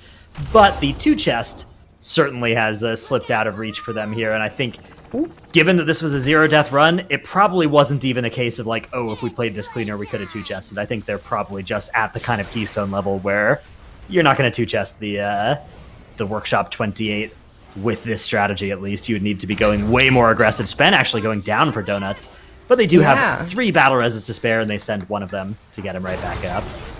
Exactly. 50% remaining on that Omega Buster for Donuts and Despair as they are making their way. Spence takes another big hit here, as well as Timber. Those Gigazaps really, really hurt as they come out and do some damage. And we will get another Magneto arm in just a little bit that they need to lift through, but it seems like Timber has everything under control. Apotheosis being popped here as they go into this phase. This does a lot of damage onto the group, especially on a Tyrannical, but Timber has the group topped so nicely here as the next set of orbs and blasts is coming out, 28% remaining. It is taking them a little while to chew through this boss. Yeah, that's that high Tyrannical experience here in Workshop. King Mechagon gonna take something like 5.5 minutes at this keystone level for the teams to get all the way through. That is a lot of time to spend here, but they are nearly done. That is going to be an interesting question though for Ambition when they reach King Mechagon, is like, at what keystone level do you just not have time to do all the damage that you need to do to these bosses? I actually think that the way that Ambition play this dungeon, it has the highest potential because they get so much damage from those squirrels all the way through the end, and that scales with the keystone level. So I think if there's any team that can do this on 30, on 31, it's going to be Ambition. They have so much damage. Oh, there's so much damage going out on Donuts and Despair as they are proccing their cheat deaths here. Yip's the only one that's keeping his as they kill the Omega Buster and are now dealing with King Mechagon. The one thing I always forget when I'm in this dungeon, but they will get a 29 and they're probably gonna go for this as they want to get a key pushed up, right? If it comes to the case of a tiebreaker, Donuts and Despair really wants to have the upper hand, so maybe that's what they're planning for the rest of today, just to get 1 or 2 keys really high up. Yeah, they don't really need to worry about the tiebreaker by the end of today, right? That's like a Sunday consideration for them, but it is something that, you know, maybe on Sunday you're not going to have time, right? Because Sunday we're introducing a new dungeon. Maybe you got to shore up your weaknesses there, so this could be their opportunity to put like a 31 or a 32 on the board, make a statement, and also secure that sort of bonus point from getting that first tiebreaker locked down. So we'll see what they decide to do. Ambition also working on some very, very high keystone here in the 30 workshop. The thing about the workshop is it's unlikely that workshop is going to be the highest key, right? We think it's going to be probably Streets of Wonder with the current dungeons, and that is probably the place to go and get like a 31 or a 32. Whew. I love that. Sorry, it's my favorite. Nice I didn't soul want to shape, interrupt you, but the soul shape is so nice here every time. They just Absolutely. It's the soul shape or the Door of Shadows, right? And then if you're one of the other covenants, you're kind of sitting there and you're like, why do I have to do this gauntlet? I didn't have to do this Just be back a in warrior and BFA, leave. right? Back in BFA, we had the Awakened Obelisk to skip through that this was area. so good. Oh yeah. Yeah. Forgot. But yeah, about you were those. saying the streets is the highest dungeon that Yeah, teams I will think run. that's probably where teams are going to get their tiebreak from, of course, depending on what that last dungeon is tomorrow as well. But yeah, I think that's probably the place to go and get your 31, your 32. So if teams want to do that, I wonder if that's something to do today. Maybe it's something you can do tomorrow. I mean, there is 5 hours of gaming tomorrow. Look at Dorky. Ooh. That's the tech. So there's no Beautiful. rope for them here. Dorky did all of that alone, and the last time we saw JPC going down there as well, of course, with evasion and cloak, he can just like get out of that range, I guess. Yeah, so it looks like the plan is to have the Inspired Mob out of the group and then mass grip everything, including the Inspired Mob, all stacked up. And that worked really, really well for Donuts there. That looks exactly how that's supposed to be done. So well played. Dorky and Nerf both have that on lockdown. They have that first pack entirely on farm. And that's something, if you're a tank yourself, you can kind of go in here and just practice that even on Mythic Zero, just don't do any damage for a while and practice that even down, on the BFA level of the dungeon until you're really comfortable. And then you can just tell people in your groups, like, hey, everybody just stay at the front. I'm going to go deal with this first pack. And you can save yourself time and stress and cooldowns by doing that if you can every time. Of course. It's funny that you'd assume that they'd listen to that, but that's a story for a different you gotta, day. depending on what kind of group you're in, you may not have it'll go like this. The cooperative tank says, gamers. wait here, I have this. Yeah. And then 3 ranges and 1 melee will be following suit just to see what the tank is doing and pull aggro. That's what's going to happen. That party chat won't stop me because I'm not reading it right now. I'm looking at my damage numbers. Those DPS would be really upset if they could read. Yeah. But yes. What if you just sort of, come close enough to put down a Wind Fury totem? You might need that. You might What you need do is that. you just put might up- need healing. Like, let the Yeah. rest of the group help. Moral support.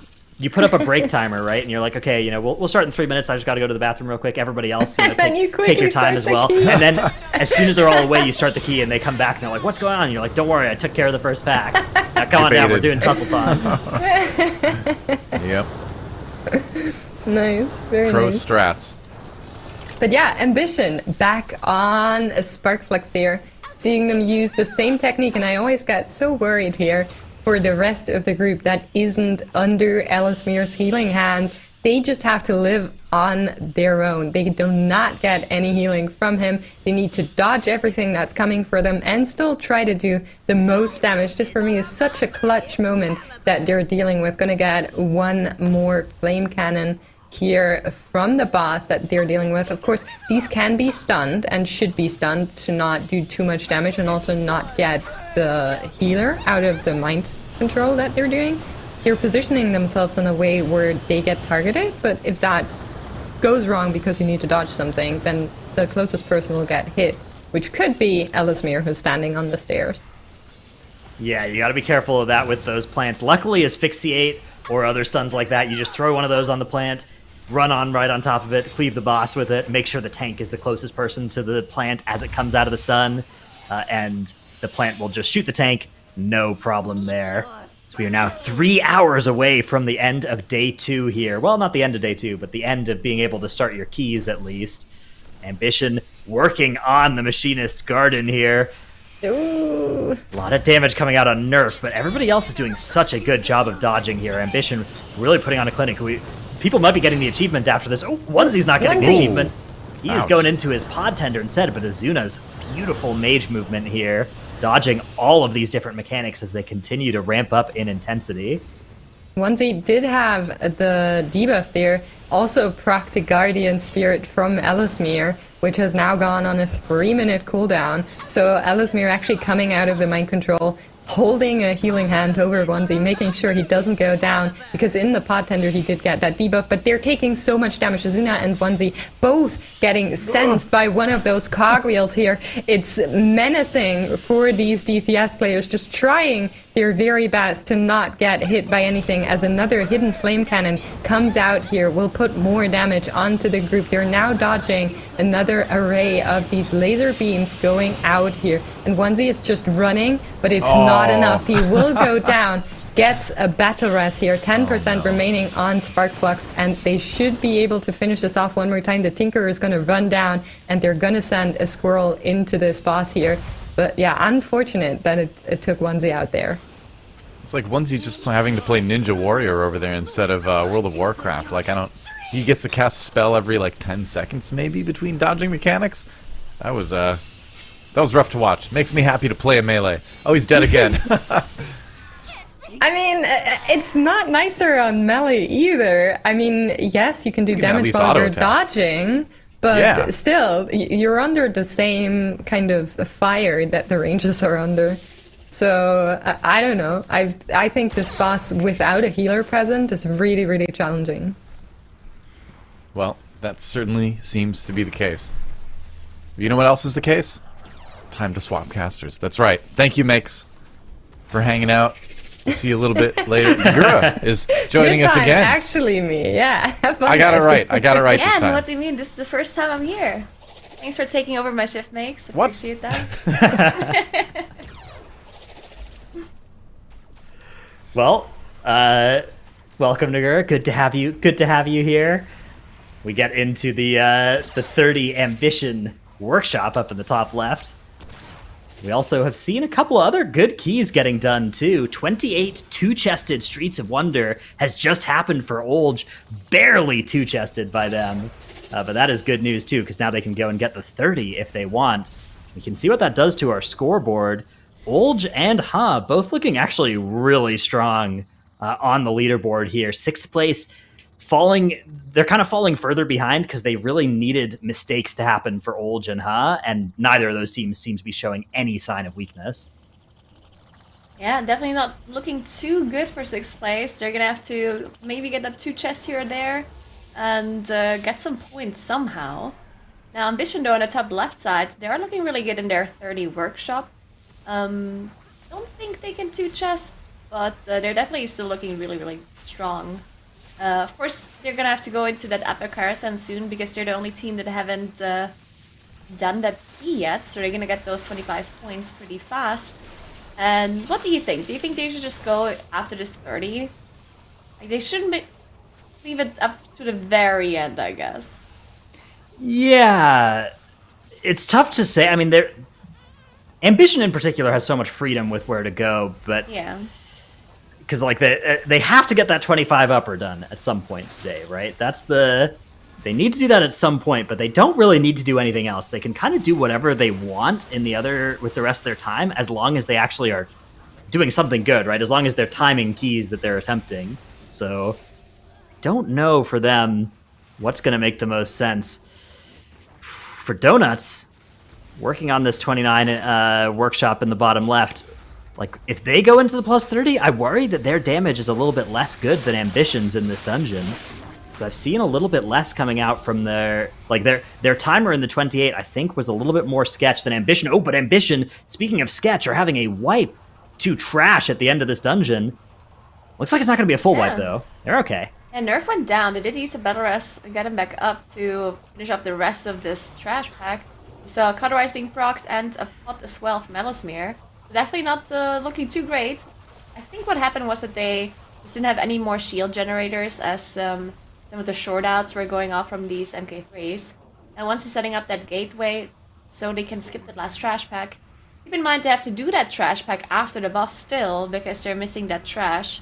That is the route that Ambition is running.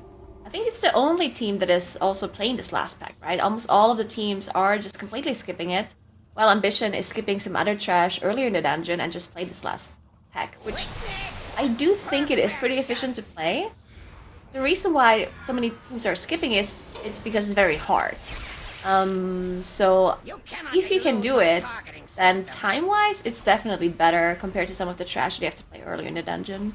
Yeah, back in BFA, that pack was just unbelievably banned. Nobody would ever attempt it in a push key. But this season, it's actually it's hard. Like it's a brutally difficult pull. Ambition do it after the boss for a good reason, and like things go wrong on that pull for sure. But they replaced one of the worst mobs in there with a Dreadlord, so you get a little bit less pain during the pull. And the Spark Out big AoE damage that goes out during that damage is a little bit less than it was in BFA as well. So it is survivable. It's a pull that teams can do, but most teams are instead choosing not to. I really like what Ambition do in here because they've found that Warlock Gateway skip for the mini-boss, and that is something that I think is saving them time, because that mob is just an HP sponge, right? You just have to sink so much damage into it to kill it, and they don't have to worry about wasting that time. You can see how much damage this boss does done at plus 30. This is definitely incredibly scary for Ambition. They already had to use the AMC for Asuna to survive one of those lasers, and now Onesie almost going down through some defensives there, so definitely very scary. Especially the second phase is going to be really scary with all of those beams going out back to back, and then that Magneto arm phase as well, which is so much AoE. We'll see how they deal with it, as they only have one battle rest left. They do have Bloodlust coming up for phase 2 though, but yeah, that can be very scary in a 30. Yeah, absolutely. This is one of those bosses that, I mean, plus 30 Tyrannical King Mechagon, this is where things are unbelievably real, and if it would be so huge for Ambition if they were able to get this keystone timed on their first attempt at it as well, because I think you could just leave it at that point. You could just be like, you know what, we're never coming back to Workshop. If other teams want to catch up to us there, that's going to cost them several hours to do so, and we are just going to go and do other dungeons and not have to worry anymore about this entire dungeon. So we'll see if that's what they decide to do, but of course, to get there, they're first going to have to deal with Phase 2 King Mechagon plus 30 Tyrannical. Like you said, the damage from those Giga Zaps that target 3 players at a time, each cast of it in the last phase, that just melts through your defensive so quickly. And then you have the Magneto arm that you can't afford to actually use personals on because you're saving them for the Giga Zap. So your healer is just needing to do so much throughput, but they're getting gripped into the Magneto arm at the same time. So it's so brutal to try and manage all of that. Yeah, you can see, at the bottom right side is already in that phase 2. They are 2 levels lower though, and you can see the timer is actually kind of close for them. Yeah. They're gonna be fine, of course, if they don't have any mistakes. But yeah, you can see the group is taking quite a lot of damage already from those Giga Zaps plus the Magneto arm combo. And there we go, Ambition, top left side of the screen now in that second phase. Oh no! Look at Azuna casting Arcane Explosion because he's fire locked from quaking. Tragedy for Ambition during his combustion. That's okay though. Oh no. Is it okay? We'll see as they're touching those sparks, jumping around as well, being relocated. Usually the way you want to deal with these sparks, because it can be very dangerous. You can see Ellesmere just barely managing to dodge one of them. You want to move all the way close to the boss. But the problem is, because the recalibrate moves the sparks to a player's location. So if all of them are in melee range, and during the Magneto arm, it can be really hard to dodge them. So you can see the range actually standing really far away, made them away from melee range to give more space to the tank and also JVC. Yeah, Dark Pact used by Onesie here. Warlock's really good. You're hoping your Warlock gets targeted every single time by the Giga Zap because the combination of Unending Resolve, Dark Pact, really making them a good target. On lower keys, you'd kind of rather just target your rogue, your mage, because they can use immunities. But as you start getting to these high key levels, it's like, oh, we actually don't want our mage to get targeted too often because he's only going to get 1 Ice Block and 1 Cauterize against this. We'd kind of rather just nuke heals into Onesie because Warlocks are the best at receiving those heals with the way their kit just naturally works defensively. Yeah, you saw Onesie still, with all of those defensives, still dropping pretty low. Yeah, I still need the Guardian Spirit even on that earlier set, Yeah. so even on the Warlocks at the plus 30 Keystone level, nobody is safe from the Giga Zap. Yeah, they did manage to survive the Magneto arm pretty easily, and now the Zaps are coming out. One of the tank that's always a very good target, of course, with AMS as well, being used by Nerf. You can see Alismir and Asuna dropping so low. Probably the squishiest targets to be hit by that whenever there's no immunities available, and no Guardian either. But Alismir just barely managing to keep both of them alive. Really scary though. The boss is still on 35% HP, especially with no defensive cooldowns available at the moment. Still gonna take a while for them to finish off, and another Gigasap combo. Yeah, Alismir might be running out of cooldowns soon, so a bit scary for them here. Yeah, things are definitely getting rough. We are going to see some defensives becoming available again here. JPC still has Cloak ready too, so they do have some options. Anytime Nerf gets targeted by any of the Gigazaps, it's always a good time as well. They are getting low on Omega Buster too, so they're going to have one more round of Gigazaps coming out of this Magneto Arm. Let's see how they choose to handle it. We have Unending Resolve available, probably Dark Pact as well for Onesie. There's a set of Quaking. Here go those shots. One on Ellesmere, that is brutal. No Pod Tender available for him. No Desperate Prayer either. Power Infusion is committed. And he's going to end up actually going Angel form there. Azuna also getting zapped, getting healed through it. It looks like the last target was probably Nerf there, as they end up not having too much trouble on the other targets. But Ellesmere with no Pod Tender, with no Desperate Prayer, very little ways to survive. That does end up taking the Soul Stone. They're now out of battle reses, but luckily the boss is sub 5% here. So they are going to be able to get through that. They just have to kill that trash pack. They're going to have 2 minutes to kill the last trash pack. I think that is fine. I think Ambition are in good shape here if they don't wipe that pack. But it's a nasty pack. It's a plus 30 key, so we'll have to keep an eye on it. Yeah, wow, that's so good for Ambition that they managed to finish this key here. On a plus 30, as you said, the other teams are going to take a long time to catch up to them, because a lot of them still have to do the 28 on the 29 as well. You can see Donuts in Despair on the top right side of the screen, also in Workshop. They didn't manage to plus 2 28, so they have to do the 29 and the 30 afterwards. So still quite a bit of time they have to spend to catch up to them. We do know that 6th place is now taking their 15-minute break, which all of the teams have to take each day. I think, did any other team already take the yes. break? Or is it... Ambition's taken a break. Has taken a break. I don't know if they were taking their full 15 or if they split them up into their 5 and 10, though, because that is also something that teams are allowed to do. So, not 100% sure what the full break status is for those teams, but a lot of them have already taken at least the first half of their break. Oh, they're actually resetting. Yeah, Ulch had an issue on their first boss in Streets. Ended up wiping, so they just decided to reset the key. So not very fortunate for Ulch. They're looking still pretty good with their points, being up there in 3rd place. Realistically, I would say 4th place because of Ambition, of course, not having done upper. But yeah, it's still the first boss, so not too much time lost, but you definitely don't like to see that kind of stuff. Wow, Ambition really coming close to the timer here a little bit, too, within about 30 seconds. They're going to get it done, but shows you that we're at the upper reaches here. They're going to follow up their world record in the 29 with another one in the plus 30. They are still in last place, however, but they can overcome that by just going into Upper Karazhan one time and gaining 25 points.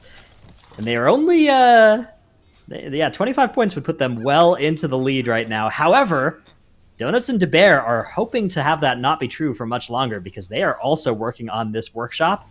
That'll be a 29 for them, and they also have some great 2 chests available on their scorecard they can go and capitalize on for some free points. The thing about Ambition is their lineup of keys are strong, but they don't have any 2 chests available. If they want to go and mine easy points, it just needs to be the upper at this point. So other teams will be able to catch up if they want to. And I think by the end of the day, if Donuts and DeBear wanted to be ahead at the end of the day, they definitely could be if they went to all those 2 chest dungeons. The thing is, they don't care about being ahead at the end of day 2, right? They're trying to maximize their chances by the end of day 3. So we'll see what they decide is the best way to do that. And now, Olge didn't 2 chest the lower, right? That's just a 1 chest 28, isn't it? I believe so, yeah. I'm like 90% sure. Well, yeah, I don't 100% remember. I don't now. As soon as the leaderboard's off the screen, it's out of my mind.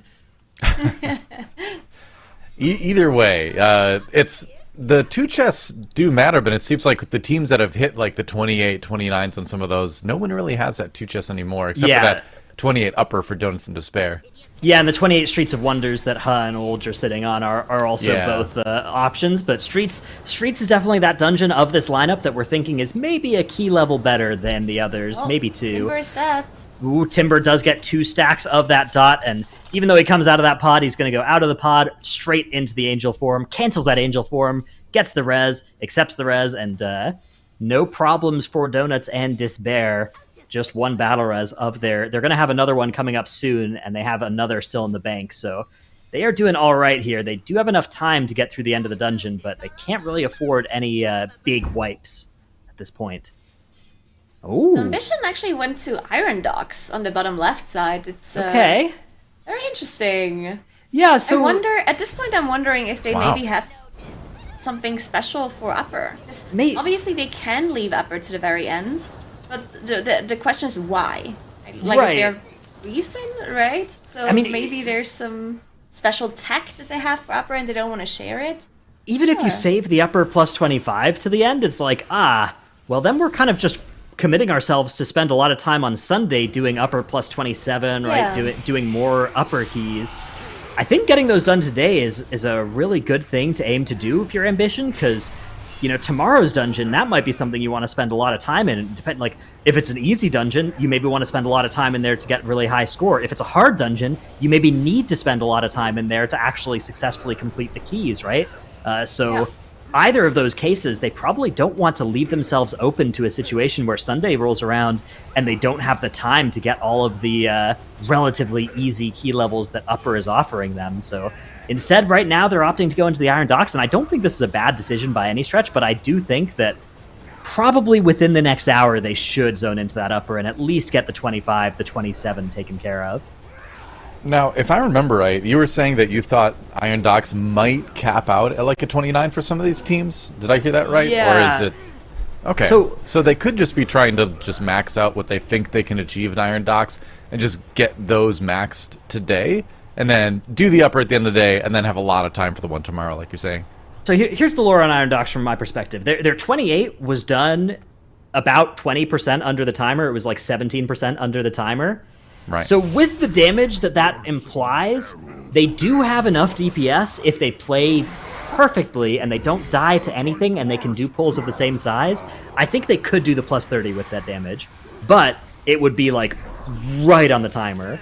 So either they have a faster plan than the one they used in their 28, or they probably cap out at the plus 29 key, unless they want to spend a lot of time really honing that plus 30, or they just roll in and one-shot it like they did with the Workshop plus 30 with just brilliant play again. So that's always something that you can't count out being a possibility for Ambition. Big pull on this first boss.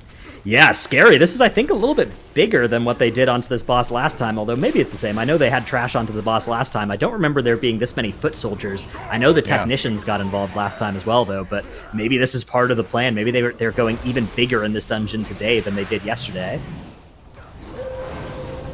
Yeah, and interestingly, we have Ha and Olge at the bottom left and bottom right that both are doing their 30 streets, and they're pretty much at the same timer as well. So it's very cool to see those two teams being able to be compared to each other, see how they're doing their run, because those two teams are really, really close to each other in points and also close in which keys they have available to do.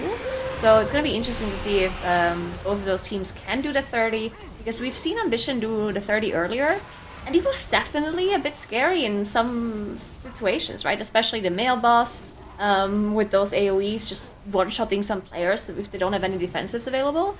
So yeah, we'll see if they manage. We already saw Olge reset their key once, because they had wiped on that first boss previously.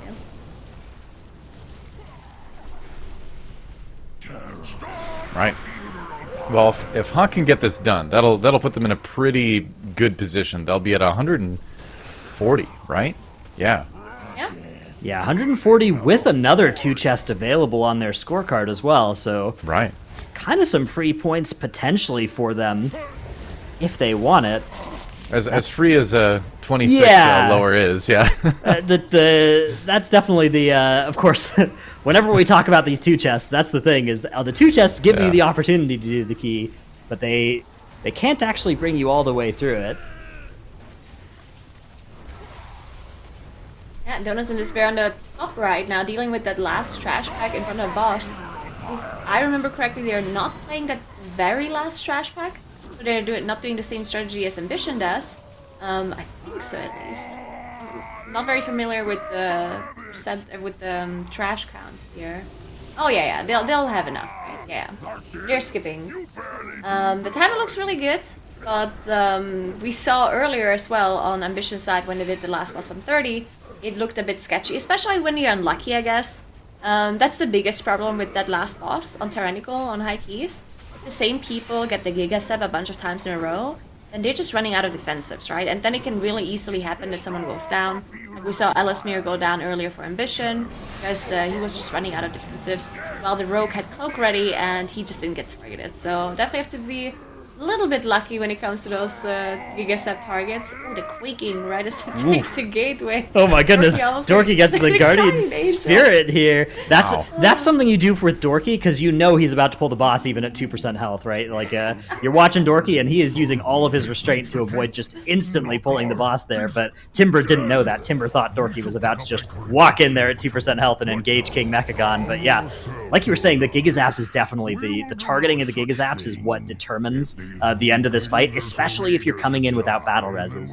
Luckily for Donuts, they have 2 battle reses available, so even if Timber gets targeted by every single Giga Zap in P2, they can just have him go Angel Form and res him, and they can get through it as long as they play cleanly, even if somebody just takes unhealable damage from being targeted by every single Giga Zap.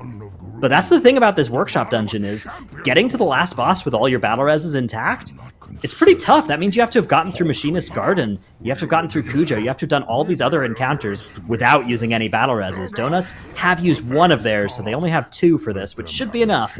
But if you're coming to this boss with 0 or 1 battle res, that's where you start really being like, oh, I hope these Giga Zaps are kind to me today. Yeah, for sure. As Ambition is now gathering up all of this Beautiful. trash for the Iron Stars. Very well done. We do know that they have this very, very thought out strategy where they have exactly enough trash count for each Iron Star. They also have JPC and the Hunter misdirecting some trash from the maze area afterwards all the way back. You'll see the mobs already running towards Nerf here. You can see JPC running back as well, so let's see if they can hit the star. You have to be a bit careful with aiming here, because the objects here, the structures, they actually stop the Iron Star. And I think they do also want to hit that patrol in the back that is patrolling around, that they didn't pull completely. We'll see Yeah, if they need manage to hit at it least all. make sure they get the big guys, right? Those mobs need Yeah. to get hit by the star, and they've done it here. There's the bursting stacks. Nice. They've gotten most of that patrol, but yeah, like you said, there are a few orcs still left alive that they're just going to drag into this next pull with them. The Iron Stars do have a target cap, right? Each Iron Star can only hit 15 mobs, so maybe they were just leaving these out because they wanted to make sure that the big guys got hit, and so they were pulling a specific 15 enemies to make that happen. Or maybe it was just those ones got left behind for other reasons, I'm not sure. I guess it doesn't really matter because the infiltrators are immune to the Iron Star damage, so they're gonna have to deal with them anyway at the moment, and it's not that big of a deal if you have 4 of these smaller mobs here with them. In fact, it might actually even be better for the Warlock damage specifically to have extra targets here, so maybe even planned. Maybe it will make sense even. Yeah, exactly. Wasn't Could even an be. accident at all. I mean, they're just deckhands, right? They don't Yeah. really do too much, so could absolutely be what's going on here for Ambition, as they do have to spend some time finishing those mobs off. Meanwhile, up in the top right, Donuts are working on that Phase 2 King Mechagon. You can see the Bloodlust is active, but expiring sort of soon for them as they try and get this boss finished off. And they have those defensives mostly still available, but you're going to start seeing those buttons get pressed every time the Giga Zaps come out. Yips has used his Cloak of Shadows. We have most of the other buttons still available, but Ice Block also not available, actually, so no immunities except for, well, Dorky can just tank it, or he can AMS. We'll see. There's the first Giga Zap. It's going to be on Cryptix. Uses Invis. It gets sent over. The second one over onto Dorky. Dorky's just going to tank that. The third one actually goes back onto Cryptix. He's going to alter time. Actually ends up getting through the initial hit really well, but the dot is still ticking away on him. Luckily, if the dot is just on one non-tank player, things are usually not too bad. The problem comes about if 2 people have that dot at the same time. Then the healer usually can't keep up.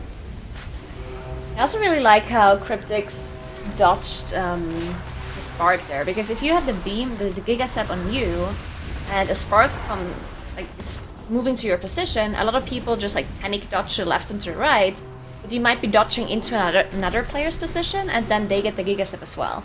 And if you have 2 people with that dot, that is incredibly hard to heal, especially in that second phase. So Cryptics, instead of dodging left, he did dodge backwards to make sure the beam is still on the same location. But we see Timber actually proccing the pot here, which is very difficult for the rest of the group to survive this Magneto arm damage, but they're looking fine as Timber now came out of the pot. But the Conroy is being procced by Cryptics as he walks into the AMC, being put down by Nerf. Definitely some damage still on Cryptics. Oof. Got a big heal at the very end. Yeah. Sure this stays alive, but, immediately after surviving that, channels the Tormented Orb of Insight as well. Yeah. Just, no fear there for Cryptics, blasting that damage into the boss. 2 minutes left on the timer here for Donuts and Despair. 20% on the boss HP. They don't need trash afterwards, so they are good if they can get through this without any deaths. They have 3 battle reses available now as well, so they are looking good here as long as things don't go horribly, horribly wrong. It's actually kind of good for them that Timber doesn't have pot available as well, because now if Timber dies, he goes into Angel form instead, and he will be able to at least keep the rest of the group up. But they have gotten through it. Donuts and Despair are going to put this plus 29 workshop on the board and be our first team to make it to 140 total points. Very well played by them.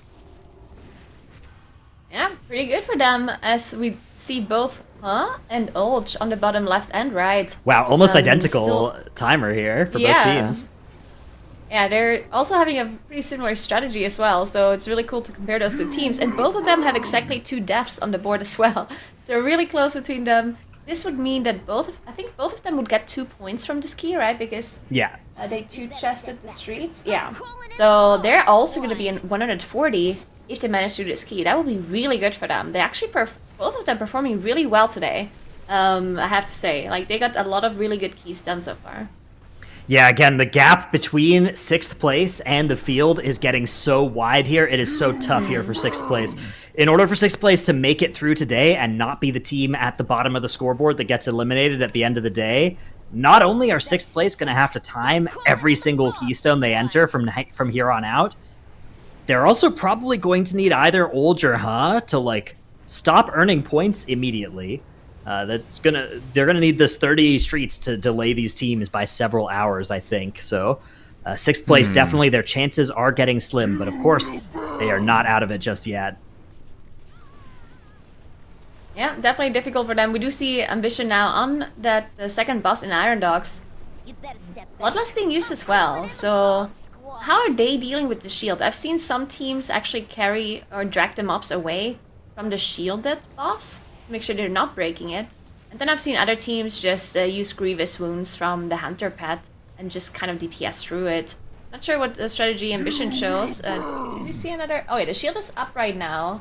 Yeah, it's on the right ranged side, mob, so they aren't... Yeah. It looks like they... Oh, actually, they broke the shield by accident, but they did it after they killed the caster. So they're trying not to break the shield by having it go on the archer far away from the rest of the group. That way, it's not going to get hit by stuff like Wildfire Bomb. But it actually still ends up getting the shield broken through.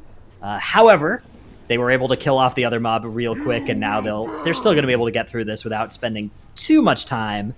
As this keystone gets up to that plus 30 level, if they're attempting that, they likely need to be perfect on the shield. But it actually gets kind of easier at the higher key levels because the shield is a bigger shield, I believe. So a little bit easier to not break it by accident.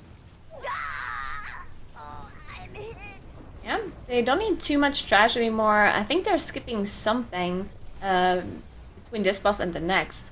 But I do think the next boss can be really hard on Tyrannical, especially on these high key levels, because of the wolves, first of all, having more HP.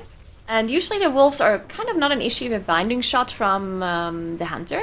Oh, Asuna actually getting hit by that wave and proccing the pot and Cauterize, unfortunately. The flaming pod. Yeah, the flaming pod. Yeah, I'm interested to see that next boss, because, yeah, those wolves, if you don't have enough AoE damage, and they don't die within, the Binding Shot plus, an AoE stun, then they can kill a lot of people really quickly, and things can get out of control really, really fast. We'll see how they deal with that, and then they also have to be a little bit lucky, I guess, on who gets targeted by that freeze cast, because I'm pretty sure the Warlock has nothing to get out of it, right? We have block and in death from the Hunter, but I don't think Warlock can do anything to get out of it, right? Well, other than using a lot of defensives. Yeah, that's the thing. The Warlock immunity of Dark Pact is available, but not much else for them. So that's what's going to go on there. You can see, ooh, Kel actually going to run out there with the money order. Soaks it. It looks like with maybe a last second vanish for Olge. Actually, not sure how, or maybe evasion. Can you evasion that? I haven't actually played as a rogue in this dungeon yet. So some way of immuning the money order. No, because it's physical damage. I didn't think you could evasion it, but maybe that was Vanish used last second to prevent it from targeting or something. I'm not sure. Maybe. Yeah. You also can see that Olch has 10 stacks from that's Infiltrated from the Shrouded buff. Well, on the bottom right side, it's already up to 12. So Ha definitely killed a lot more, well, 2 more Shrouded mobs for this male boss. So that means it's probably going to be a little bit quicker for them and also easier to deal with because of the route that they chose to do. Yeah, that's the thing about Streets of Wonder is you can get so many stacks of this Shrouded Affix pretty early in the dungeon if you go and seek out and hunt down those infiltrators, which is pretty cool. It's kind of in flavor with the Affix, right? You really kind of get that bounty hunter vibe as you're looking for all these shady dealers all over the place, getting your stacks. And yeah, 10 stacks at this point in the dungeon. You know, that's 20% haste. That's almost a Bloodlust. That's more than a Drums. That's on the whole group for the rest of the dungeon. Pretty crazy.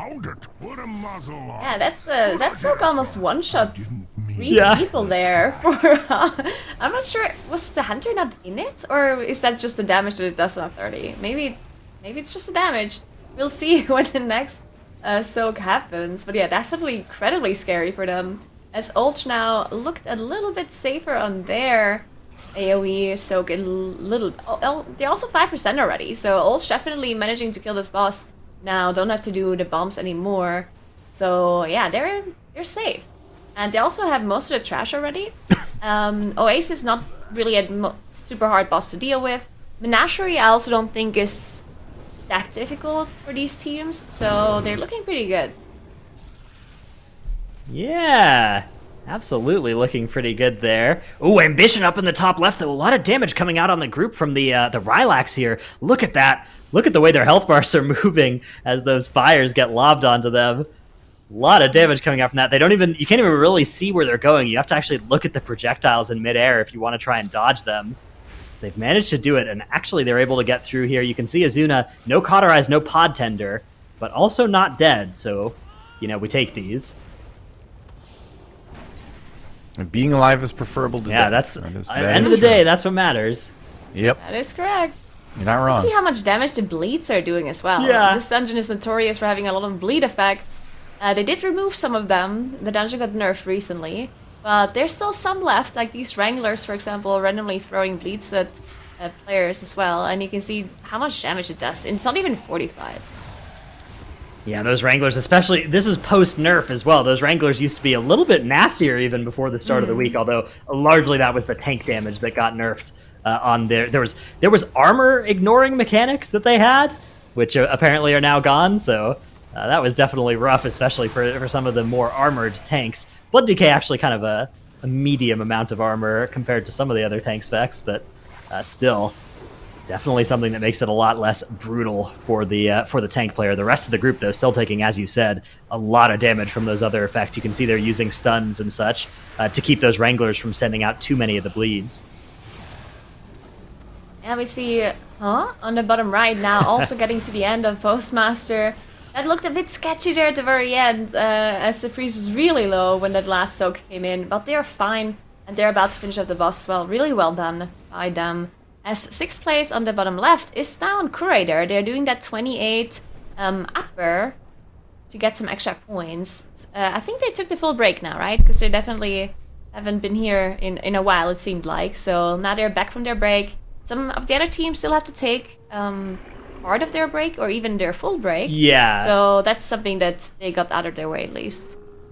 Yeah, last information I had 20 minutes ago was that Ha and Ambition had both taken 5-minute breaks, so they still need to take their 10s, and 6th place had taken all 15 of their minutes of break, so that is something that we will probably see coming out from these teams in the next few dungeon attempts. We'll see them finish up their breaks and get that lined up. We are just crossing over the halfway mark in our day right now, so kind of the perfect time to take your break to optimize well-restedness. I like 6th place taking their full 15 minutes too, because like we've talked about, they're the team that really has like kind of the major burden to perform on them right now to stay alive and try to make it to day 3. So why not take that longer break, do all the strategizing you can, and then just like come into the rest of the day focused and trying to stay alive.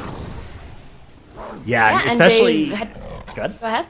Okay, I was just saying, especially since 6th place are in this position of needing to like figure out how big they have to go at the end of the day, taking their break early, like you said, that means they'll have the more information later when they actually have to start making that decision of like, okay, how big do we have to go to try and stay alive in this tournament? It's gonna have to be say the exact very same big. thing, so move on. Okay, yeah, well, a likely story. Great minds.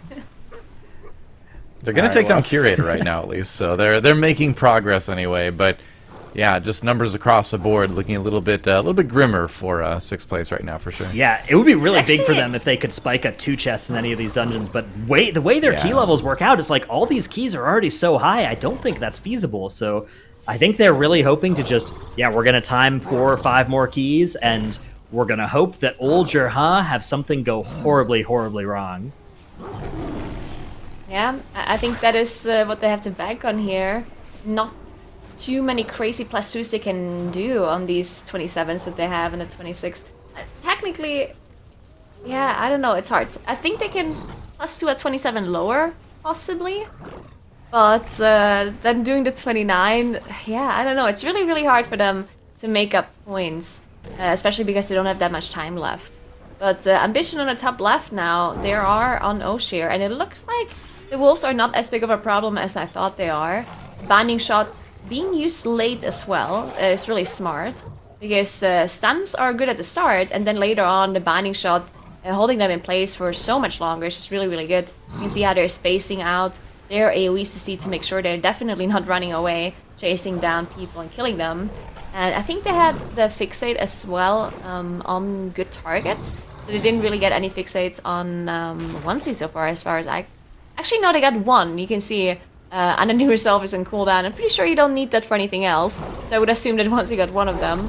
Which means that if they get one more, then onesie might be in trouble. But they're just going to be lucky.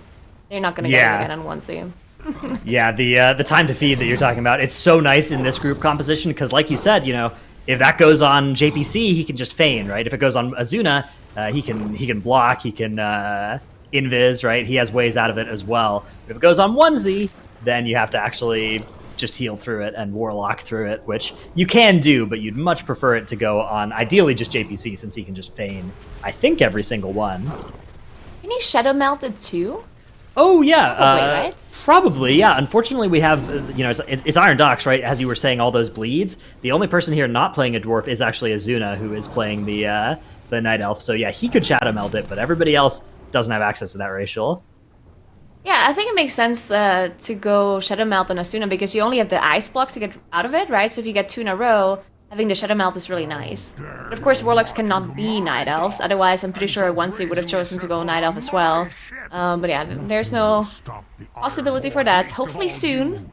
I did say we're gonna get that dealt with. We already have I think mages, priests, and rogues that can already play all classes, or it's already announced. So maybe Warlock can be a Night Elf one day. I think it would. I think it's only fair. I think that would be, especially after what happened to their tree. I imagine that some of them are probably being driven into some pretty dark magic. Ready to embrace the darkness. Yeah, True. Exactly. I feel like the lore should work out for it, but I'm not an expert in the field. All right, well, we do have Ambition getting started on this last boss here. They have 6 minutes to deal with 29 Tyrannical Skullock. This is a really nasty boss until Koromar is dead. Once Koromar goes down, it's not too bad, but you can see right now Koromar is doing that Blade Storm. That's pretty lethal. The big things that he does, though, are the leaping around onto people. That does a lot of damage, and the biggest thing is that while Koromar is alive, the other orc is hanging out in the cannon and just blasting the group. So you can see they're actually all staying back here and focusing damage on Koromar, and you can see those cannon shots coming out on Onesie, needing to use that unending resolve, and even still almost dying to the huge damage of that cannon shot. Yeah, that looked really scary, with the unending resolve still taking so much damage from that fixate. That is kind of crazy. But yeah, if you look at the timer, they still have 5 minutes left. So they're looking pretty good. This boss does take a long time though, especially because you constantly get knocked all the way into the back and you have to move all the way forward. It's always a pretty big time loss and downtime. But yeah, as you said earlier, with the plus 30, it's definitely going to be incredibly close. Yeah, I think that this run doesn't seem like they would be able to get a plus 30 with this damage. I don't think so. I think that because at plus 30 we're looking at what, 10% more health on the dungeon, so it takes maybe 10% longer. So if their timer is over 27 minutes or so, we're probably looking at this not being something that they can easily time at the plus 30 level with just a clean run. They'll actually need to find more damage to make it happen, which yeah. And I mean, there's so many other keys they can... I mean, not to say that 30 is completely impossible for them, but surely there's other keys where they can get points that is much easier for them to get, right? So I would assume that they're going to go somewhere else after this 29. And yeah, the end of this boss fight shouldn't be too hard for them anymore, as now they did finish off that first boss. So that means they're not going to be targeted anymore by the cannon, because Sogosh is the one that is controlling the cannon whenever that other boss is still alive. So whenever you finish that one off, he'll jump out of the cannon. And once he's out, he doesn't actually do anything crazy anymore, so you can just focus Skalok here, make sure you don't get the smashes anymore, you don't have to walk all the way back. And yeah, the rest of this boss fight not too bad, except damage on Nerf. You can see actually pretty low, but that's just because I think he didn't have rune weapon up, so yeah. And Ellesmere is not going to heal him as well. Ellesmere at this point, he's only going to ever heal Nerf if Nerf says heal me. Any other time, he's just going to assume that Nerf has got himself covered because, of course, those Blood Death Knight things. You can see Nerf doing a casual 23k HPS to himself here and not requiring pretty much any external healing. He's also playing Kieran here. Is that because they don't manage to get that many Shrouded buffs? Yeah, so it depends a little bit on the dungeon. Definitely the Kyrian Fae debate is an open one for the Blood DKs. I do think that, yeah, especially in the dungeons where you don't have as many Shrouded buffs, Kyrian is something that you'll want for those trash packs. Just the way it works, right? Kyrian gives you these runes, and the runes let you cast more Heart Strikes, and the Heart Strikes give you more rune weapon uptime. So playing Kyrian is really nice, but in dungeons where you can get above 10, 12 stacks of haste, all of a sudden you just have enough haste that you don't need those runes anymore either. And so that's where we've seen a lot of DKs starting to consider this Night Fae. We see actually some dispute though. Trell, Dorky both playing Night Fae in their dungeons. Nerf and Quasi actually both playing Kyrian in theirs. So it certainly is still an open question. And they're Quasi actually playing Kyrian even in Streets of Wonder, one of the dungeons where you get the most stacks of Shrouded buff. True. Yeah, very interesting. See the difference. Yeah, we also saw some general differences in Covenants with the Warlocks as well. We saw some Kyrian Destro Warlocks in Upper, for example. We've also seen some Necrolord Survival Hunters. And I think that might be the only difference we saw. Well, we saw Frost Mage, but still not sure if that one's gonna come back. Yeah. But yeah, 6th place now at Mana Devourer, actually using the Bloodlust here immediately on pull. Do you think... So most people use Bloodlust on pull on Mana Devourer, but I personally was thinking, doesn't it make sense to wait for the orbs? And so everyone has like a stack before you Bloodlust? Yeah, so everybody gets a 10% damage buff that you get to multiply with your Bloodlust. On the other hand, like, is that even better than just sending your cooldowns in Bloodlust and getting them to getting your cooldowns to start cooling down, getting them back sooner? Yeah, it's also, like, not sure. Are you playing with DPS who can be trusted to not grab more orbs if they know that Bloodlust is coming? These are all the questions you need to decide for yourself if you're choosing when to send the Lust on this boss. I do see where you're coming from, though. I think your argument is absolutely one that should be considered. They even got rid of very ethical damage dealers here for 6th place as they got rid of their stacks. So here's the thing, right? If my healer tells me to get rid of the stacks, I would just not pick them up in the first place, right? So, wow, interesting to see that the Warlock is actually running around, picking them up and cleansing them. Wow. That is the most ethical gameplay I've ever seen out of a damage dealer. That is for sure. Oh, agreed. All right, well, we can see a couple keys nearing completion. The top 2 keys on our screen, both Olge and Ha are working on their Streets of Wonder, and they're actually at pretty much identical spots in the timeline. Old's just about to finish off this mini-boss, and then they'll be able to head upstairs. Ha also working on their last trash pull before they'll get to do the last boss, so really going to come down to the wire here for both teams. I think with 6 minutes on the clock, they should be okay for plus 30 Tyrannical Soasmi, but that is a nasty fight. If they have any troubles, if they will not have time to wipe and go again. Yeah, I agree. They have Lust available, and they both have 15 and 16 stacks, so definitely a lot of damage that they have. Yeah, as you said, that last boss fight can take a really long time, especially if you get a bit unlucky with the rings and the teleporting. So we'll see, as Soasmi immediately is being engaged by Olge, as I assume Tarzan had already previously... Oh, he gets griefed on his orb Wow. as the portal just goes right through him, and let me tell you, he is not going to be too happy about that. He's gonna be saying some nasty things about those teleporters for sure. Yeah, I hate when it also happens every time when you put the Soul Rod down, when you play Dreamweaver, and you have like the Zone, the Rune of Power, the small Rune of Power, and then you're guaranteed to have one of those teleporters like walk over that Rune of Power, so you have to walk out of it. Happens every time. Yeah, I'll see if I can do my best Terrasant impression. My flowers, man. That's what he sounds like. That's a guilty of mine. So it's that's a canonically accurate voice. Trust me, if you haven't heard him speak, it was a perfect impression. Yep, I can totally relate. That Field of Blossoms, it can get people in trouble as well. It's one of those things where DPS, sometimes you see them die to something, you're like, why were you standing in that? And they're just like, well, there was haste in there. What did you want me to do? Walk out of the haste? When I started playing Daster Warlock, I had never played Dreamweaver before, because as a Moonkin you don't play Dreamweaver, right? Mm-hmm. So I didn't know that it creates a haste zone, and I always thought it's like something that does damage to me. So I always walked out of it. Oh no. Until people told me, and then I didn't walk out of it and died to abilities that were on top of it. So maybe it would have was better before. Yeah, in a sense you were right the first time, yeah. Yeah. Well, the feeling is always like, okay, if I can just keep one toe on it. I know I'm close enough and I won't get hit by this. Yeah, exactly. Surely the game will understand that I needed to stand in it and not one-shot me. Yeah. Well, if there's anything we've learned, the game always has your back. You never die to things you're not expecting to die in WoW. So Asmi getting very low here for both Olge and Ha.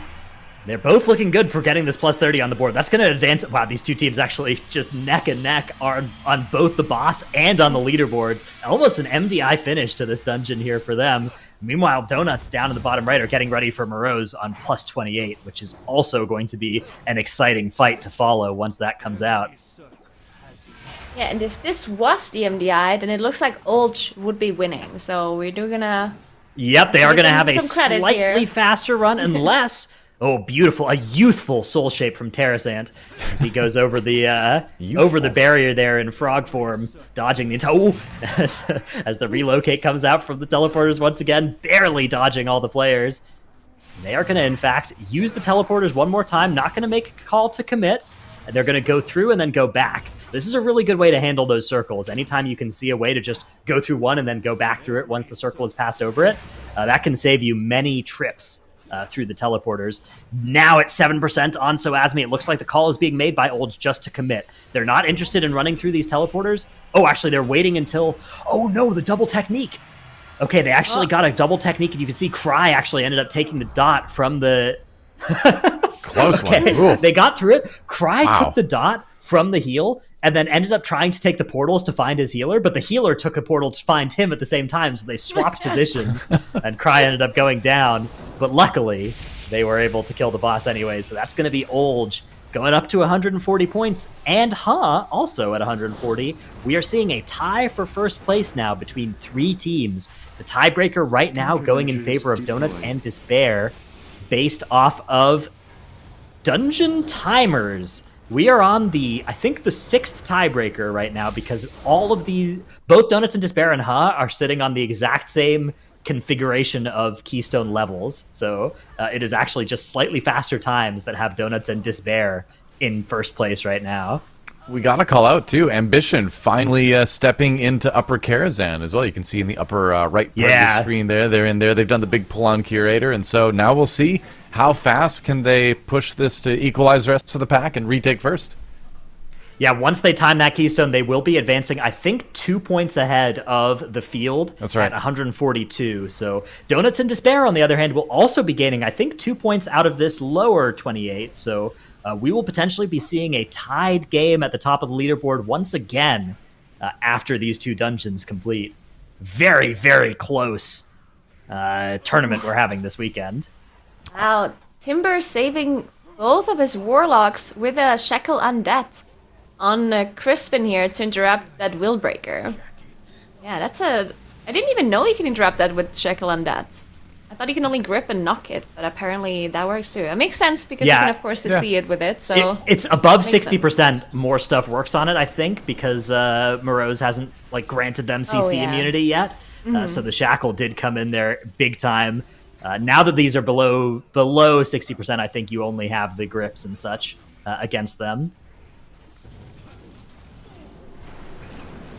Yeah, and there's Robin's going to be the last one that they kill there with the whirling edges. And they're actually not even going to focus it. This is the strategy that Donuts and I think we've seen another team, but maybe it's just Donuts that do this. They just have Robin last and just deal with those whirling edges and just use them as a cleave target, but focus onto Morose. I like that a lot. They also already have 14 stacks of the Shrouded buff here, even though they still have approximately 40% trash left to do. So they're gonna have a lot of stacks for Maiden at the very end. Looking really good for them.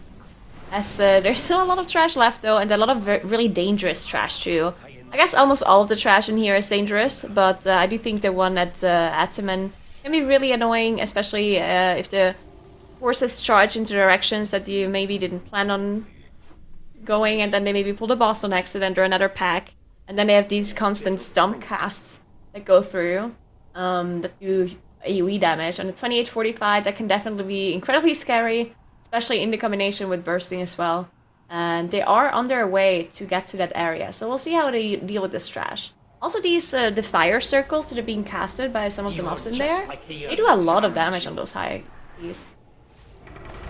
Yeah, that's one of the things about these high keys is as you start getting to these levels, certain abilities that just did not matter at lower levels surprisingly start to become big pain. 6th place actually having a death even here on the chess encounter. Chess encounter is not one of those places, right? The chess encounter has no surprisingly lethal mechanics. It just has a bunch of things that one-shot you if you stand in them, and unfortunately that is what's happened here for 6th place. Looks like they're just going to hold on to the battle res. I actually really like that decision. They're gonna save that, and they're gonna have 2 B reses for the last boss fight, which they may end up needing. That is a nasty boss encounter. Yeah, I suppose you're not really going for the 2 chests or anything at this point, so yeah, exactly. You don't mind taking a bit extra time. Yeah. Yeah, and Ambition now on the top left, now finally in upper. So they're gonna get those 25 points on the board and move all the way to rank 1 if they manage to finish up this key, of course. Now, we did see a team close to 3 chests at 25, I believe. So we'll see if Ambition can do that. They are 8 minutes into the dungeon and already are at Medivh, so they're definitely really fast. But we'll see.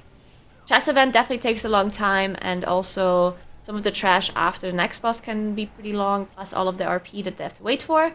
So yeah, it would be really good to get a 3 chests, because then they can 3 chests at 25 and then 2 chests at 28, and that would be like the fastest you could ever be in that upper, right? Then you get the 30 key done, and then you're out of it again. So you basically played 3 times and you're done, technically. Well, if anyone can do it. Yeah, I think so. I mean, especially looking at the way that we don't have that much time left, right? We're sitting here at the end About of 2 day hours. 2, 2 hours left in day 2, and then we have 5 hours on day 3. But 5 hours on day 3, some of that time is going to have to go into our last dungeon. So I agree, Naguro, like getting through upper, doing upper 3 runs and then you're done would be a really nice way to just save yourself some time and create some time for yourself for the other dungeons, right? Yeah, for sure. And I think they're already done with a lot of their keys. Unless they really have a lot of time left over, like tomorrow or something, then they can revisit some of the keys and like try to do a higher one. Yeah, that 30, the 2 30s they have and the 29, I think they're definitely already at a key level where they say, okay, we're fine with this. Unless something happens or unless, you know, another team is coming really close. So yeah, this upper is basically the last high key, or the last key they have to do, and of course lower as well. Lower is in the 28, that is a key they can also push a bit higher pretty safely, I would say as well.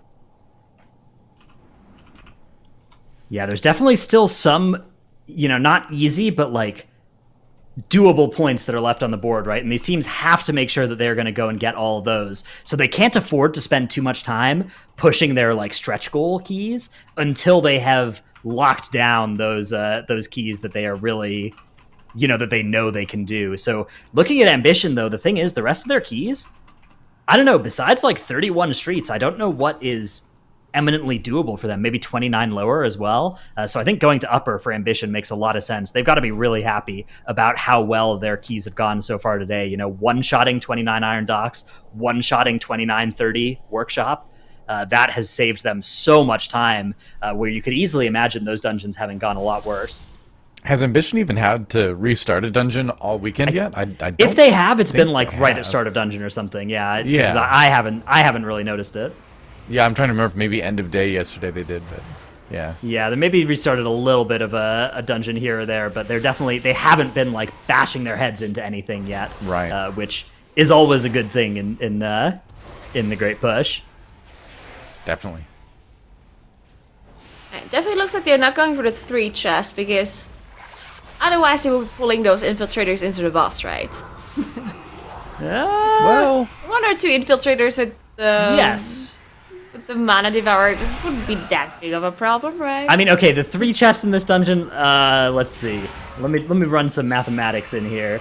We're looking Alright. at 21 minutes for the 3 chests. So they have 9 minutes and 30 seconds to do Mana Devourer, the AoE pull, the skip, the chess event, and Visa-Doom. So we're talking about like 2 minutes for each of those 5 things, roughly. 1 minute for the skip.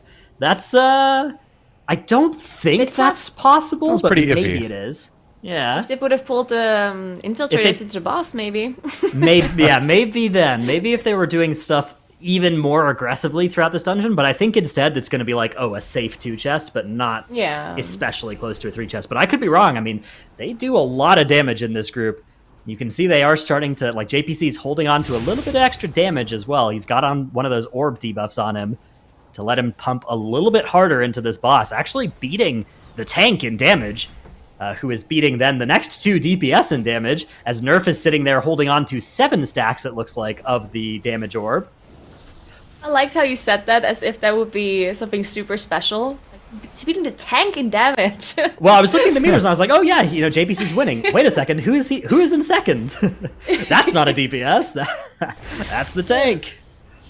Yeah, Blood DKs actually do so much damage on this fight because they get to hold on to all those orbs. Azuna eventually able to overtake, but Nerf is doing more than 20k DPS over this encounter, which is crazy.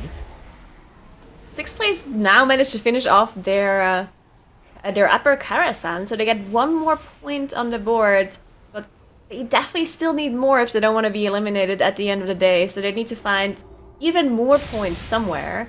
And additionally, I also think they need Olch and to make some mistakes, which is honestly possible because we're getting in this territory where the keys that they have to do are really high, or dungeons that are very difficult, so it's possible that they don't necessarily get to have a lot more points for the rest of the day.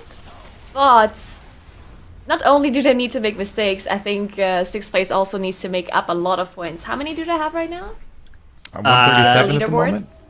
Yeah. They're missing 3 points, right? Yeah. They So are. assuming the other teams are not going to get any more, which is unlikely, but possible. Yeah, sixth place Still has 3 time. points. If Ha and Olge don't time any more keys, they maybe Yeah. have time if Ha or Olge time one more key. If both of those teams time 2 more keys, I think it's probably over for sixth place. I don't think they have the time even Yeah. to catch up. Not even factoring in the tiebreaker, which I don't think is in their favor either, because they don't have a plus 30 on their board. Well, behind in 3 of the dungeons so far, and streets, Yeah. shops, and lower. So it's a lot of time that it would take to get those points back. That being said, they are going to keep on giving it a go. They're hopping Oh, on yeah. that Prot Warrior and walking into Iron Docks. Going to attempt the plus 28 in there. And they've got to keep doing this because it is certainly possible, looking at the keys that Olge and Ha are going to be doing now, there's not really that many easy keys left for either of these teams. They certainly could spend the next 2 hours depleting, in which case sixth place need to make sure that they are playing to capitalize on that possibility. What if sixth place was able to get like a 29 Iron Docks done, and then go back and maybe bump the other keys up a little bit? Maybe win something on a tiebreaker, possibly, if you've got a higher Iron Docks. I don't know. The tiebreaker, though, is they need to do a plus 30 to equalize the tiebreaker because every other team has a plus Yeah, 30. So Docks isn't the place for them to get that tiebreaker necessarily.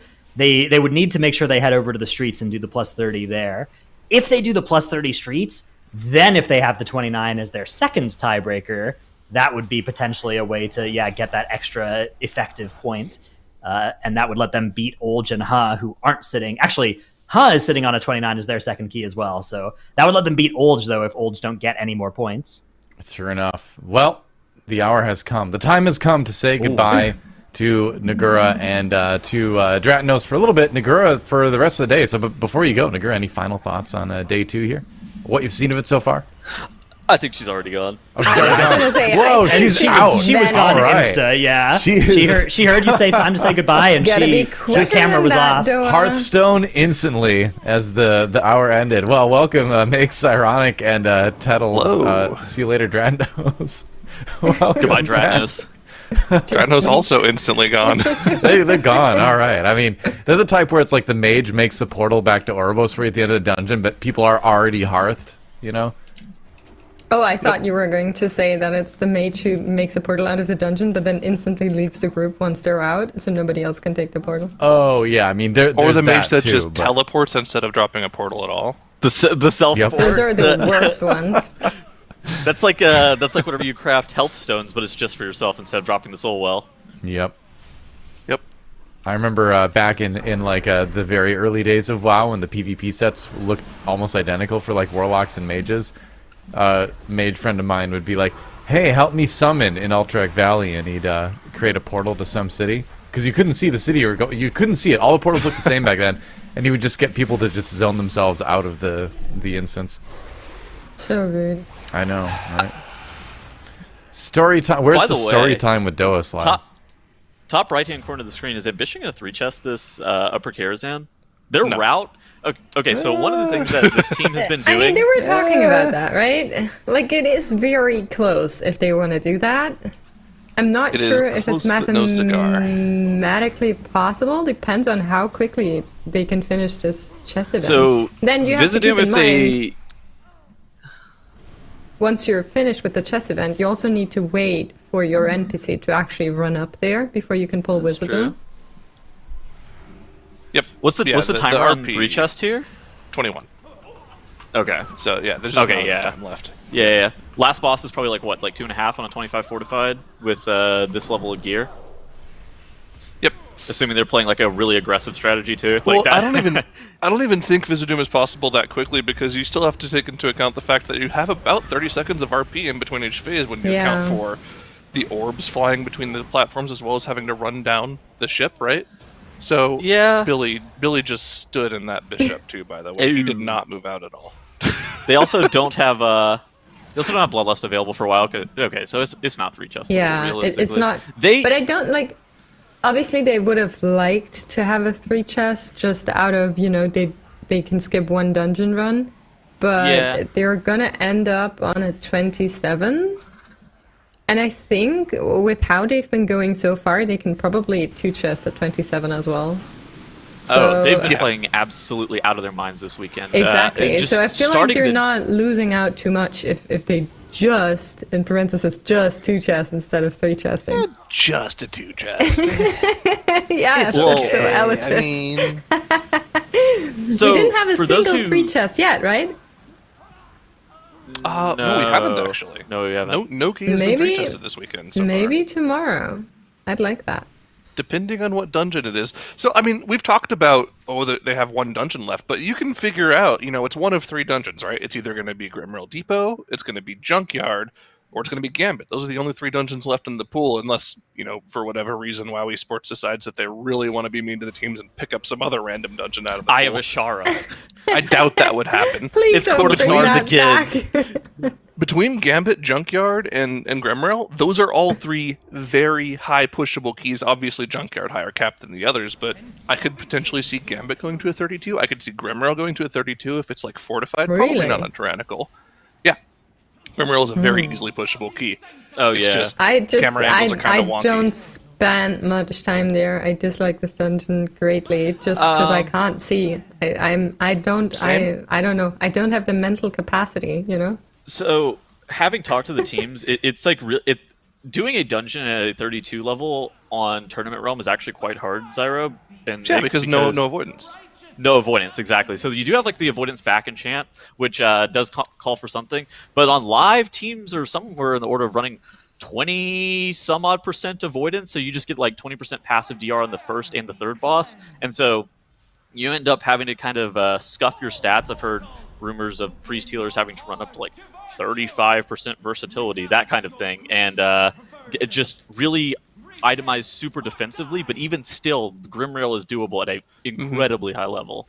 Yeah, so the upper bound of Grimrail keys right now is actually not the last boss's breath damage, right? The last boss's breath damage, you can live up to a 32 really easily.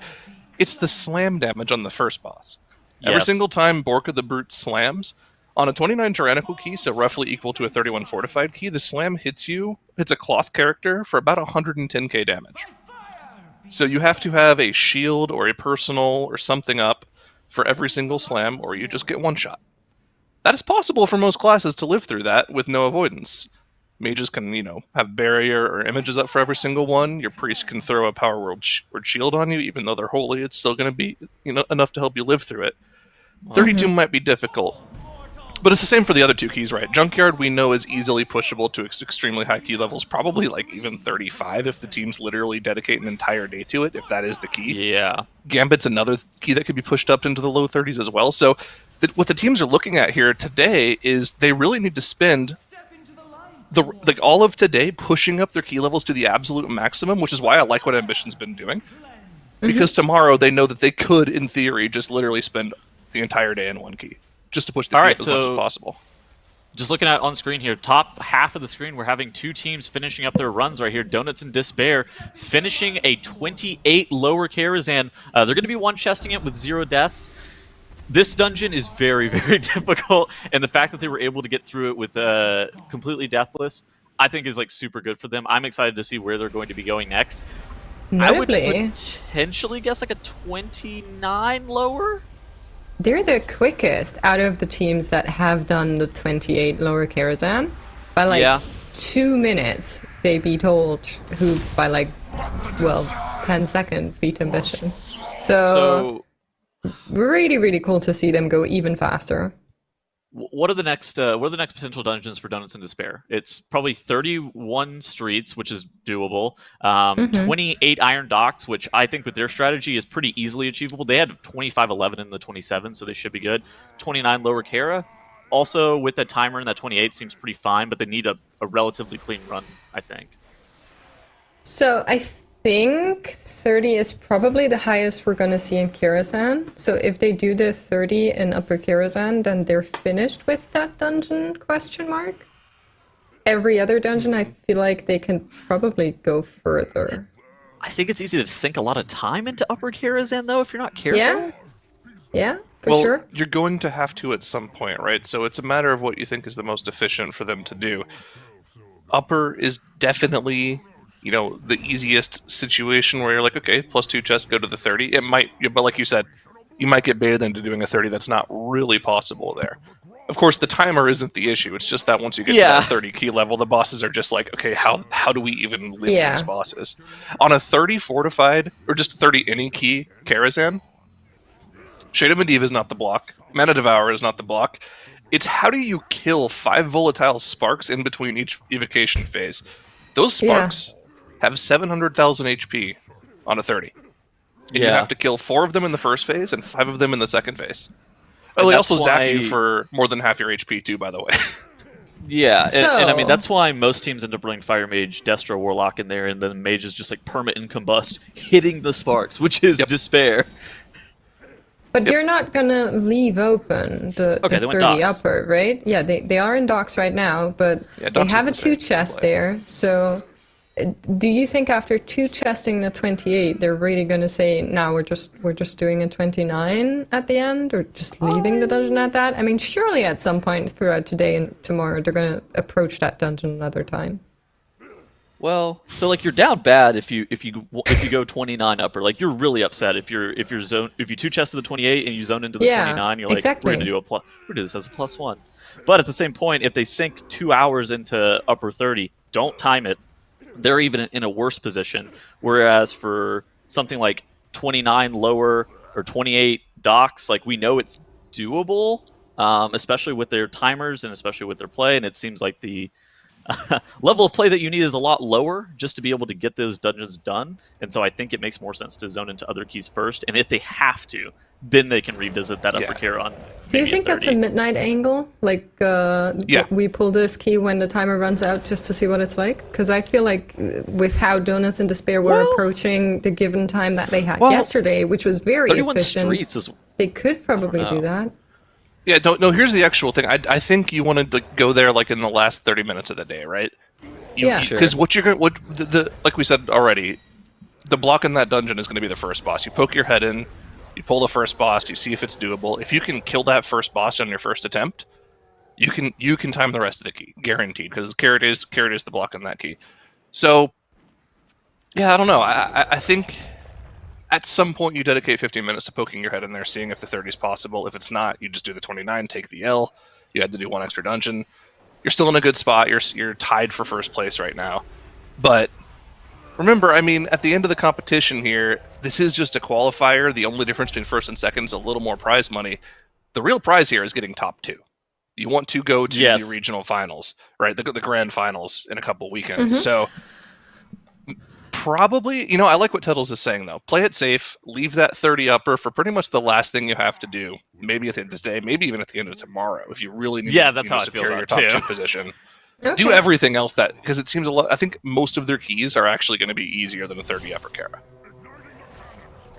Yeah, I mean, you say it doesn't necessarily matter. Top 2 is the only thing that matters. But having talked to them and looked at their survey responses, there is a lot of pride on the line for Donuts and Despair for them to beat Ambition. So like I think that they could actually just like look at where Ambition ends up landing on their Karazhan. Ambition's finally, I think they're ending their break for the end of the day, and then they're going to be zoning back in, assumedly, to 27 upper Karazhan. And then are they going to be doing a 29? Are they going to be even going potentially higher? Because Ambition doesn't really have much else left to do easy point-wise today. I don't know where, like, it's hard to even speculate where Ambition goes after their upper Karazhans are done, because none of their points are, like, super easily achievable.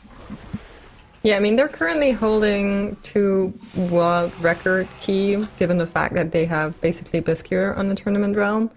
I think they can technically do the 31 streets as well as the 31 workshop.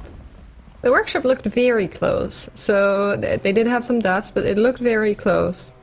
And then I'm not sure about the 30 iron dogs, and I think they can do a 29 lower. So if I had to guess, it would either go for the streets or the lower as next dungeon once we're finished with pushing that upper up. Next time Ambition actually zones into Upper Karazhan, they were doing something super sick with Zulgamex that wasn't really highlighted in the last run. I want to show you guys. They were pulling Zulgamex with the Nullifier. I wanted to see how they got it and pulled it through. I think it's very efficient for them to be pulling it with the Nullifier, but they've been a team that has basically not been pulling Zulgamex the whole entire weekend. But the fact that they're able to, or they're willing to pull it with a 50% damage amp is surprising. The crazy thing as well is that Nullifier trucks your tanks. It does so much damage to your tanks. Like, that is a psycho pull, honestly. I would have even considered doing that. Now, it does make sense, because you can pull mobs straight down the center of the room where the 2 robots are in, and it won't social aggro them, I'm 90% sure. So it's pretty easy to get it up there, actually. And theoretically, like, as long as your tank can survive the pull, getting those damage amps from the Nullifier makes killing Zulgamex that much easier. So I'd love to see it be done again, like on an even higher key, because I don't know how your tank survives that. Yeah, that Nullifier does way too much.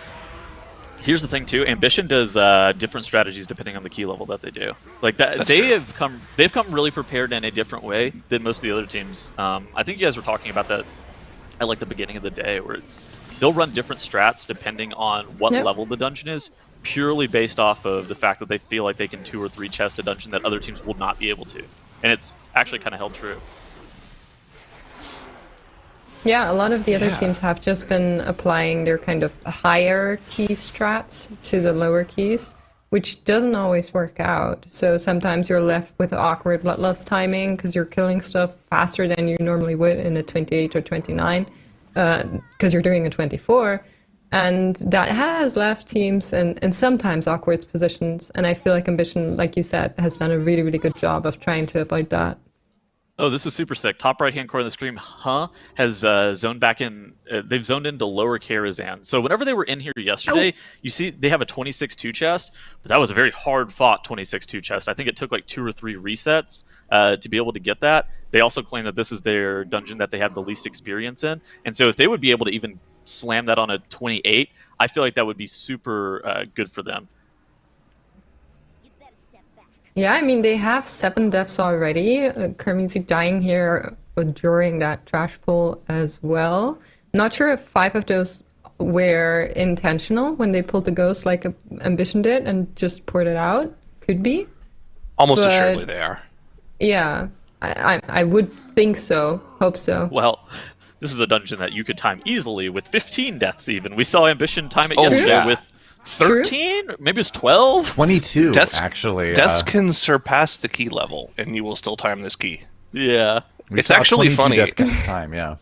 If you want to go back and see how different keys were back in Legion compared to how they are today, go look for the world first, I think, 29 Lower Karazhan. It was by the Echo Squad back then. Same guys, still playing together today. And they had like 25 deaths in that key. It was such a different time for keys, man. These keys are tuned so differently back then than they are nowadays. Well, in World First 28 Upper Karazhan was 2-chested. Yeah. Wait, that was me. Just a casual 2-chest. Wait, that was me. Wait, that he was says. Me. Good job, Zaru. Thank you. Ulch having a death on the Rimrail Enforcers here. Kelchi went down. They did pick him back up here. They are in a 28. And I'm actually starting to think about, like, we have been saying this before, that it's kind of 6th place who really need to try and get their count up and need a hope for other teams to have things go wrong if they want to stay in this tournament here. Because we are eliminating a team every day of this tournament based on who has the lowest points. So do you think there's still like possibilities of either or Ulch being in that place? If they time the key they're currently in, no. I think it's just too much of an uphill climb for 6th place. They are 3 dungeons behind. They can only gain 1 point from any of the dungeons they do. They don't have any 2 chests to work with. So they have to literally complete 3 dungeons just to tie and Ulch, and they're behind in the tiebreakers. So they have to time 4 more keys than both and Ulch in order to go on to tomorrow, which is a very, very tall order to consider, considering we're an hour and 40 minutes until the end of the day. So, I mean, the cards have to align perfectly for 6th place to make it through today.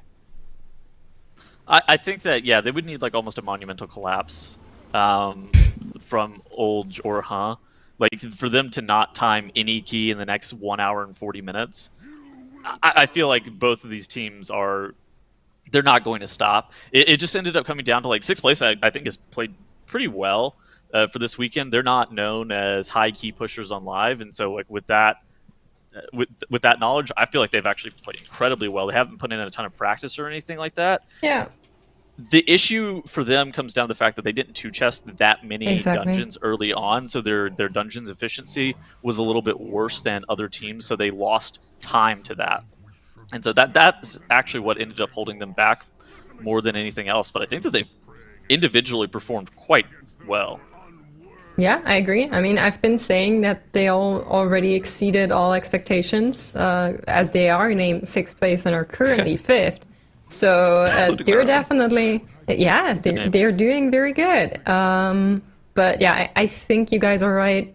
Even though the keys are getting tougher and tougher, and normally at some point during TGP, we start to see teams, reset dungeons again and again and trying new tactics to actually time them, because we haven't reached that momentum yet, I will say. Like, so far, there have been a few resets, but every team has basically been timed that has been approached.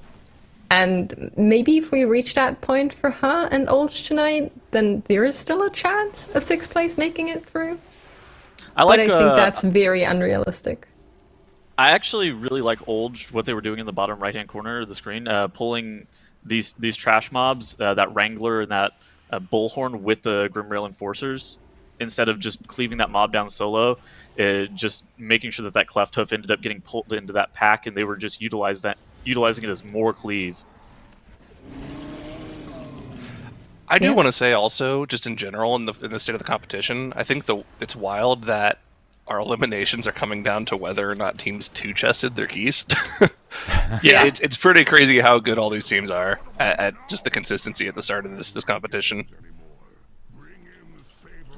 It is neat to see too, with all the dungeons being included this season, that like we're not in the other seasons too. It's a big adjustment, even if you did play them back when they were new. Mm-hmm. It's impressive. That's just kind of like the state of how the eliminations work as well. So day one is typically like an efficiency check, like how fast can you two-chest your dungeons, how fast are you going to be able to move around, what decisions are you making for like which dungeons to go to.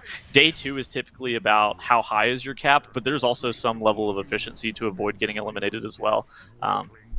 Like today, we are seeing Ambition really cap their dungeons super high and they're not even fully capped on their dungeons. We don't know what Ambition looks like whenever they are grinding away at just one singular dungeon.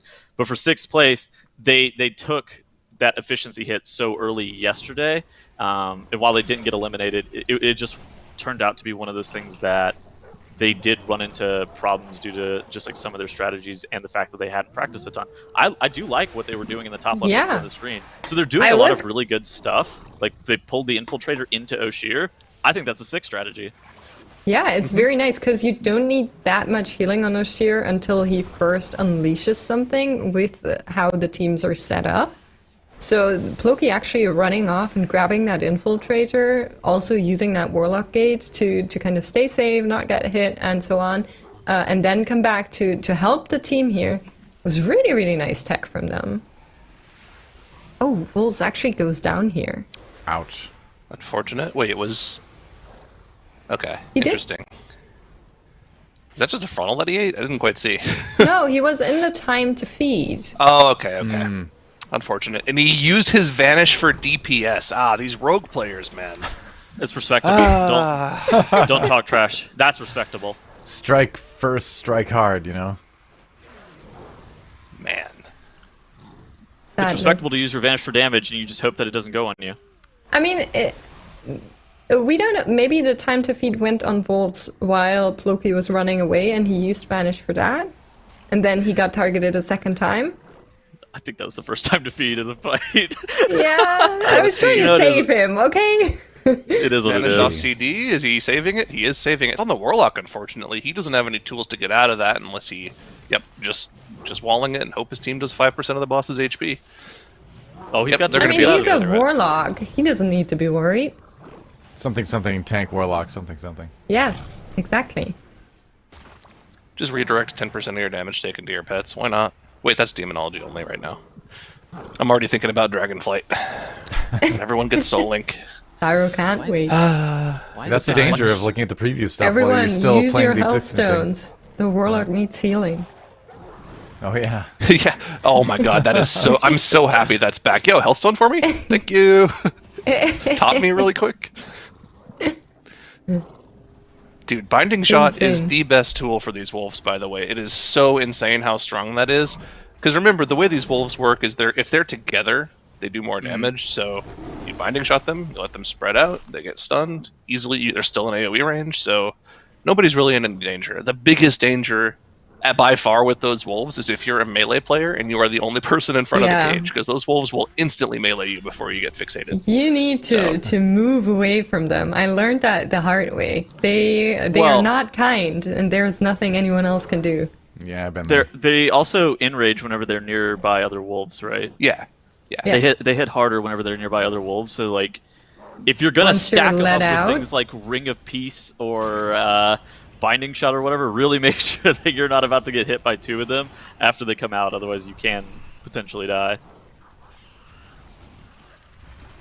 Oh, good soul shape, man. That was a nasty spot. That Dragonhawk is out and casting Acid Spit on the entire group. He was in time to feed inside an Acid Spit, but he was able to soul shape out of it.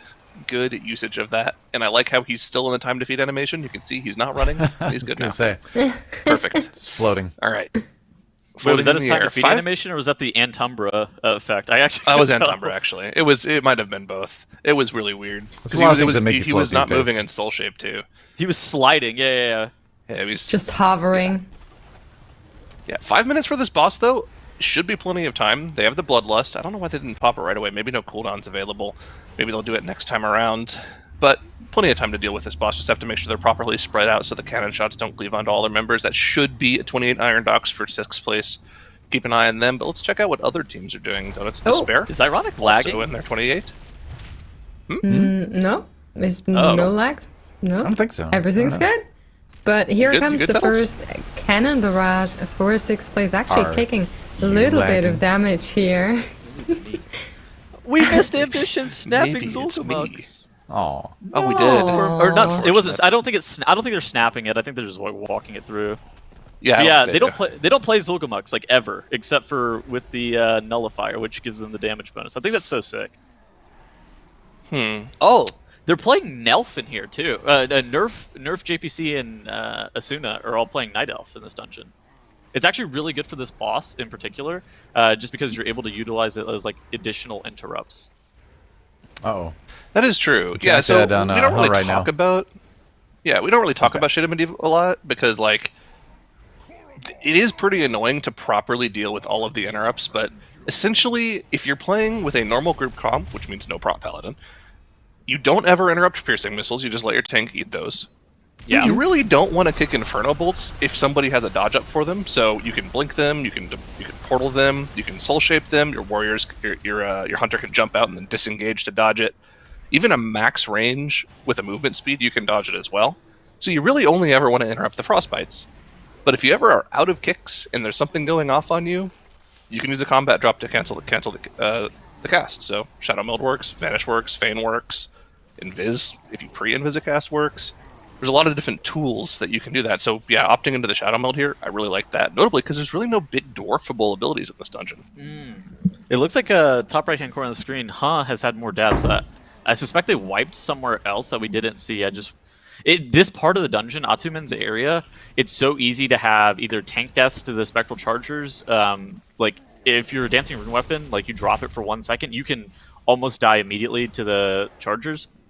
Or they could have just had a few team deaths to being a little bit overzealous with some of their pulls. This area, just trash-wise, is incredibly dangerous. And we saw Ambition have a partial wipe, and Olge also have a partial wipe in their 28 lower Karazhan just in this section alone yesterday. Yeah, there's so much AoE just going off, and similar to Medivh Factory, a lot of casts that you want ideally to interrupt, but only so many interrupts to go around, right?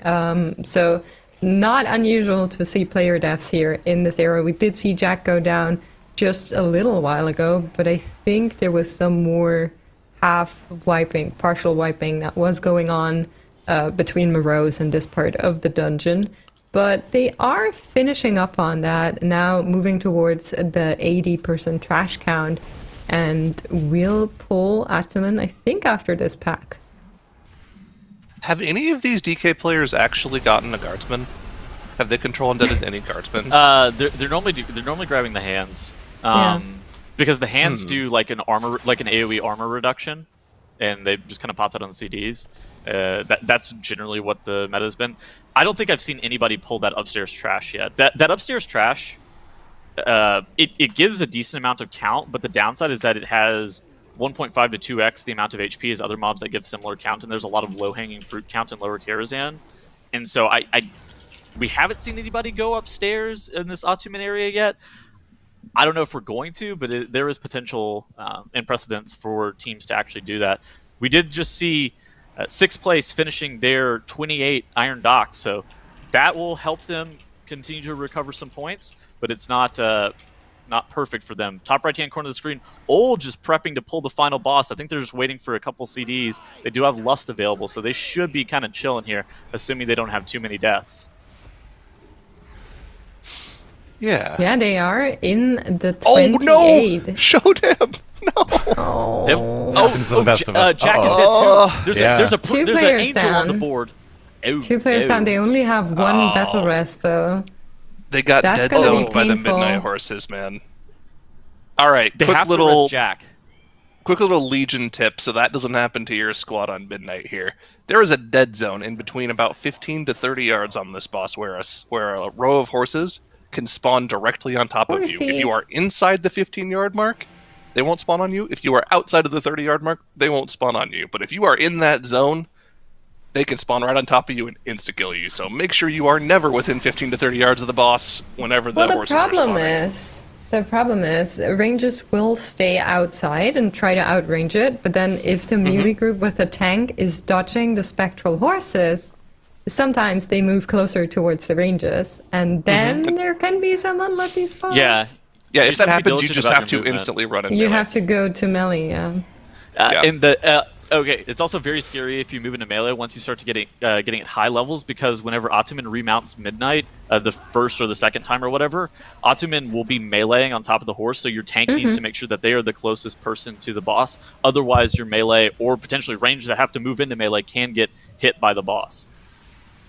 Yeah, there's a lot going on in this boss fight for everyone involved, definitely. And, trying to fight this as 4-man is for sure respectable. Like, there is so much HP on these. They are on a 28, and they don't have the battle rest for another 30 seconds. And I'm not sure if they're going to use it once it comes back up, assuming that they will still be in fight. Then Sky actually goes down here as well in this hit. Now they're down to 3 players to definitely need to use that battle rest now when it comes back up in 13 seconds, or they will spend so much time here. But they need to still deal with Midnight. So Well, at least he's taking double damage now, right? Yeah, no. That's the benefit. They didn't kill Atuman. He's Oh, they still did, there yeah. right now. Oh, he's still on here, there right? still. Yeah. Yep. He's at 27% still. Oh, This is so actually them a actually battle getting rest. That is I don't intense. see anybody doing. Oh, there we go. We got it. Okay. So Well, on the upside, this is still timeable. This is not a deplete yet. I do believe that if they can get this boss killed off and not have any I'm wipe, scared. they should be able to get 17% enemy forces and kill Maiden within the 42-minute time limit. The downside is that I don't think they have much more room for any mistakes, and if they have any critical errors, they're in They a still really need bad to do spot. like 17% trash, and some of that trash that they're doing after this, having seen their route, has given them trouble before. So I'm a little bit scared for what's going to come, but I hope they can just power through this. However, notably, 2 teams on the 28 finishing up in Iron Docks on Skullock, and it's looking kind of close-ish for Olge. this POV of Asuna in the bottom right, where he's on the rat and he has his mirror Yeah. images just following him around, doing the equivalent of WoW T-posing. Man, it's so good. Rats for me, being on the rat as a mage Move in is formation. actually really good because they're able to move while they're ice blocked on top of that rat. The downside, though, is that it's really difficult for you to cancel your casts while you're in combustion. And I've heard mages complain about this a lot. Oh, look at this. He's doing it. Okay, well, he was blocked while moving, and then he canceled it because he realized that he didn't need it. Yeah. So, did get Ottoman down at least. So They did. They're still in it. This is still timeable also for them. Finishing off Skullock here, 1% to go. There they are, 28 plus 1.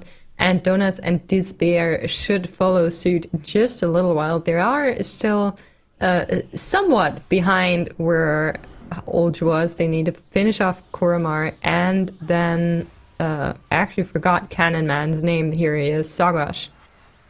Cannon Man is Cannon Cannon Man. Man. local. Cannon That's Man. Shooter, Cannon That's Man. his local name. He's kind of dumb though, because really he should have just stayed in the cannon the whole time. Yeah. No, Yeah. he should not. No, Getting out was a disagree. bad idea. Really? Please Give get him out of that cannon. ideas. I don't Well, I'm want him just saying- in there anymore. For his Come own out. safety. For his Yeah, own there- safety, there we he should are. stay in. You know, My- I'll my say He just drove by. if Iron Docks was Got his motorcycle. was yeah. designed in one of the past 2 expansions, we would be able to jump in that cannon once he jumps out. That's all I'm true. saying. True. That is true. True. We'd have to, yeah. We're gonna do a swap here. That's my cannon. We'd be playing Swap musical master him instruments out while we of jump it. in the cannons, and yeah. At the start of the expansion, you'd be able to shoot it an infinite amount of times. Then they'd probably nerf the damage of it. Then you'd only be able to shoot it 5 times later on after a couple nerfs.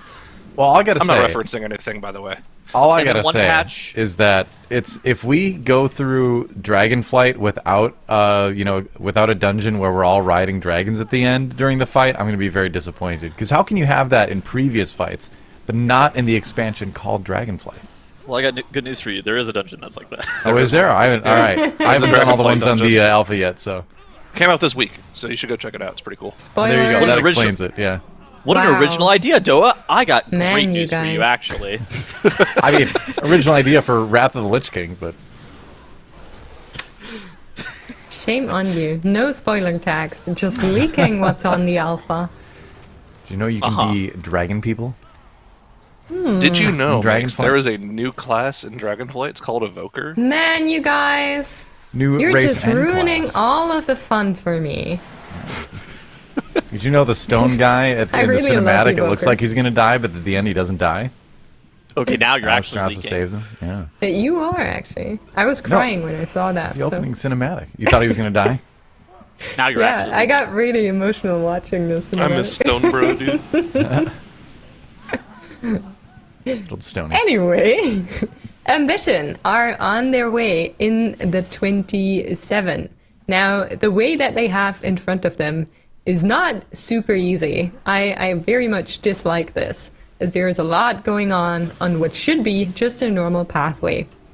But, yeah, exactly. Exactly. I didn't mean to curse it, but that's exactly what happens. So, I got a hot tip for all you hunters who are out here watching. You're not allowed to camo through there. You have to invis potion. Otherwise, you're going to pull the infiltrator and tag your group into combat. You are legally required as a hunter to use an invisibility potion on this bridge. It's in You your actually I can will camo come past in- them. I will come and find you. Yeah, you actually cannot camo past them. Camouflage No, is... you can. How?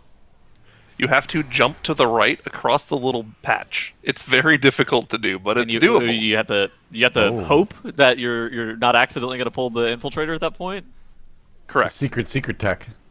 Okay. I've JPC seen it getting done. summoned. I wouldn't do it myself. I would actually the just rather have a problem summon, is- to be honest. Yeah, JPC so just that's got what I summoned, yeah. normally do, right? I just run in, I die, and I wait for the rest of my team to either rest or summon me, okay? That's how a Zuk melees deal with this mechanic. But on this dungeon, like at the very top of this pathway, there is still that fellfire being shot at you, so it's really tough to rest someone there. Oh. So keep that in mind when you're doing a just rest me run. I have a hot Does tip for Skaggle Drink that. still work? I don't know. No, but the corner, you can actually use the corner where the web is. Like the top right-hand corner, you can go all the way in there and you're not in line of sight of the bats, and you can just mass there. Oh, some secret oh yeah, tech. yeah. You're welcome. Is porting one of their players, and it seems like it's Jack. Yeah, they're I am porting very Jack to the concerned about main. their timer. This is Yeah. very scary for them. They They don't still have a have counter one timer. more mob that they're probably going to pull into boss. Yeah, there You they have go. to, yeah. Oh, Sentries they're into sentries. Maiden. Oh no, these are sentries are not it. Excitement. No. This is Not extra nice. group damage. Also, notably, Just sentries send have it. a nice small percentage chance to just instantly wipe your dungeon. So Wait, hopefully why? that doesn't happen Huh? for them. Sometimes they like to shoot every 0.05 seconds for no reason. We'll see if that happens. Hopefully not. I mean, don't say that. It's going to happen, and you'll be the reason why.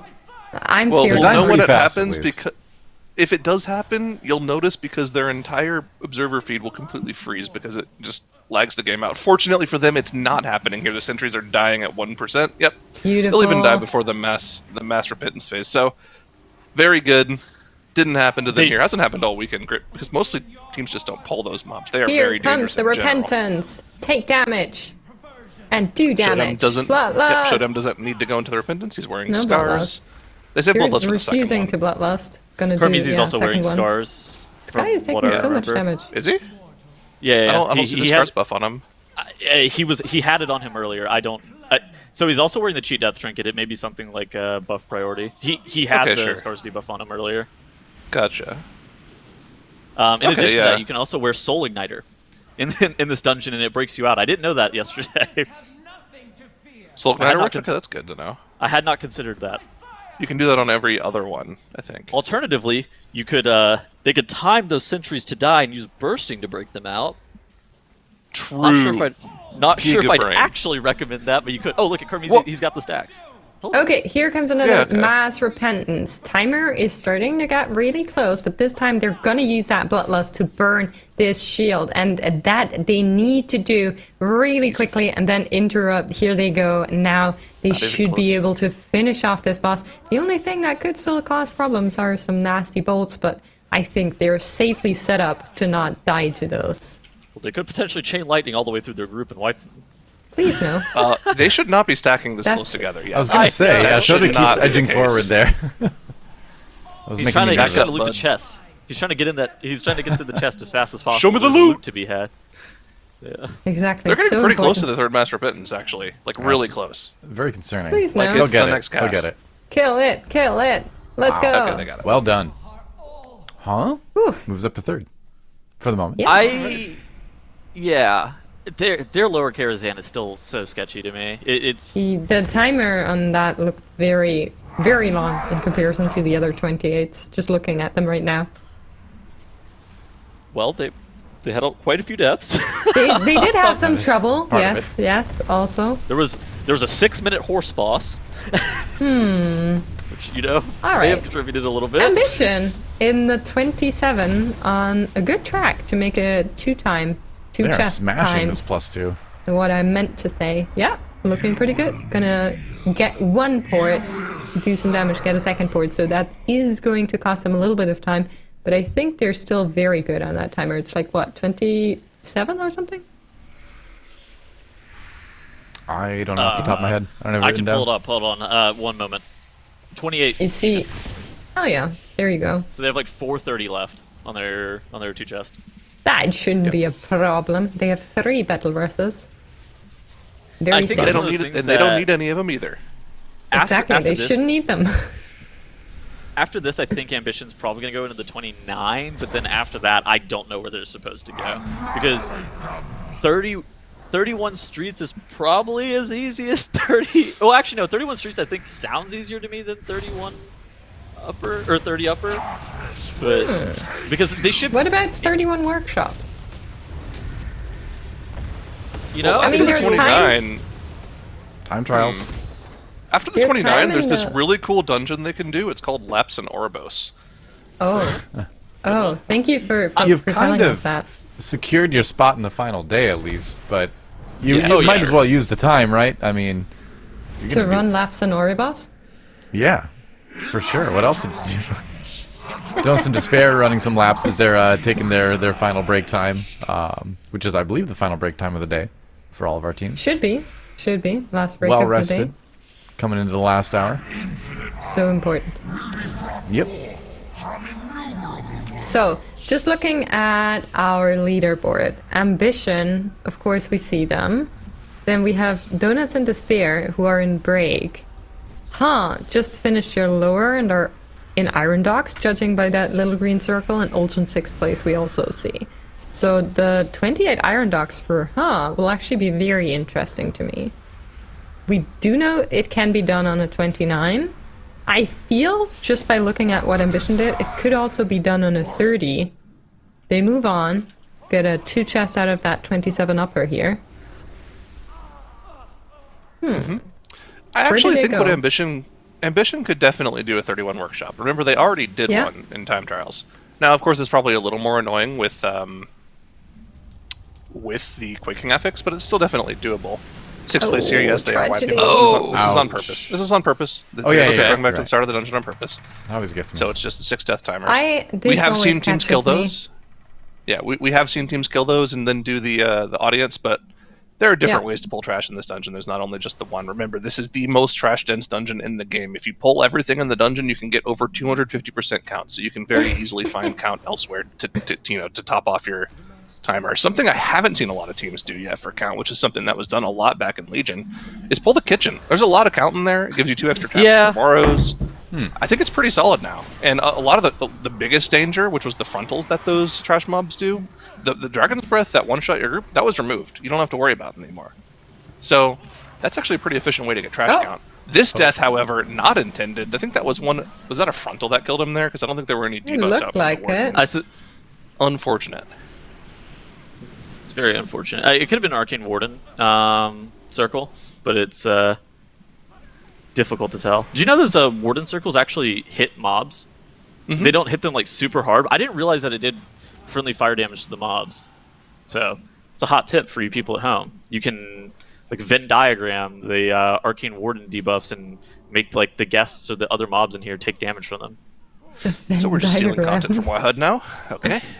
Wow. I'm just here to give people the hot tips. I didn't claim it as an original idea. I didn't come up with it. Call 1-800-Tettles Tips for more Tettles tips. If I was only allowed to speak on original ideas, there would be nothing for me to say. At least you're the one saying it.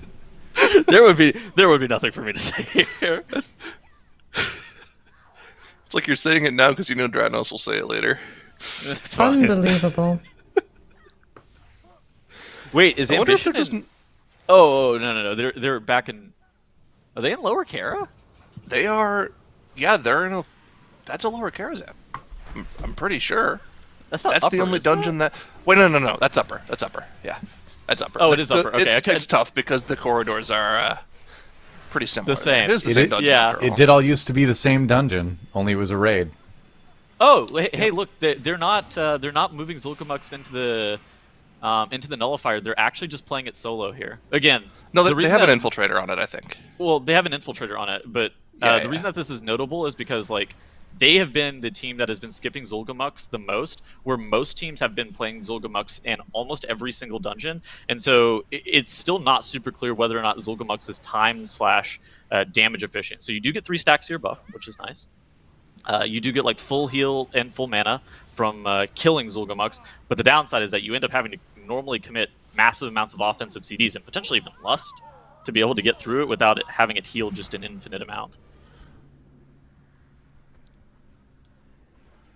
All right. All right, on to Moros. Have Lust. Should be pretty easy. As long as they burn down these first 2 mini-bosses before the 60% mark, should be very easy. What do you think about leaving Crispin trapped here? I actually like doing Crispin right at the start and just burning it with Lust, but apparently they think that's not the correct play here. Well, they don't have a DK, so what they've been doing is like they're manually dodging it since they don't have displacement effects. So one other thing you can do, and the reason I like the kitchen pull so much, is it gives you access to 2 extra traps that you can then use to interrupt the Will Breakers. Because you can cast them mid-combat if you don't use them at the start, and you can interrupt 2 Will Breakers that way because they have a minute cooldown. Didn't one of the priests shackle Undead earlier? That works too. Yeah. So they could be doing that, but what we've seen so far is that they just dodge from left to right. Yeah, it's pretty easy I think to they dodge just now. don't mind. The cast time is very nerfed, so... The cast time is nerfed, and also the dinner party buff got nerfed in half. It used to be 100% cast speed and attack speed, but now it's only 50%. So that Willbreaker cast used to be like almost twice as fast as it currently is. So it was very difficult to dodge before, but it's much more possible to dodge now. Not bad. I think it makes sense. So like whenever you're playing this with like a DK tank, typically the meta strategy for a lot of teams with the DK, they'll go like grip, mass grip on this. But since Sixth Place has been playing Prot Warrior most of their dungeons, they're going to have to do strategies that are more conventional for Prot Warriors to be able to utilize, and which involves not being able to grip Crispin Ferris. Prot Warrior is actually not bad. It's probably the second best tank right now. Yeah. We have seen some really cool stuff coming from Prot Warrior, especially in the upper Karazhan, because there was apparently a bunch of stuff you can actually spell reflect and do a lot of damage with. I think you played DK in there. Yeah, they did play the DK in there, unfortunately. I would have liked to see the Prot Warrior do well there, but they have opted to go with the Prot Warrior in Iron Docks and in Lower Karazhan from time to time. It's just a comfort pick. Well, Moros is going down, so Sixth Place certainly making the Prot Warrior work this weekend. Maybe not enough to make it to the final day, but we'll see. There's a little bit of time left. Either way, doing it well enough to make it this far, which is a pretty big accomplishment no matter who you are in WoW, you know? True. Yeah, absolutely. I mean, it's not easy to be able to get to a broadcast day for TGP, much less make it to day 2 of a broadcast day for TGP. Right. Olge in the bottom right has actually elected to go to workshop here. They had a lot of issues in this dungeon yesterday, but were able to kind of pick it up towards the end of the day. I'm interested to see how they're going to be looking to do in this workshop. It was also a dungeon that it seemed like it caused them a lot of problems during time trials. So workshop and Upper Kara were both of the time trial dungeons for qualifying for today. It's something that they've even changed their routing here. So they are electing to lock skip or gateway skip that mini boss robot, and instead they are just looking to go straight through this maze.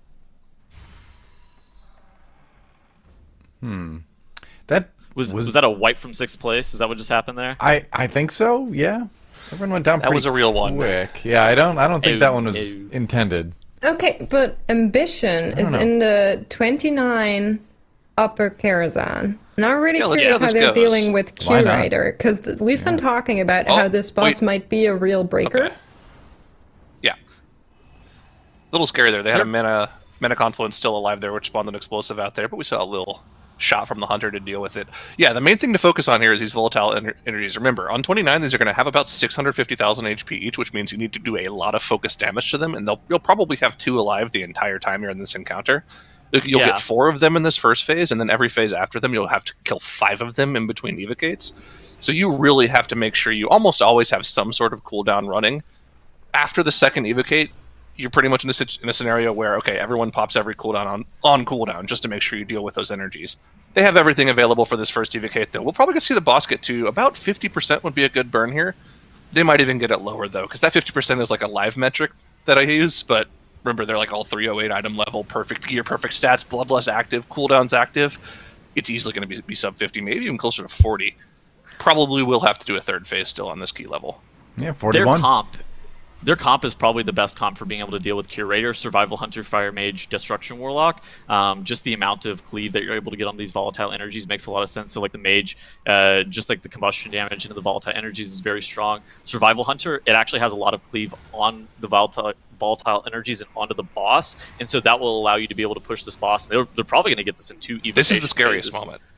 Yeah, because they just use all of their cooldowns on the evocate.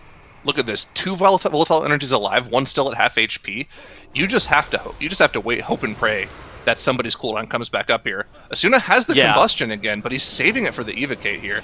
Might actually be the play. These are going to be the last 2 energies of this phase, so as long as they kill one of them going into evocate, they should be fine and passively cleave the other one down during the evocation. Actually, with that combust save, they might be able to kill the boss in this evocate. Definitely will have it low to be able to burn boss, though. The general rule of thumb is like if you have 3 volatile energies out at once, you're probably going to be having like multiple people die, or at least 1 death, because if they double arc lightning you, there's a high degree of likelihood that somebody's going to die. Yeah. Yeah, I mean, they hurt a lot. 8% remaining on the Curator. but it looks like they're going to be able to finish this off commit. 5%. They It's just fine. commit to the boss. Yeah, it's Yeah, fine. I got One it. person might die here, but that's the worst case scenario, right? Boss will definitely die here. Third volatile energy just now spawning. People are gonna start taking a lot of damage. They finished The the biggest boss. unfortunate part Clean. is because of the patrol timing. They're gonna now have to run all the way across the room. You Yeah. kind of want to hit the patrol timing of pulling the boss right when he's closest to you when you come into the room, so that you can just instantly go through the portal.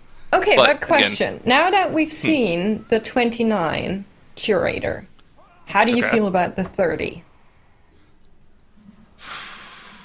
Excited. I mean, it's Yes, Noah. it's a very exponentially scaling thing, right? Because every single energy has 8% more HP, does 8% more damage. There were scenarios there where they were just finishing off one of the volatile energies as the third one spawned.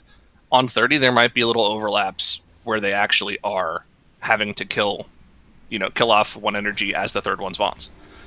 Little unfortunate on the skip there. The gateway wasn't quite in the right spot there, so they're going to have to res up Lindsay, but at least they got past the mini boss. I'm surprised they're not playing the infiltrators. So strategies that we saw from like Chinese groups, just like some of the top Chinese teams that I was watching, and then other just NA teams, they were playing the infiltrators here. But Ambition electing to not play that double infiltrator pack, instead deciding that just going straight into the boss here makes a lot more sense. I think with the infiltrator nerf, maybe Hey. it's better, but Yo. I don't want to cut you off, but Yo. we are on the 30 curator in the bottom right. We were just talking about it. They're on 30 curator Bottom left. right now. First Oh, wow. evocation. Sorry, bottom left. Yeah. Evocate has finished. They're on the Oh. curator right now. And let's see how Let's these go. energy spawns look instead of, talking about what a 30 could What be. they Let's might see be, exactly yeah. how it does go right now.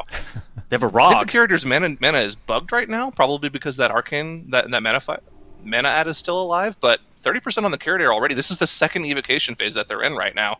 Boss is only at 28%, so they're going to Oof. have to do an entire third phase here. This is where things get scary. You start sending cooldowns literally on cooldown here to deal with these energies. Oh. And actually, they still had an energy alive from the last phase. Look at how healthy these energies are.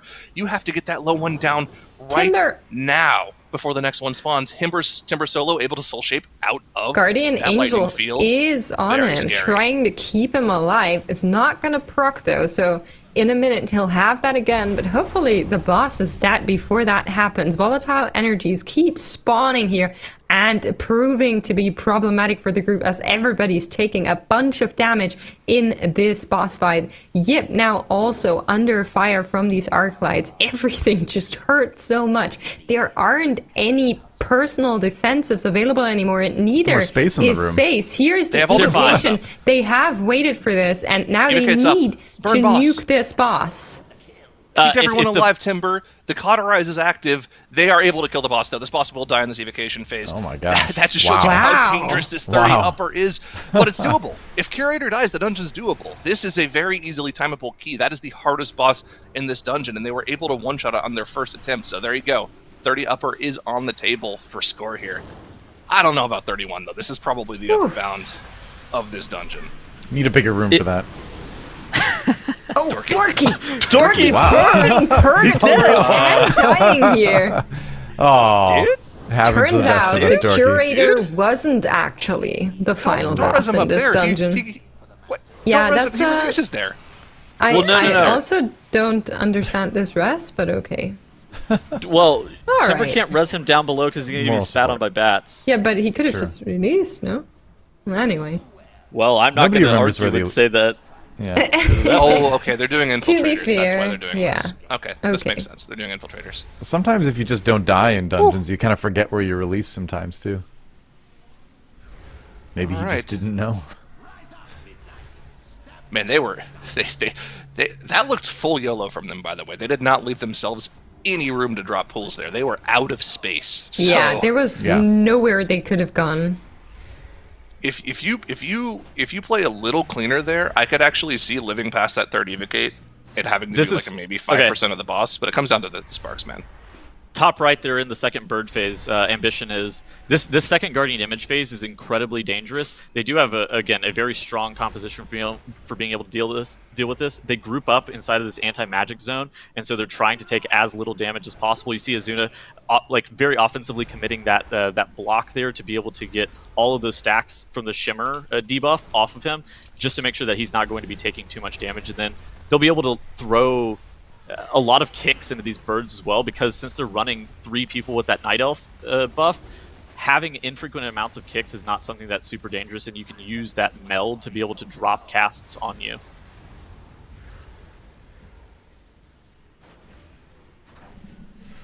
Yes, I'm sorry. I'm still stun locked by the curator fight. I'm still processing what I just saw. Yeah, I'm more stun locked by the fact that they were able to one-shot the 30 curator, and then Dorky just walks into 3 swirls. well, I didn't want to say that, but that's part of it too, for sure.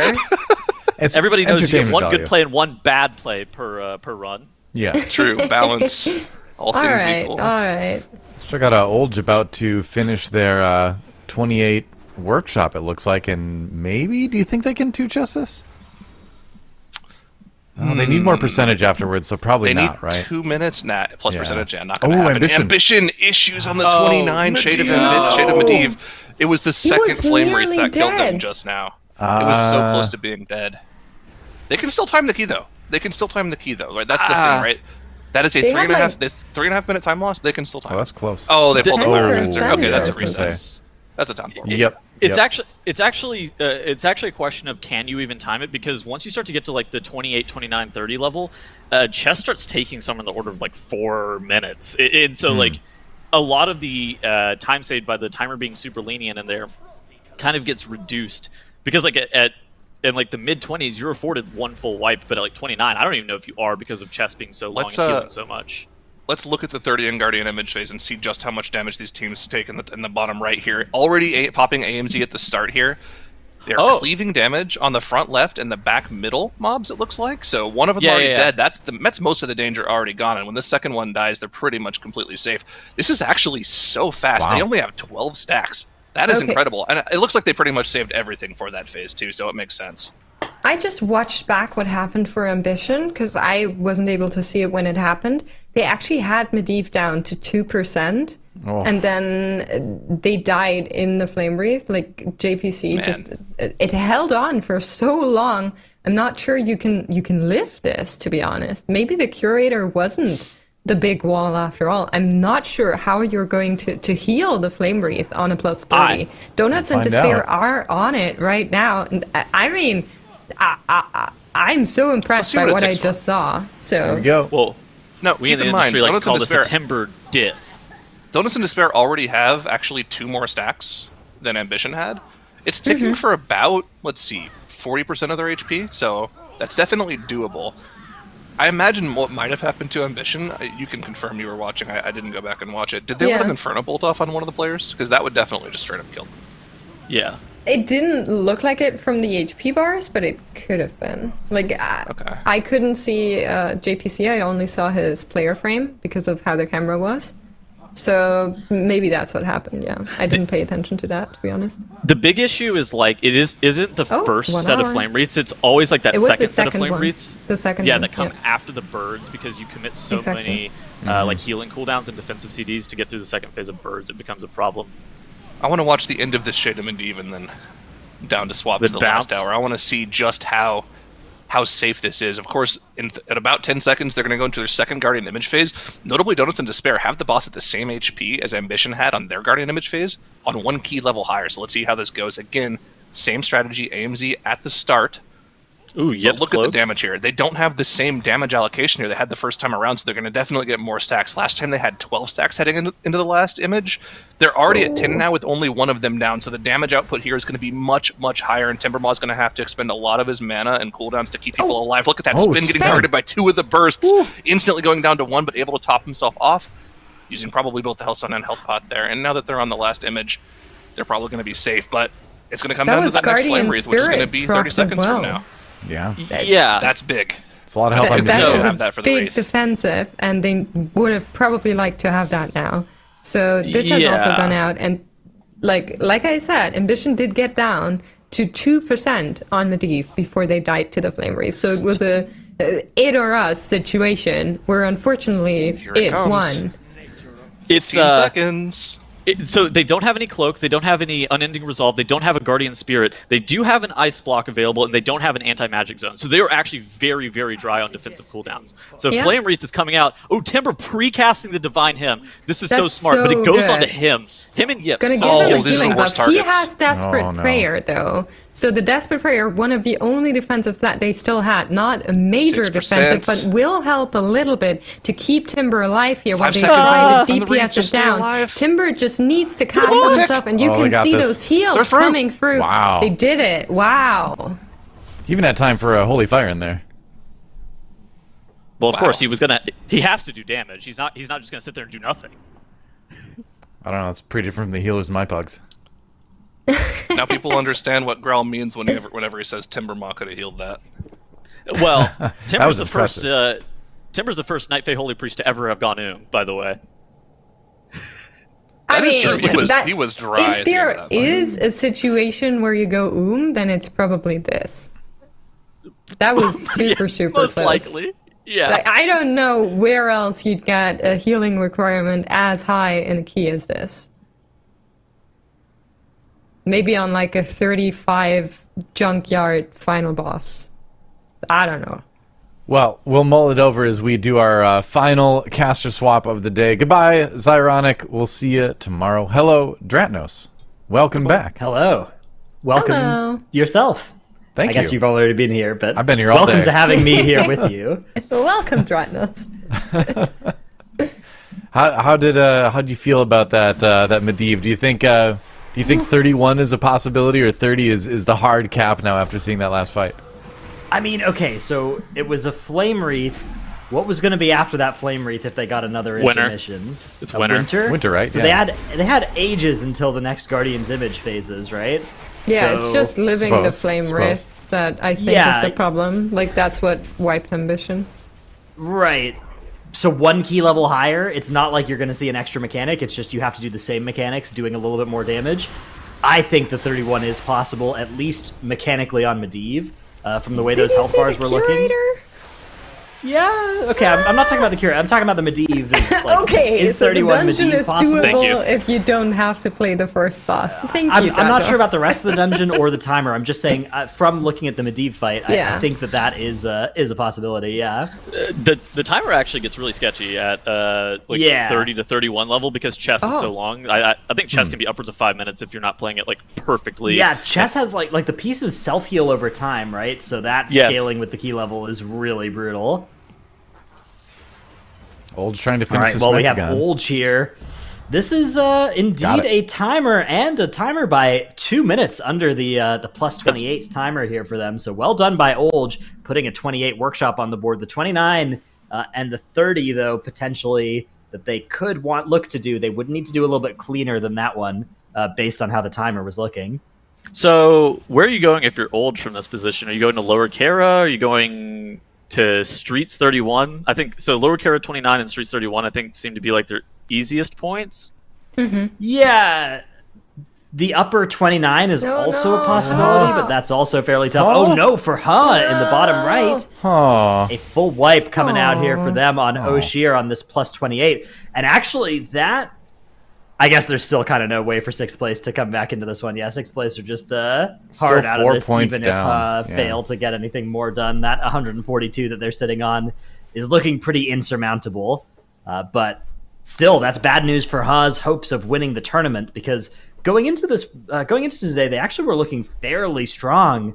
But now they're maybe an hour behind Donuts and Ambition after that wipe came in on that Iron Docks. That was pretty rough for them. Was that like a preview of like next Great Push's team? Because we had Donuts and Despair, now Donuts and Despair. It's Donuts and Ambition next time? Yeah, Super group? the next superhero team up, yeah. Ambition and Despair. Yeah. I don't know about that. But Ambition, namely, are on the curator. It's a 29 last time we saw them here, they did fairly well here. We're able to send the boss down in the final evocation. They have some trouble with the energies here, but are doing a fairly good job with DPSing them down before the boss goes into phase. And it is down to 19%. Now, last time I thought Azuna was holding combustion. This time it seems like they decided to just full send it and try to keep the CDs coming, from what I can tell. Maybe it's because Onesie has cooldowns for the phase. Also uses them instantly. Yeah, 15% on Curator as it is almost out of mana here. They should be just fine to kill it before this evocation finishes. No trouble at all at this health percentage, so big damage has come out from Ambition for sure. And that Curator, it's not even going to explode at the end of this evocation. It is just already dead halfway through its mana bar. That looked a lot cleaner than the last time we saw them on the boss. So even within like 5 minutes, instantly improving. Very nice. JP Carve got beat by Nerf on that boss. Yeah, Nerf doing some crazy damage That's there. because it's not no beak. Man, you guys know about JPC's names? So JPC was comparing animal performances based on their appearance and was talking about a monkey not having a beak, which means it's a high-performing animal. And that's the reason why his survival hunter, or one of them, is called No Beak, because it's a high-performing class, yeah? I'm gonna keep it a stack. Not I don't sure even what the understand what she's carve talking is about. for, though.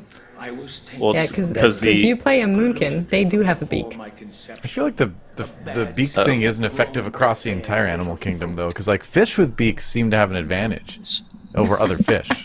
You'd have to discuss that one with JPC. I did not come up with this lore. So the carve thing is because the hunter ability carve, and that's his hunter's name on live. All right, fair enough. I thought there was maybe some more interesting lore behind that. At this level of gear on survival, carve is kind of you're hoping to not ever have to actually press that button, just bomb kill command all day. That is what JPC is trying to do here. And that's the damage actually that survival can put out, even on single target if things go well, can be pretty impressive. Right now, actually, Nerf's damage for Ambition continuing to look really good, even on pure single target here. That Kyrian Blood Decay with that Jailer weapon just coming in for big damage. We didn't talk about it. Top right, Donuts and Despair have made it through Mana Devour. That is very impressive for them to plus 30 Mana Devour. Now the question is, wow. Is there enough time here for Fortified Chess and for Vizdoom? I mean, there is, right? There's 12 minutes left on their timer. How long is plus 30 Fortified Chess event? I feel like that's maybe 5 minutes. 5 minutes? Yeah. Yeah, roughly. Almost as long as a real game of chess. A little bit scared. Ambition is back on Medivh. They're currently in the Guardian's Image phase, and they will go to the second Flame Wreath phase shortly after this. So definitely keeping a lookout for what's going on there. They do have the Guardian Spirit available and some defensives across the board. Not all of them, though. So they need to be careful with what's going on here now. Yeah, they get into the next. It's gonna be Flame Wreath up next, right? So they've got to be ready for that first one. Although it's the second one that got them last time. Maybe they just have enough damage to skip that, though. They were very low on Medivh last time. If they're just doing more damage this run, if they're a little bit more optimized, then they could potentially just avoid the second Flame Wreath. The first Flame Wreath is going to be coming out first. I think they're gonna get it and then still do damage and kill it while. Yeah, so first Flame Wreath coming out. It's on JPC and Azuna. Azuna has no Cauterize available. JPC also playing that Hunter. This is probably not the greatest selection of targets from the perspective of Ambition, but they are doing a good job here of keeping them alive. I think you're kind of praying that it's on Mage Lock every single time. I think the Mage is a good selection. I think the Hunter is while it's not bad. It's not as bad as the Priest. I agree with that. It's definitely not as bad. That's a worse target. If the Priest does die, his Angel doesn't proc the Wreath. All right. So, so the Priest isn't as bad as what you're saying. They are in the ice phase right now. Gonna get a second set of Yeah. Guardian Images. So they are going to get the second set of Guardian Images. The boss is at 30% here. They might Yeah? be able to skip the second Flame Wreath at this rate. I They are think it'll kinda come, zooming but here. they'll kill the boss during. That's my prediction. But we'll see. Yeah, we'll see how it works out, because the Guardian Image, you do not do very much damage to Medivh, of course, Yeah. whenever he disappears for the Guardian Here Image. they So come. 27% is where It's the peak Guardian time. Image begins. Yeah. It's every defensive time. They're they actually Yeah, okay. They AMZ delayed the drop of coming the out. zone. Delaying Very this AMZ beautiful. actually makes a lot of sense as well, because you take more damage right towards the end of the 3 being alive rather than at the Okay. start. So Desperate good job by Prayer, them also doing being that. used by Ellesmere. Yeah, so That's that will another be available if defensive they do gun. get back to the Flame Wreath. That last Guardian Image now getting taken out. Azuna using Shifting Power. Every time I We'll see see that, if they I'm have like, cooldowns ready here. Yeah. Not very much available for them, so I think you're probably right, Makes. We're probably going to see one more We Flame have to Wreath cast vine for them. him in 5 seconds, so theoretically Ellesmere could do the same thing. Precast to him, get himself a little bit of a healing buff onto his team members, and then if necessary, use the Guardian Spirit on someone. So Ooh, I like that they symbol. look like they're pretty good on defensive. Symbol also coming out like you said here, Tettles. Let's see how this goes. Medivh down to 15% now. Alright. Yeah, almost full Gold mana. coming out on Nerf. Just letting that go through. Here it comes the Flame Wraith. All right, now you need to be 10% very on careful. Medivh. And it's on Ellesmere. No. All right, He has Desperate GS. Prayer He should be coming out. fine. We have GS available. Yes. Is it going to be used? Should be on Ellesmere in just a second. Right now, he's still spamming those heals, trying to sustain himself while the rest of the team is dealing with Medivh, and they are able to do it without Much committing to better. that GS. Very lovely. Yeah, that was smooth. Meanwhile, able the to chess s- event is ongoing for Donuts and Despair. You can see they have slain 1 knight and 1 bishop, it looks like. Or that could be the queen, actually, over there. And they're working on now another knight. So This is I going have to a be question. an awfully long encounter for them. Well, they're intentionally sandbagging on this night right here to wait for offensive CDs to come back up because they want to skip a phase. That's Yeah. why they're just like sitting there throwing empty globals into this knight, not trying to kill it. Okay, yeah, so it looks like they're they're waiting on They were Infernal. waiting for a They're waiting- spin. Yeah. Yeah. So he's gonna drop the rock here. They so need the to get plan king here is to try and below- push the king below 30% in 30 these 20 seconds. seconds of the stun. Let's go. Yeah. That's big damage needs to happen here. I think they're on pace, though, with this Let's Infernal. go, spin. Blasphemy coming in as well, and looks good. We'll see the king in a second here come out of that stun, but you can see the raging going off, meaning it is indeed below 30%, so it will not re-shield. That's the important thing. The king is active, it's hitting the tank, but it has not got that 90% damage reduction because they got it below 30% before the stun expired, so they're able to get over the finish line here. Really well played by Donuts and Despair. Now they have 6.5 minutes for Visit Yeah. Doom. This The boss marks. is somewhere in the order of like. Apply armor 4.5 kit. Did you see that? Yeah. Wait, did you say it didn't say chat? No, Cryptix was applying armor kit, like the Oh. heavy desolate armor kit, and you could see the cast, and they just spam marked the world Yeah. markers onto him, so we Yeah. would see it, like highlighting it. Calling our attention to it.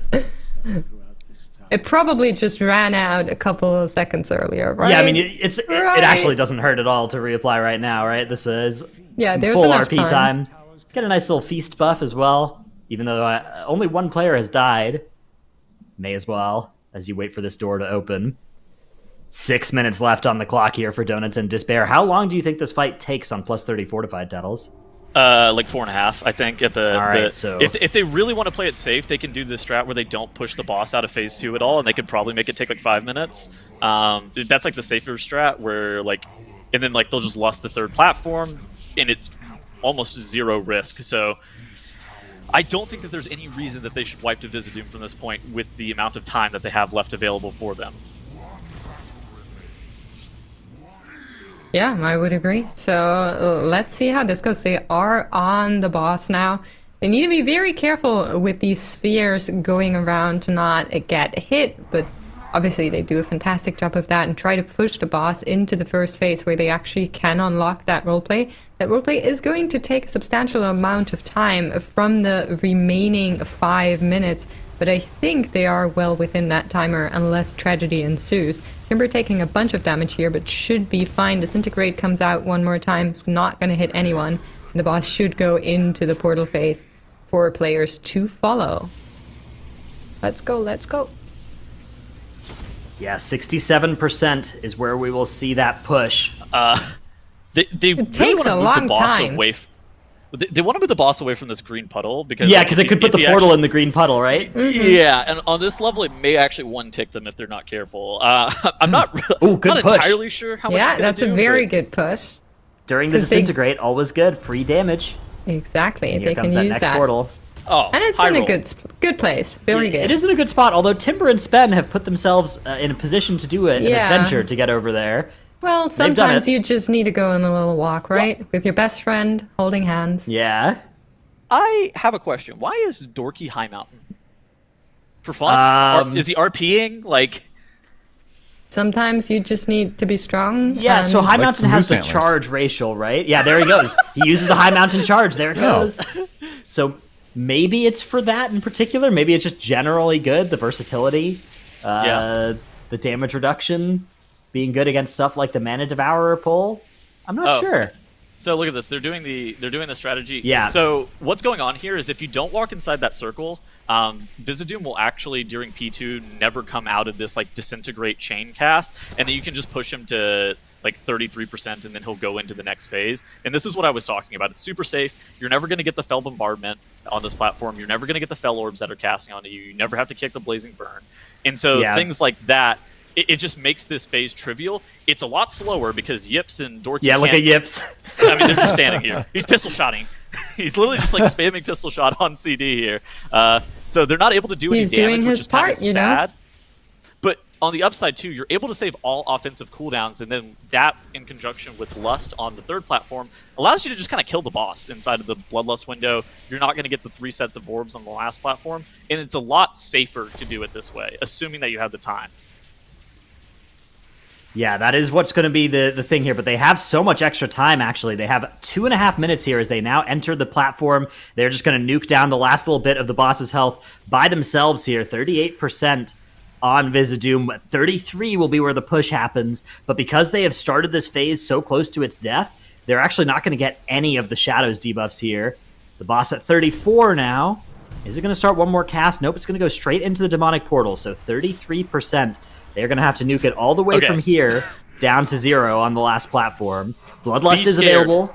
4 battle reses are ready. But if anybody gets hit by any of these swirlies, I think it's going to be the end. I bet they're going to pop like Unending Resolve and like Cloak and stuff like that as soon as they drop here, because these bats spew this guano onto the platform, and it can be very dangerous. Luckily the swirlies now, it's pretty predictable. It's not just going to You hit you can by see them now. surprise. Yeah. Yeah. Oh, Dorky one-hit goes Dorky. instantly into Purgatory. That's going to be an instant Vampiric Blood and Dancing Rune weapon to Bloodlust? try and keep him alive. He's also got Guardian Spirit on him. Bloodlust coming out as well. Vizdoom now at 20%, but they are going to have to interrupt this Stabilized Rift and actually start getting mechanics soon. Here comes a Disintegrate out of that cast. Can they actually 15% on push the it boss. before the debuffs actually No, arrive? I don't think so. I think they're going to get the set of debuffs here because 10%, and actually a pre-immune comes out from Pre-immunes are Cryptic. so sick. Beautiful movement Let's there. go. You can see the Ice Block and the Cloak of Shadows before the Wow. the shadows actually come Wow. out to make them ineligible targets so that they have fewer people that end up getting that debuff. Very, very nice technical play there from Donuts and Despair. That was That's sick. going to be a plus 30 on the board for them. Love it. That is That is- definitely respectable. Now, the only question that I have, are they going to run the 31? I Ooh, wouldn't probably not think today, right? so. 31 streets and 29 lower, I think, are easier. Yeah, probably. I think 31 streets. I also think, well, I guess the 30 workshop is maybe something that's an ambition special, just with how well they're using those squirrels and their route differences. So yeah, Yeah. I think 31 streets might be the place to go for Donuts and Despair. They do have another 38 Ambition minutes. once I again think. summoning JPC. Yeah, Let's go. get him Well- up here. He's got a potion on CD, of course. Of course, course. he needs it to do damage. That's more important. Now, Fellbat's going to be coming into Oh, the got a chess bat. encounter with them. Huh. I don't mind. Interesting. So the Fellbat, not super efficient. We've seen teams actually do the bats after the chess event and just do like 2 at once. I think that pulling the bat into the chess event is a lot more time efficient. I don't really hate this. It's kind of annoying because if it gets the Fell Breath off, some people are likely to die, but you can stun it every single Fell Breath and it won't recast. Some people are likely to die. I mean, yeah. Could be me. I said what I said. Melee players. It's not our fault. There's, a mob in there Really? that shouldn't be that's doing front bolts. What do you expect Really? us to do? All right, so Donuts play and Moon Despair King. are heading into the 29 docks. That is another key that Ambition own that they do not, so getting that on the board would be nice for them. That would equalize with Ambition, assuming Ambition do collect this 29 upper that they are currently working through. Meanwhile, Olge, about halfway through their Streets of Wonder plus 31. That would be the highest level key timed so far in our tournament.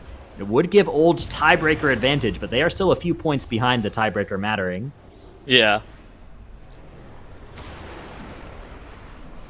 Is that wise? Do they expect that I suppose then they think they can put like a 29 up for maybe upper or something like that, or They certainly Workshop. need to do some work in the other dungeons too, but I like doing the 31 streets. I think this is a good place to go. There's not any easy dungeons really left on the board for any of our teams at this point, so no matter where you go, it's going to be challenging. I mean, 31 whenever you streets and I definitely still in the realm of possibility. Whenever you and I were talking to Troll last week, he was talking about like Workshop and Upper Karazhan being their worst dungeons as well. So it's one of those things that those dungeons are just like, it does them no favors, I think, with them being in the pool. And so they're going to be like, they'll come back to those probably later Nope. if they absolutely need to, because it's going to be difficult for them to be putting up world-class times or world-class key levels on those keys. Whereas for something like Streets that they're more comfortable in, they'll be able to do that on a 31 with much more consistency. Trell really was fighting for his life out there, but they are able to finish off the Infiltrator and therefore remove some of that incoming tank damage as they deal with the rest of the pack. Now, I was thinking about where teams are going to go, and we just saw that Donuts and Despair are opting to do that 29 Iron Docks. We only have like 30 minutes to go. 34 minutes to go, yeah. We have a timer, Yep. 35. 34 Right. minutes to start the last key, yeah. 35. Basically, yeah, 35. So that means whatever dungeon they're in right now, I did not see the timer. I was trying to do 20, math. 35. Yeah, let's see. Some Carry the number. 3. What I wanted to say is they can finish the dungeon that they're currently in, but the dungeon that they start after that, for most teams, will be the last one of today. Why are you making it so hard for me? Man, no fair. I didn't make it hard for you. You made it hard for yourself. It's not my fault. Ah.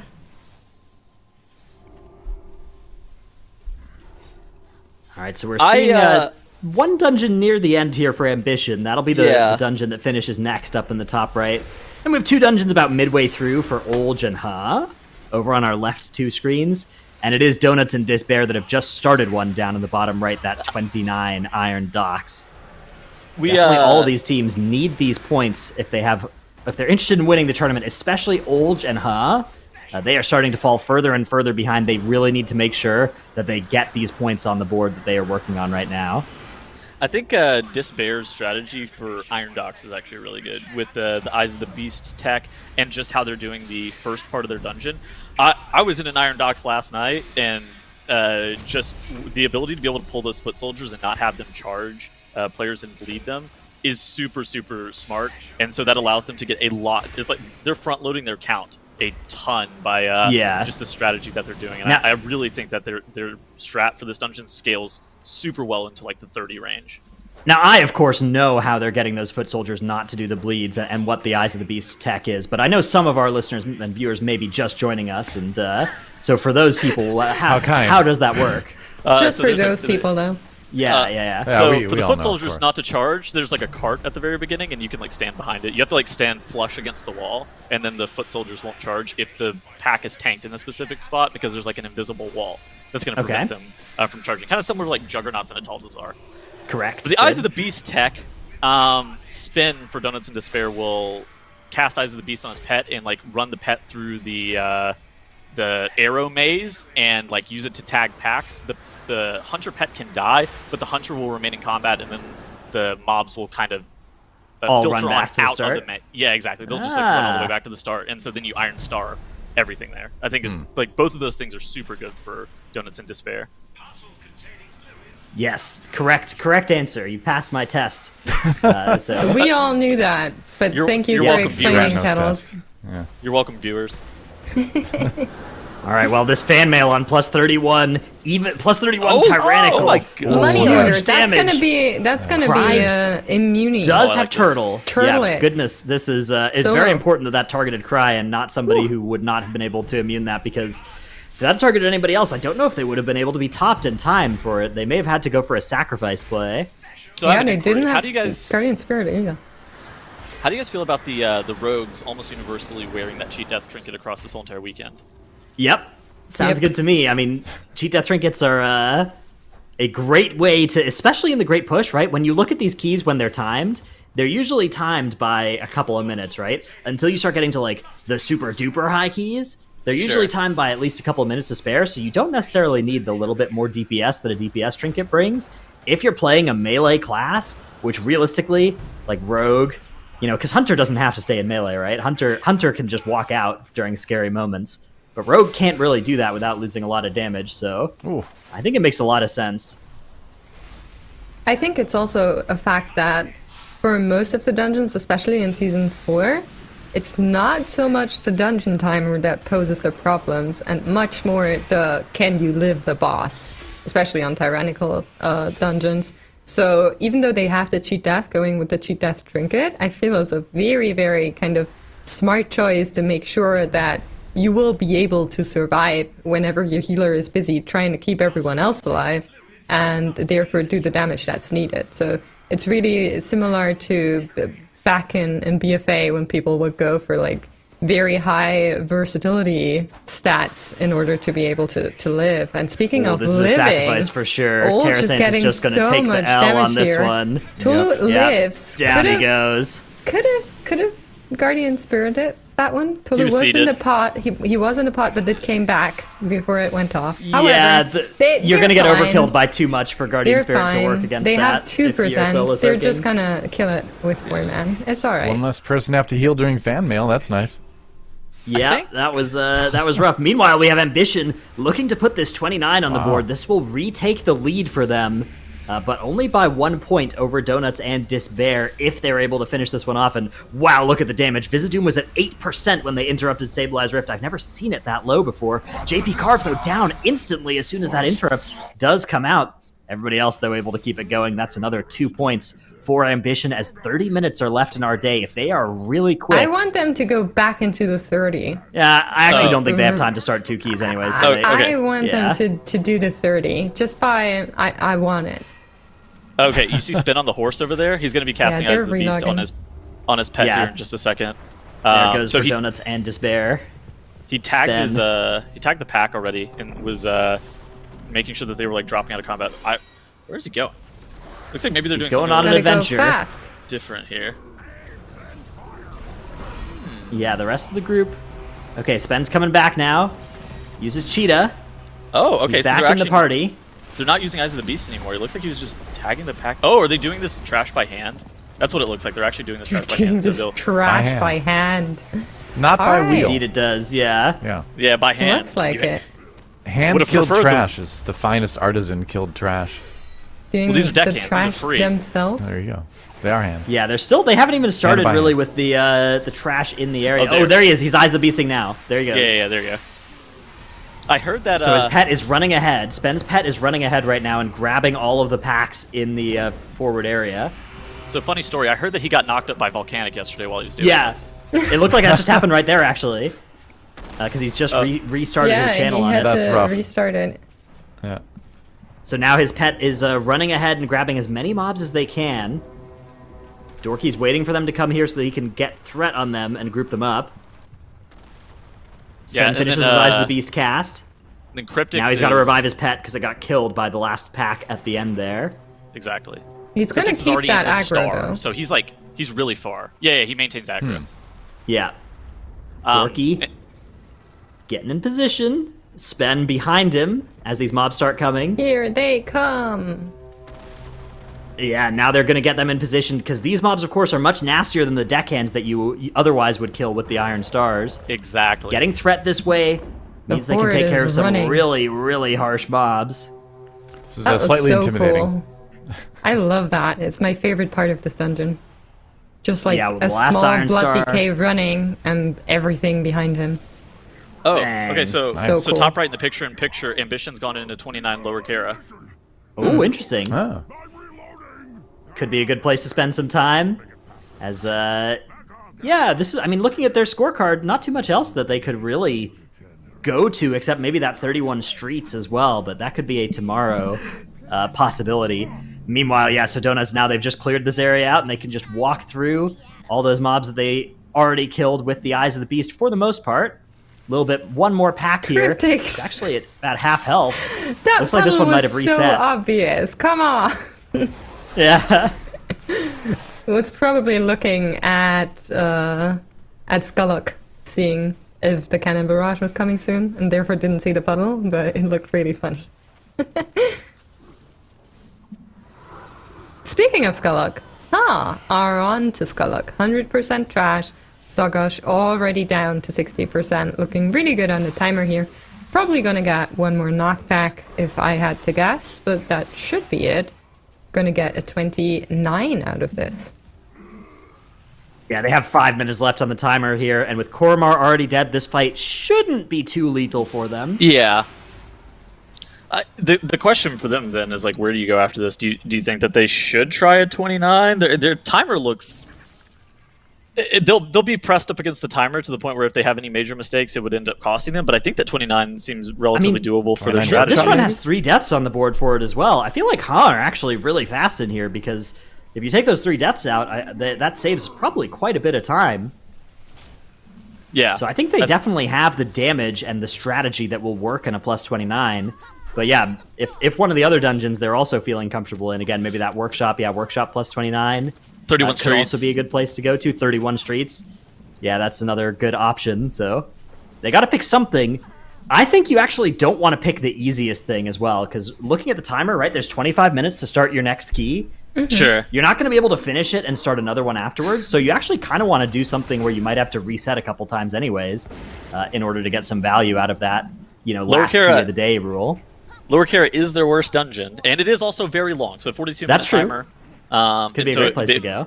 Exactly. It could be a good spot for them to just kind of land on. Because Yeah, no pressure on either Huh or Olj about being eliminated as well at the end of the day, so they just want to maximize their chances for tomorrow, because at this point, 6th place are pretty much locked into 5th place based on their score, so Huh and Olj at least have some freedom at the end of the day here. They can do a little pushing if they want.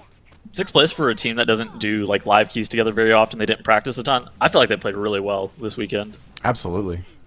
Definitely. Yeah, we could tell when they came into today that it was going to be an uphill battle based on just the 2 chest situation, but they've definitely acquitted themselves well in these different dungeons, and had things gone a little bit worse for Huh or Olj, they absolutely would have been through to the next day, but Huh and Olj have also both shown up really, really strong today. A lot of huge keys done by really all 4 of the teams that you're currently seeing on the camera. Oh my goodness. And you can see a Ambition look at that scoreboard now. on So Beautiful as we're- Beast. As we're getting closer to like the end of today and the day tomorrow, we spoke to Zyro earlier about what could be the final dungeon. What's the dungeon you guys would like to see? Dreadnought. So our For tomorrow? options are Grim Rail, Junkyard, Depot, Gambit, and and Junkyard. Gambit. Genau. I just Ah. spoke German. Are you I asking think- preference? Yeah, which Yeah, one like, would you like to which see? one- Like which if would we you like to were see? Okay. in power. Travis, if would you like to go could first? Decide, yeah. I think my favorite of those would be the Gambit. I don't know which affixes I would put on it as well. Maybe a nice fortified Gambit. Keep things I would from like being too. A nice tyrannical bolstering explosive gambit. Oh yeah, nice. Keys. Actually, yeah. wow. Fortified Nice and easy. bolstering. Yeah. Can we just put whatever affixes we want? Fortified bolstering. Fortified bolstering. Sanguine. What about Sanguine. fortified tyrannical, guys? If we're already at it, why not Fortified And fortified? necrotic. tyrannical, Bursting yeah. necrotic. Fortified Just bursting do a necrotic. fortified gambit. tyrannical Final and have answer. it done with. Yeah. I would actually really Maybe like a some tyrannical, grievous- spiteful, sanguine train. Yeah. Oh yeah, train Yeah, actually. that- Oh. I did a train on PTR with spiteful, sanguine, storming, and Why? one other affix. Fortified? No, it was just one of the other affixes. Oh, like one other like quaking? on death affix. Quaking, yeah, Alright. quaking was the one. Yeah, that was Alright. a great combo. I mean, I'm So we still should try that trying for to this. propose a tournament where we just do like keys from hell and just make them as difficult as possible and then send players into chaos. I would be very here for it, but so far nobody has decided to make a Mythic plus Mayhem chaos tournament. So maybe at some point. I say we make I would- mythic versions of some of the old, really old. Let's do mythic Wailing Caverns, mythic original Dead Mines.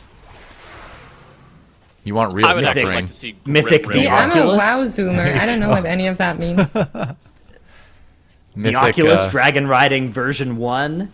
yeah, seriously, mythic Mechanar. Yeah, could be good times. Who? Back in my day, you had to have Ooh. flying to get to the dungeon. Huh is going into workshop. Oh. What's their... Interesting. They have it. What's... They have a 29 posted already. No, they have a 28 posted in workshop. They have a right? 28. They're going to do a Yeah. 29. Oh, they have the That's 29 and upper. You're right. You're right. Yeah, Yeah, so yeah, I think yeah. that makes sense here in the workshop for that reason, right? The 29.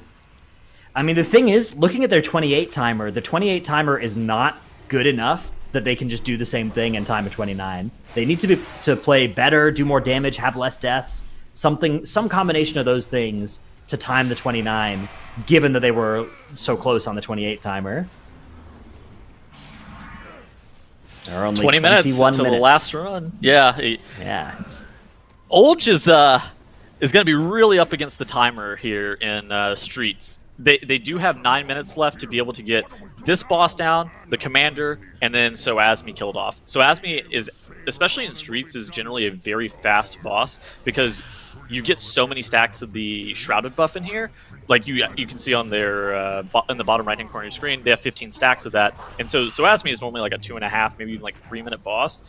I think they're going to be okay timer wise, but they are going to be like maybe 30 seconds fast, assuming that they don't have any mistakes from here on out. Yeah, it's extremely, extremely close.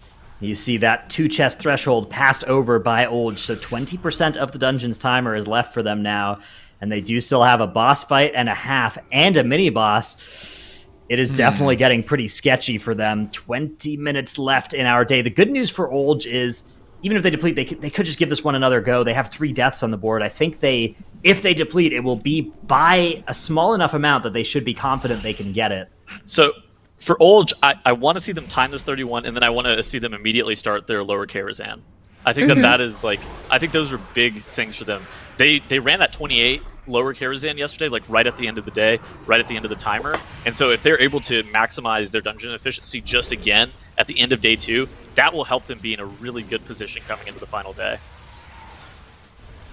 Yeah, definitely. I mean, we saw it yesterday. Some of these teams really utilizing the time that they had and giving us perfect runs where they finished on the last minute and started a new key that they then also timed. So there was a lot going on, and I would like for them to do the same thing again. Now, not all of them will be able to do this. Like Ambition, for example, if they don't have something unfortunate happening in their Karazhan key, then they won't be able to start a new dungeon. But Olge is on a very good track to do a new dungeon after this.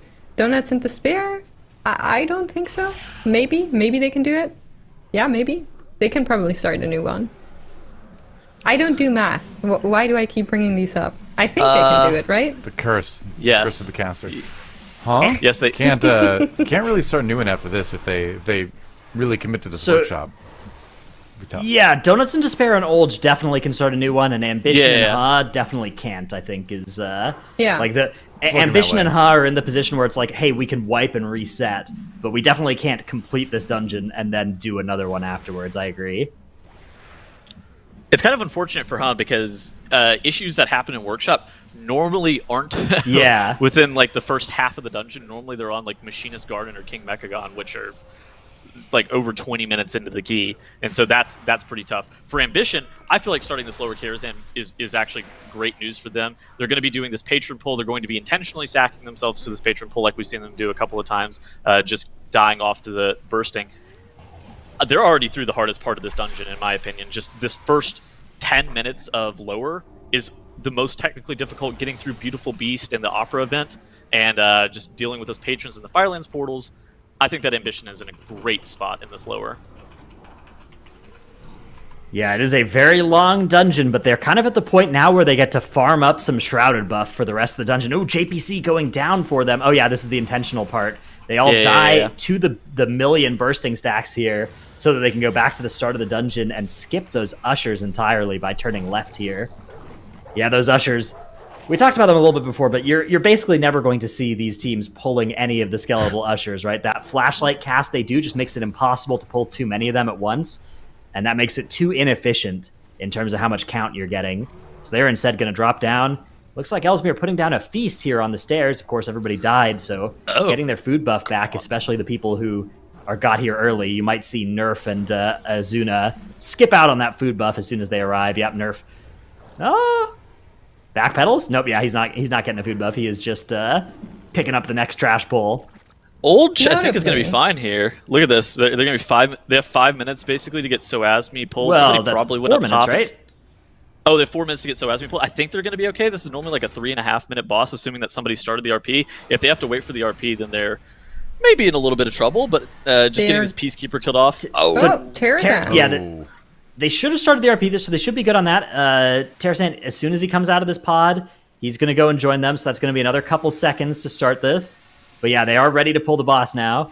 Terrazan arrives, and the boss is in combat. 330? Uses the Soul Shape to just get in position. 3 minutes and 30 seconds for plus 31 Tyrannical Soasmi. I actually tend to think, no, this is not going to work. I think they're going to be about 30 seconds short. Yeah. They use a soul shape already because we've seen players just utilize that to get over the rings when it's starting to get really annoying with these. So having that soul shape on cooldown now is definitely a little bit unfortunate. Well, it wasn't necessarily necessary, you can needed to get it in range and just get the boss pulled and do damage. They are aware of how much pressure they're in here, and they just need to optimize every single little bit of damage. Because again, looking at that boss HP, they don't have the luxury of I just hope it playing doesn't for survivability. Bite them in the long run, is what I'm trying to say. They have to run really far here. We see some soul shapes being utilized. That's an awkward one. Terrazan ending up taking a tick of the dot, but does circle back over it Trout. before getting hit a second time. They have Lust in 40. Next one is going off. Yeah, Lust is going to be available here, but they only have 2.5 minutes now to deal the remaining 75% of the boss's health. Damage not looking particularly efficient. They still have to do a lot of movement here. And it feels like they've not had the, sometimes you can pull this boss. Oh, and again, they get griefed on their teleport. Sick. Yeah, the teleports in the circle's been really awkward this fight. Yeah, this one has looked particularly nasty. Okay, 15 seconds until Bloodlust is going to line with Terrazan's cooldowns, as well as Kelsa's going to get his cooldowns a little bit later. So Terrazan actually just got Power Infusion there, not on Infernal. Power Infusion's up in 90 seconds. I wonder if you delay this Lust. Nope, they're just going to press it right now. Not interested in trying to get full damage lineup. Cry accidentally taking the portal, finds his way back, and now they will all take this square portal in a second here. There they go. Boss following just behind. 50% now as they have 1 minute and 40 seconds, and I don't think they have the damage here. Maybe they do. It'll be really, really close. 90 seconds left now, 43% as their Bloodlust and their cooldowns are expiring now. They have to find that circle portal. The boss dropping below 40%.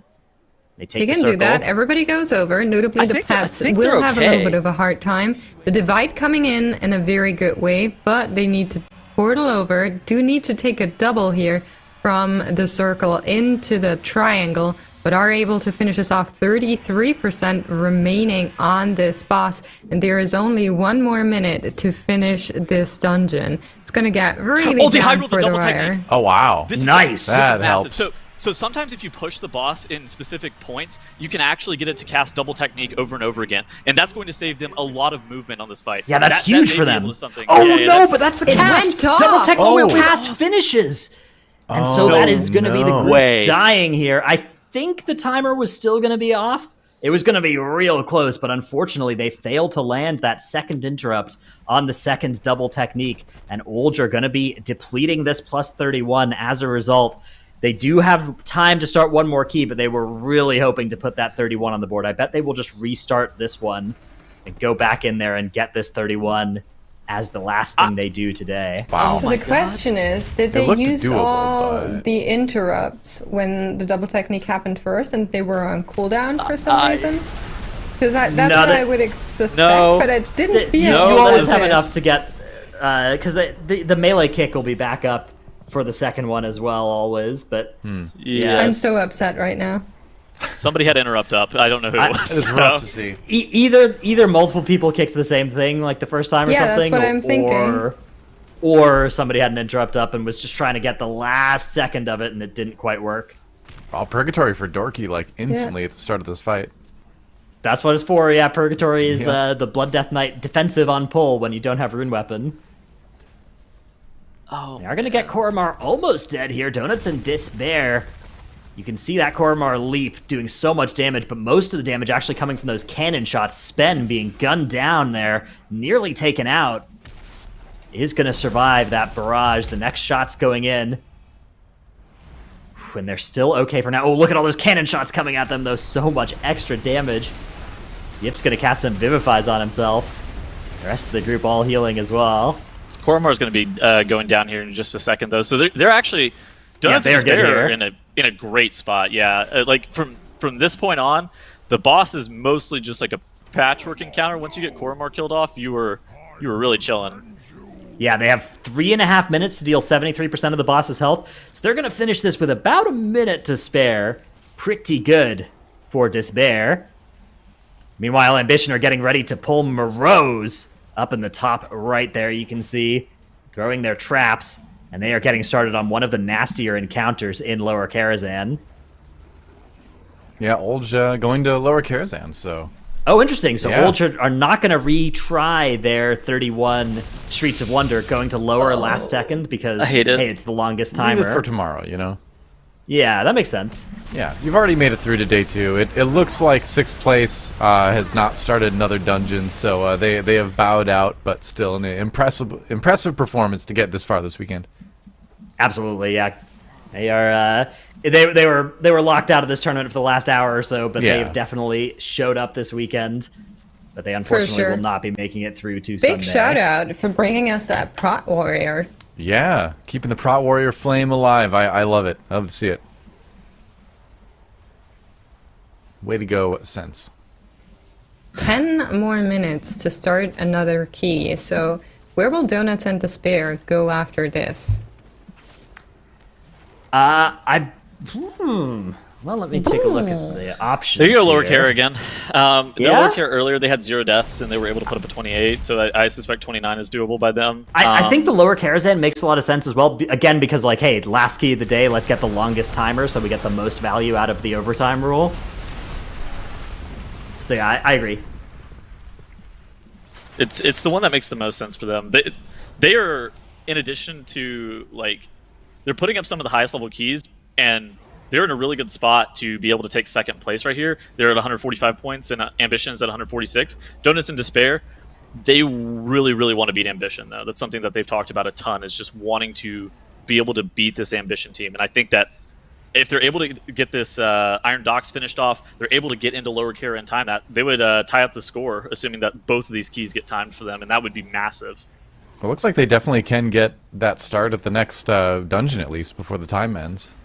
Interestingly absolutely, yeah. enough, Old are in the Karazhan 29. Yeah. So It's that's so sad that they couldn't time the the- streets. That is It, so it bad is, for but them. Yeah. it's the first 29 lower that we're seeing, right? Ambition Well, also in a Ambition's in 29 it. lower up in the top right. All Yeah, so right, both yeah, teams they are are in there. trying to put those up on the board. Either one would, I believe, be... That's not been done on the live servers before, so... Oh, Absolutely huge gaming coming out of both teams here. Scary dungeon. That's a dungeon where, like, whew, on the live servers as well, that one is tough. 29 Iron Docks, though, is timed. Okay, Yeah, so they did 40 it. seconds to spare. according to a nice Twitch chatter, lower Karazhan is the play for Donuts and Despair. Dorky just said on their stream. Yeah, All lower right. makes sense, right? Because longest timer. So Everybody's gonna go go to the back to longest lower. dungeon. Yeah, Makes sense. Yeah. It's where It you can does. pick up that 29. So yeah. I mean, the biggest part is it's our overtime key, so we should do this one because it's the longest one, right? So we get the full timer. We may as well actually make that the longest timer because tomorrow we're on the clock again. Ooh, Ellesmere actually pulling one of the chargers, ends up getting potted to an auto from it. Not sure how that was supposed to look, but I imagine it things was happen. slightly different. these things happen. Getting I think pot on this cooldown. wasn't intended. Okay, Dreadnoughts. you know what? What's it for if you're not Okay. going to use it? Check this out. It's like If you know purgatory. that if you might die, you need to go straight into angel form and not have pod proc first, right? Yeah. Huh? Exactly. Then you intentionally get your pod out of the way for this bit. Real. Because if you Ellesmere's pod playing the game in on a a different boss level. fight, then you can't heal. But if you proc holy Right. form, you can heal. So Exactly, really, and they have this has 3 battle all reses. been calculated. At this point, pod is more of a downside than an upside for Ellesmere, so he's just going to make sure to get it on cooldown, run and auto attack some mobs until they help him out on that quest. Goodness. Yeah, that's exactly what's happening, I'm sure. So 6 more minutes to start a new key should anything go south for these teams. I don't hope that it will come to this, but they still would have time to restart a key at the moment. Yeah, if something were to go wrong, that is going to be a tough decision for these teams to make. The problem is that, are not going to be able to get through Machinist's Garden probably before that timer expires, so they won't even necessarily know if they need to make that decision until it's too late. Ambition, on the other hand, they are getting close to that decision of, do we keep this one going or do we try it again? Because, they've got 6 deaths on the board, but their run altogether is still looking very timeable, so they're going to have to choose at some point soon, is this our lower, or would we rather roll the dice again? These days we hunt for sport. Yeah, I'm curious if we're gonna see any remakes here. I don't think it'll come to this, but Well, you could see a lot of still issues on the happen first that boss. There's something unfortunate happening. So Olds right now are on the Opera Hall, dealing with the beautiful beast. Gonna kill Bablet first. As I'm per always usual. scared for the pulls after this. Like, I don't think the boss is as terrible as the trash that comes after it. Really? I feel like this boss is so hard. All of the Opera Hall event bosses are Yeah. a really brutal start to this It's- dungeon for sure. You do get 4 stacks of Shrouded for it, which is nice, but it is still a combination of nasty encounters that you can have to deal with here. They have taken care of Bablet now, so now they just have the kicks on Luminor and Mrs. Cauldrons to take care of. Actually, just letting the Leftovers cast go off, ranging it instead, saving their interrupts for the soup spray that does quite a bit of damage. Yeah. Well, they may want to let one of those through so that somebody can clear all this fire, because that floor is looking awfully on fire. They like to kill Mrs. Cauldron second, because whenever other mobs die in this, they get a buff that makes them deal increased damage. And at some point, you're going to be you just have soup spray go through. At some point, you don't have enough interrupts to be able to get every single soup spray cast, because you also have to hold for the blaze that's from Luminor, or There's one. the heat wave, I think is the name of it. And so you don't have enough. Oh my gosh, that is so much fire. Oh no. Yeah.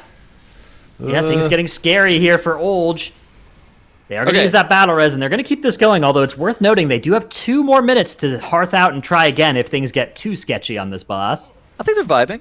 They made it through They're vibing. Yeah, All yeah. right. There's a lot of fire. Vibing like is- that yeah. dog Is in he the It's music. cozy, Cozy, This This is Dratnos, fine. you Yeah. know. This is a cozy environment, just warming up See, by the the fire's fireside. putting itself out eventually. Yeah, True. yeah. Donuts and DeBear also working on the same boss, too. So both teams hoping to get Opera down before the keys lock in for the day so that they could start again if they wanted to. Yeah, this dungeon is definitely a great choice to do as your last dungeon of the day. Luminar almost dead for Olge. And then we will get to see the Coggleston tank damage No lust. check. No lust available for it either.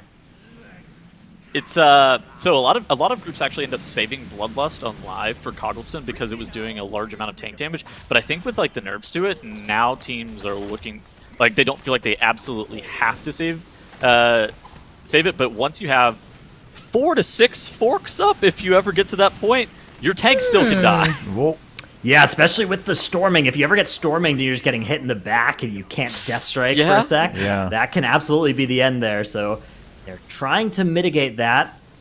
The Death's Due coming out from Trell, playing that Night Fae as well, which this actually is probably one part where you really like to be curious when you got all these forks out. You just spam and spread around that shackle.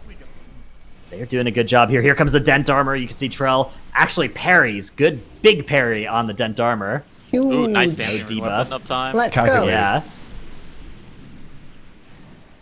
Again, getting knocked up. 30% left on Coggleston. A lot of damage now coming out on the whole group. Ambition actually having a death on their side, straight into the Angel form, as this is planned by fine. Ellesmere This is- earlier. Exactly. This This is was totally fine. calculated. Yeah. We spoke about Yes. this. there you go. Now they're going to Oh, this summon is back Needed rather than use that a res. healing. No time wasted except for the ritual cost, but that doesn't Yeah, matter. no problem. That ritual did cast have was the just healing. instant, though. Actually, yeah. Exactly. Onesie Big came move. prepared. It was all planned. He's got that Donuts hotkey. and Despair also still on the Beautiful Beast event in the Opera Hall, looking a little less fiery for them. Okay. Olge finished Beautiful Beast. Top right hand corner of the screen has just pulled Machinist Garden with Lust. This is very dangerous for them. They really need to make sure that they're able to get through this. Donuts and Despair, like you were saying, bottom left, Coggleston, they saved Lust for this, so it should be a lot safer and a lot more smooth towards the bottom end than Olge having 2 deaths. All right, I mean, we the are crossing important over part that is- time. No more keys. We'll be able to get started in the next, unless the team hearths out in the next 90 seconds, which it doesn't look like anybody is intending to. So these are very likely going to be the last dungeons of the day that you see on your screen right now. Now, we Wait. should mention, too, just in case, that, Yeah, had a exactly. couple little tech issues at the start of the day, so they actually do have an extra 3 minutes and 30 seconds that's applied now. So they've got a little So more if time, Machinist but Garden that was time doesn't that was work taken out away for earlier. them, they can Yeah. actually restart this here, which is really, really big for them. That's the scariest part in this dungeon right now. And so far it's looking pretty good, but it could go wrong. And if it does, then they'd had that opportunity. Showdown really bringing the damage on that Demonology Warlock. Yeah, I like that Demo Lock. Big damage, you- especially given the movement-intensive nature of this fight. Demonology, people talk about that spec as being completely immobile, which it's not, but it does have a lot of skill involved with maximizing your damage to this extent while you're having to do this much movement. So, good job by Sho setting up those tyrants and everything while still having to do all of this movement. Him and Sky And the quaking, are, too. Him and Sky are some of my guildmates. Did you know that he claimed that Warlock was dead after the most recent bout of nerfs? Every warlock Yeah, that sounds like a ever- Warlock player to Oh, me. call that. Every warlock ever. Like, I'm not even going to respect this by discussing it. That's just what they all say I every also time. think this is rich coming from every you, Tunnels. I've seen some of time your something tweets about happens. He made a this. rogue! He actually thought it was dead! Wow. No, Rough no, no, life no, no. being a So, warlock. I said what I said. How do you feel about the Donuts and Despair comp with the double warlock? Double Speaking Warlock of warlocks. Karazhan. Double Warlock, Lower Karazhan, yeah. I mean, I actually really like it, because again, we're talking about Lower Karazhan as this dungeon where boss timing is what we're kind of all about, and it's also a dungeon where you get infinity haste stacks from the affix. Demo Lock is great at bosses, but it's especially great at bosses when it has infinity stacks of Shrouded. Oh, a wipe coming out In here trouble. for perhaps? The Machinist is pretty low. Maybe they're just going to finish this one off, but they could still restart right now, as you said, because they do have a couple They extra have the minutes team on their back timer. alive. They're good. They're gonna Nothing keep it going. happened. Nobody saw anything. Sparkflux down to 16%. So- Sky taking a bunch of damage. Does live here, however. Still has cheat death. Not going to be a problem. Everybody else taking a bunch of cockwheels to their face, which is going to hurt a lot, but it won't kill them. One more hidden flame cannon will go off here. They need to deal with this. Stun it, interrupt it, kill it. nuke it, anything is fine and okay to get rid of it. Spark Flux now down to 11%, and they will be able to finish this off here. Sky going down, maybe not. No, lives. Guardian Spirit comes out here, saves the day, keeps him alive. Jack now also dropping very, very low. 5% remaining on this boss. They're making this really intense for some reason, but they will be able to finish it. 3%, 2%. Sky again dropping super, super low here. 1%, and the boss is finally dead. Wow. Monka Cog has been called. Just don't get hit. Yeah, 1 battle is spent on that.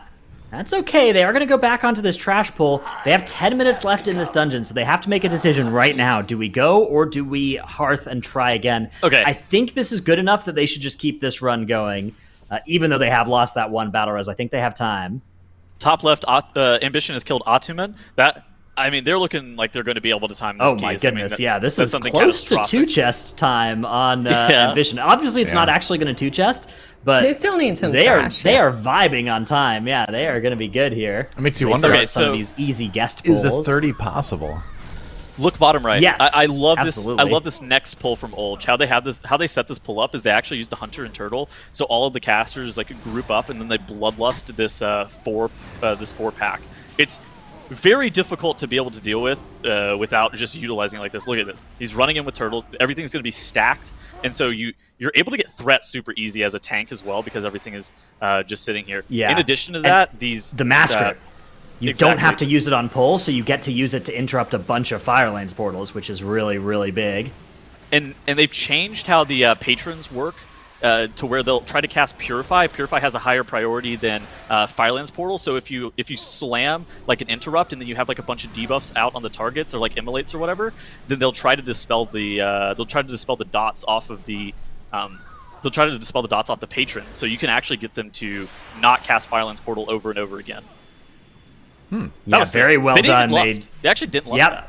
All of the singers are down, and it is just a few patrons left now. They'll get these taken care of, and they have got a lot of count out of this pull and a lot of time as well. Very, very well played by Olge. Love it. All right, we are watching the finishing moments of both Ambition and Ha on our top 2 screens. Ambition are just 10% trash and Maiden of Virtue away from being done with their 29 lower Karazhan, so we will get to see that 29 Maiden. How tough that one might end up being. They probably only get 1 shot at it as well. Much as we were talking about their timer looking good, if their 1 pull with Lust doesn't work out, I'm not actually sure they will get another real shot at it. I like how Tal's just laughing as a reply to that. Great. Well, it is going to be... Probably, yeah. If they fail it, they're probably not killing it exactly. a second time. I mean, it depends on what it is that gives them trouble, but let's just hope that nothing gives them any trouble and they'll be able to just full send it and break both of the shields before anything happens. Do you think it'll come to a 3rd one? Maybe. I don't think so. I think it's just a 2-shielder, even on 29 key with this many stacks of Shrouded. They're hunting down even a couple more of these infiltrators. Yeah. I think they can do it. I mean, with the Lust. In addition to that, you see JPC is running that Scars trinket, so he's going to be able to get broken out of the Mass Repentance without jumping in that debuff. In addition to that, Azuna and Onesie, I couldn't figure out how they were getting broken out yesterday, but somebody DM'd me. Thank you so much. They're running Soul Igniter. Donuts. So they utilize Donuts that are having some pods here on this this pull. Actually, is this intentional? Are they planning to death skip after this pull as well? Maybe. That may be exactly what's going on here, and they're just getting those pods used so that they can get out of here faster. We'll see what they intend to do. Careful with the portals now. We're able to interrupt most of them. Yeah. All right. They're doing okay.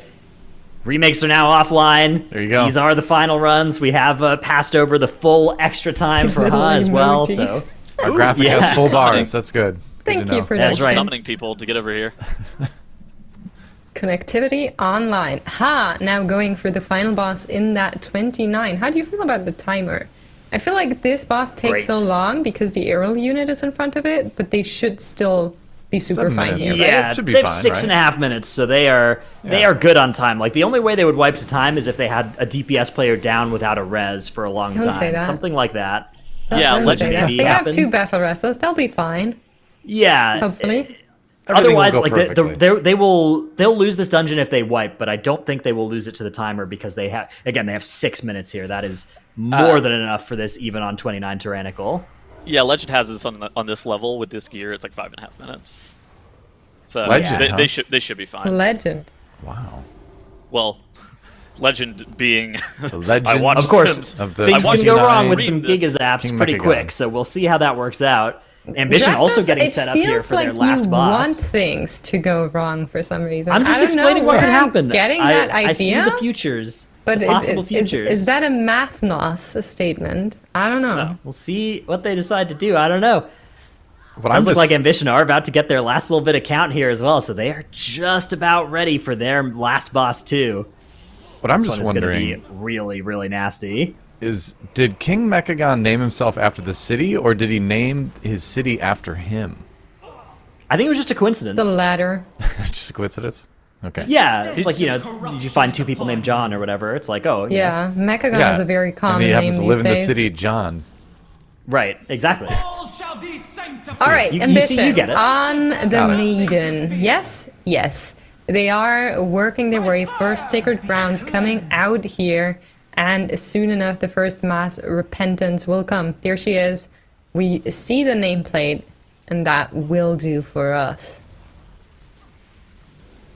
Yeah, they are not going to send the Bloodlust on pull here. Ambition are holding that, I believe, for the second Yeah. Yeah. Holy That's what we Bulwark. usually have been First seeing. one's yeah. cooldowns. Second one is Bloodlust and Prey. Yeah, first one CDs, and notably they're using their trinkets there, so they're using that. Right, soul nobody is dot. getting interrupted even for like more than a half second or so. Ellismere can also death himself Yep, out. there it nerfing him is. at the- so And Holy we go. Bulwark. First Big shield on Maiden. Break it. Yeah, they're gonna do that super easy. Beautiful. Gonna wait, interrupt 3 seconds late. to spare, Don't no forget lust. to interrupt. No problem here. I'm a little bit of a burnt child now, but After So- that even streets, I'm concerned about interrupts. Now the next one they are not going to have all those cooldowns for, but they will have Bloodlust. So I actually think it's quite a bit harder than to have the Bloodlust and no cooldowns versus the one that you have cooldowns for. So we'll see whether it's enough. The boss is going to continue casting for a little while longer. You can see everybody's nice and spread out so that they don't chain that Holy Bolt. Ellesmere bringing that Sacred Ground all the way to the edge of the Speed room. buff. Yeah, the little dwarf legs Ah, carrying him it as quickly feels- as they can. It feels how DK plays. Here comes the Mass Repentance. All right, Bloodlust coming out as well, the AMZ. Send it. Defensives. Everybody's going to do their very best. We actually can't see the shield. I'm a little bit upset, but we're going to melt There we it. go, There we it's go. good. It's down. They will be able to interrupt it. That's it. That's the second one. Judging by the HP that the Maiden has, 30 to go. I think we're fine on the timer. I don't think there'll be a third one to come. Yeah, they are doing a good job of that. They actually sent 3 interrupts on it. They only had 1 left over for the next Holy Shock, but they were able to do that as well. 17% now on Maiden. They really need to make sure they skip the next shield. If they get the next shield, I don't think they'll have the damage for it. They're going to have The Infernal, they'll have Combusted Rock. Combustion back up, Yeah. but they won't have all of the ways to... Like, they're going to have to actually take a lot of the Sacred Ground dots. 7%. Here it comes. They're getting another one. no. Here comes another shield. Mass Repentance no. coming out. I think they're Alright. fine. Okay, they have, alright. They the have to soul break igniters. through. Just All right. They have blast the soul it. igniters and things Big up. go. This is totally Everything. fine. Oh, Come this is on. close. Yeah, Okay, they're still Oh, very that good, was yeah. easy. Oh, wow. Woo. All right. So they actually Yeah, could do yeah. any No number of problem. them, it looks like. Maybe the 4th one would be the problem. Gamers. Okay, But if they so- actually held some cooldowns and not all, I actually think they could even do 4 if they needed to, which, of course, we are not going to be getting to those plus 38 keys where that would be necessary. Lower Kara 30 tomorrow, though, I'd imagine. Yeah, I think that is a possibility. That did seem pretty scary, but they actually had those shields well under control. Huge damage from Ambition. That's always been one of those teams' strong points, is their ability to just conjure damage out of all 5 members of their party. They were just blasters. Absolutely. All right, now we are watching, They have another minute and 45 seconds to get Yo, what's through that the pet doing? last bit of King The Mechagon. pet. So this, like many fights, pets are just not loved. Felgar. They do some demonic stuff, but it will port towards the boss at some point, hopefully. That's his That's his Grimoire, isn't it?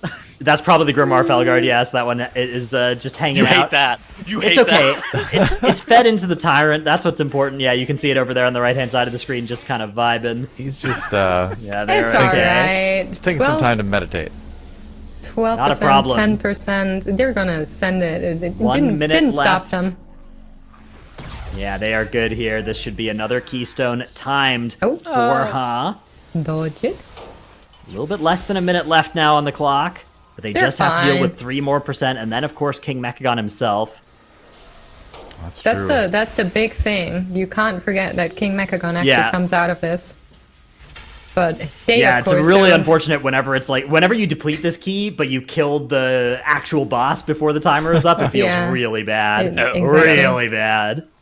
I'm bet. That is going to be King Mechagon going down, though. Well played by They are going to pick up another point on their board as their day finishes up here. Not a bad finish for, But we still have Old So- Donuts in Despair. Still going.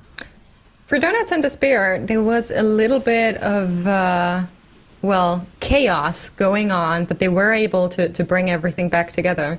Apparently, Dorky died, and the rest of the team was just able to kite it out until he was back with the group. I only saw some of it in the replay, but they did manage to salvage and save the situation that was going on. So now on to Morose for Donuts and Despair. Looks like the Morose Wait. pull has not gone properly for them. They're actually going to reset this boss. Oh. The instant cast Willbreaker putting Timber into Angel form, and Dorky going down as well. They're going to have to run back as a result of that. Now, their timer is still okay, but 10 deaths on the board is quite a lot. They have 3 bosses that they need to get through. Luckily, they did not press Bloodlust. They also run a route that requires 0 deaths. Does it? So, well, yes. then we have 10 problems that I have to let you know Well, about. 10 minor problems that have happened. If we go back to the 4-box, they're at 22 minutes on their timer, and they already have Moros done, and they are in the Ottoman area. Like they are 2 minutes ahead, but they're That's a fair very point. far ahead in regards to like progression of the key. That's a So good point. I think that Donuts in Despair, assuming that nothing like bad happens, they'll be okay. But they are probably like 1 mistake away from not being okay on the timer even. So keep Okay, in so mind, when you said requires 0 deaths, it was more of a guideline than a requirement. What? Yeah, I would say that that's about right. I'm just saying, Requirement. because words have meanings, and Timber you going picked down. one. In the That's not Bloodlust, they good. do have a Battle Rest available, though. I do want to note, Donuts and Despairs no. 28 was right back Sven into the goes storming. down. Oh, that was a very They got to unfortunate reset this storming. again, I think. Yeah. That's not Can you do This it? one- they actually may be just getting ready to hearth out here. was Maybe gonna say. maybe this is a concede to the dungeon. Come back tomorrow. good. Yeah, Yep, I I think mean, that's to probably be what it is. fair, we are seeing the leaderboard on the left side of the screen. They are super fine. Okay, thank you, production. There's some pretty Donuts good and shit. Despair are super fine on that leaderboard. They still have a bunch of keys that they can upgrade, and their Yeah, they're hearthing out. 28 lower Karazhan looked really, really good. It was the fastest out of all the 28 Karazhans that we had. So I feel like maybe this key just, maybe it was the focus that has gone down after the tournament, or just, sometimes unfortunate things happen. So they're going to come back tomorrow and definitely time this key. They look really, really good in the 28, and then I'm curious if they can actually beat Ambition, which is their biggest goal. Yeah, But- it's a shame because that would have tied them with Ambition, but now they are a point behind because of that lower not working out for them. Yeah. That's got to sting. Yo, by the way, Does it it's so really? nice that Blizzard put a blacksmith in this dungeon. Yeah, repairs. Yeah. Yeah. More Need- of need it that, sometimes. please. I think that one's from an original TBC as well. You could also get the repair there. Well, I think there was someone that walked around and like sold you stuff in this part in original TBC 2 or something like that, Yeah. if I remember right. Karazhan, such a vibrant thematic dungeon filled with so many cool enemies and allies as well. It's one of my favorite raids of all time, easily. Absolutely. Yeah. Yeah. Yes, I can totally relate to This, what you're this saying, is guys. the first raid I ever played. Back It was in my youth. it was the first one I seriously raided. I did it a little Oh, the bit boomers vanilla, are but- talking. Yeah, here we go. Hey, I remember there were 2 True, big Telos is dragons actually in this also a place. WoW baby. Yeah. Does anyone That's else good. remember Nightbane? Yeah, both Nightbanes. Another spite? I remember. Yeah. The return to Karazhan Nightbane was such a cool fight as well. It's a shame it's not in the M+. But it's a good one. Do you remember that one Yeah. that you returned to Karazhan? It was so hard. It was really hard. Yeah, it was like you were in an M0 and then you were doing Nightbane and it was like a +10 or something or a +15. Yeah. We can't just be, how you had to kite the debuff. It was so difficult. That was just very moving the similar. fire Pretty correctly. similar to the raid Nightbane as well. Yeah. Can't be killing dragons right before Dragonflight comes out, though. You understand why? Absolutely, they yeah. took it We out. gotta Even undead start ones. grinding back up from hated all the way back up to friendly, so that we don't get killed when we get out onto the Dragon That's Isles. right. We're rewriting history. Like, no, we never killed any dragons. Like Malagos, who? Yeah, that Dragon Slayer title off limits next expansion. Got to That's be right. really careful Don't- putting that one on. That is a big no-no in the Dragon Isles. I'd love it if you did do that and they just made everyone angry at you if you did it. Yeah, just make them all actually hostile and one-shot you. That would be good. Yeah, please, Blizzard, please. There's no way people would be like, why are all these mobs hostile to me? Getting one-shot all over the place. Take a look in the mirror. That's my experience walking into some of these dungeons as well. You can see the Spectral Chargers. Those stomps they do in this area, actually so much damage, but Olge are doing a really good job of mitigating that by kicking all of those stomps. At I this have an key level, inquiry. one stomp is pretty much going to kill people. That trampling stomp you see Oh, yeah. there. Are they gonna lust this boss? Are they gonna lust Atuman and then just AFK? Yes, I think they should. I think they probably should as well. So they're in a So spot where they can get 2 more lusts. So Exactly. So the lust timer, it's at 2 minutes. We have 42. We're at 27 out of 42 minutes. So they're able to get 2 more bloodlusts. They only realistically need like 3 minutes for maiden, maybe 4. Something like that. Yeah. I'm not a math guy. So Math. yeah. I'm waiting for Mathinus to confirm. Yeah, math. Yeah, This is your hang time on. to shine. Sorry. Yeah, I'm taking the integral and yeah, Take one raise over. Formulate the subset. Keep the to one. the third power, right? And the polynomial Carry the 2. Don't Yeah, forget they the should. tangent. series. Yep. Okay. Yeah. Yeah, I think that might be right as well. So Oh. we'll see Inverse what they do cosine. decide to do with that lust. Of course, Perfect. you got to factor in. So if they hit lust exactly at 29 minutes, right? It comes up at 39 Yeah. on the timer. So that's enough for maiden. But if they start having deaths or if they delay that lust, maybe it gets to a spot where technically we have a second lust, but we don't really have it exactly when we want it. So. That is going to be the decision they're going to have to make here as the Fleshcraft comes out. Looks like they have 28 seconds on Lust, and they may just be waiting for the Lust exactly on pull. The Recontrol Undead comes out. And yeah, they are good on count. They literally just have 2 bosses and 13 minutes. Now they go Let's into the go. boss fight. We'll see if that Lust does get pressed when it becomes available. They want to I press would it whenever assume so. Atuman dismounts. Exactly. So you get fewer mounted phases, because the mounted phase, you have to burn through 40% of Midnight's HP again, and so minimizing the number of those phases is, it's really Yeah. time efficient, and it also makes the boss a lot safer. All right, there is So that let's first see. phase over. Let's see if it comes out. Ataman hops There it off is. the horse. The Lust is pressed at 29:10. Okay. So we'll be back at 39:10 plus 5 for every death that they incur. That is more than enough to get a good Lust wherever they want it on the maiden fight. Oh, Trell Wow. ends up popping cheat death based on a storming, throwing him right into the path of Midnight. The shared suffering cast comes out. It's going to be GS. Guardian Spirit, Karma, Diffuse, and 2 people soaking it, it looks like. Okay. Big move So- there. I was about to say, so they still have Turtle left for another shared suffering in a different phase. Yeah, Okay, so but the way that one Now works, they right, is need it's to be split careful. damage. This is the Yeah. spectral charge phase, and so far we have seen people go down to the ponies quite a number of times. So let's see Oh. if that happens again. One of them spawned very close to the ranges back there, but will despawn. In time, Midnight now very close to the ranges, but no more spectral charges coming out of this boss. So this one, here they are. This one they lived, but boss back to the far corner. Gonna allow them to dodge all of them. Hopefully, That's so scary. both the priest and the warlock back there, safe, hoping, praying that no ponies spawn in their face. So this Yeah, will we- likely be a Turtle group soak on the shared suffering, if I had to guess, unless Troll is going to be able to solo it somehow. Indeed, I yeah, think- you can see there it is, Yeah. Turtle and Trell. So again, 2 players, 1 player with an immunity having the damage that the tank has to live, and then the tank using a bunch of defensives to get all the way through the rest of that damage. Midnight now remounted for one final time, we think, as the next intangible presence goes out and is immediately dispelled off whichever melee it was on there. Would you describe this as his final ride? I think there's a good Wow. chance, yeah. Assuming things go well here for Olge. All right. That was it for today, Tells. Just letting you know. What do you mean? We're in overtime. Anything Yeah. goes. That's Thank you for true. getting the competitive ruling here, Doa. Wrong. I checked the rule book. It's allowed. Man. All right. I'll let it slide. It's unfortunate that they got another phase. Atuman not being able to be pushed below that 20% threshold. So the boss did remount. Cry? Ooh, Is that that was close. was that an intentional? Oh no! No, that was No, I a don't midnight think so. charge took him out. Yeah. Yeah. They're just going to leave him on the floor though because midnight doesn't actually do anything aside from those stomps, and everybody can line or range that or tank it. So they just are going to get over the finish line without Cry. So that's only going to cost them the 5 seconds plus maybe 20 seconds from his DPS.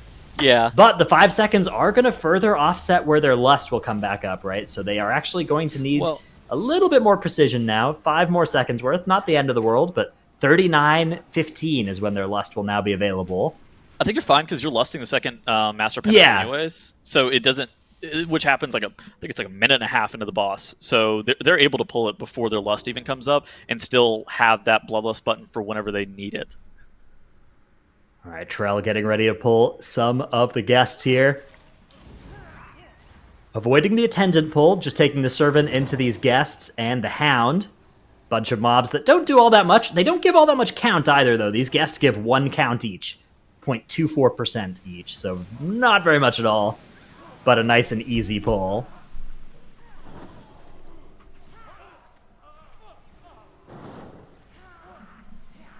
Yeah, not Another much servant going now on joining. with these. Just a bunch of servants.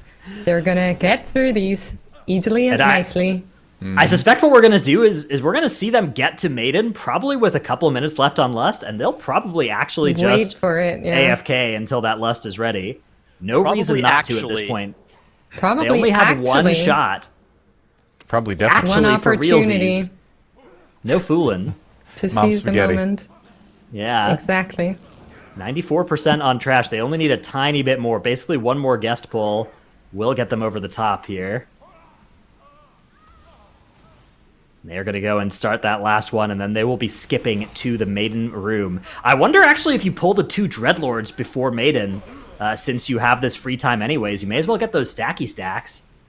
Stacky Could stacks. be a vibe. Yeah, the stacky right. stacks of the infiltrate. Yeah, you wouldn't even need to pull this guest pull if you were doing that. Infiltrate-y You could stacky just stacks. skip, grab some stacky stacks. Could be a vibe. I'm in. Doesn't look like what they're currently interested in, though. Well, they have. They could still pull them time. afterwards, but yeah, that would just go a yeah. little bit over count. Here comes Here's one one. infiltrator. Yeah, One there's 2 stacky right before Maiden's room that you can grab inside a door. So those are the ones that I'm thinking of. You'd only have to pull 2 sentries plus them if you wanted to fight them. That is a They lot got- of stats. And they, they have have, a bunch of like, time to burn anyways. Yeah, I was gonna say they have like 4 minutes to burn or something like that. Yeah, we'll see Maybe- what they decide to do here. They're going to finish off this infiltrator. And then it will be skipping time. The legendary 100%, 110% Yep, enemy one more forces valet, route. you know, for Nice, funsies. nice. Little Havoc target. Kicked on the demoralizing shout. Well done. No warrior abilities allowed in this dungeon. Absolutely not, yeah. No. Dude, so messed up. But pulling that valet actually makes it a lot easier to invisibility potion all the way into the maiden Yeah. room. It just gives you a easier like position to press that invis pot since you can walk through the doorway a little bit. Oh, here Yeah, comes there's another servant kind of patrolling close to them. Is that Really one we're close. interested in? Oh, nope, ring of we are peace, ropping it okay. away. That one can patrol by in peace, as it were. Doesn't really. Dude. I wonder if she wonders why she suddenly is bouncing back, trying to walk across the carpet. Nope, no concern. Don't Yeah. get paid enough to answer those sorts of questions. That pathway worked forever. Why is As long there as they don't walk suddenly within 20 something- yards of me, I have plausible deniability to say, nope, I never saw a group of adventurers in here. Yeah. Medivh's I going to didn't be see so an upset later. undying servant. If they're too far away, you really can't see them, you know? All right, It's well, here just like- goes the skip. The old soul shape into invis pot. Speed boost as well. This Still could be another 4 spot minutes where on you would Lust. maybe just use your summons Kalji and just save 2 gonna potions. run it. Gonna speed Yeah. through here. Be a monk. Okay, so Yeah. we have 4 minutes on Lust. Again, you could fight 2 sentries and get 2 infiltrators here with your free time. Or you can could also just put up a not break and timer. wait.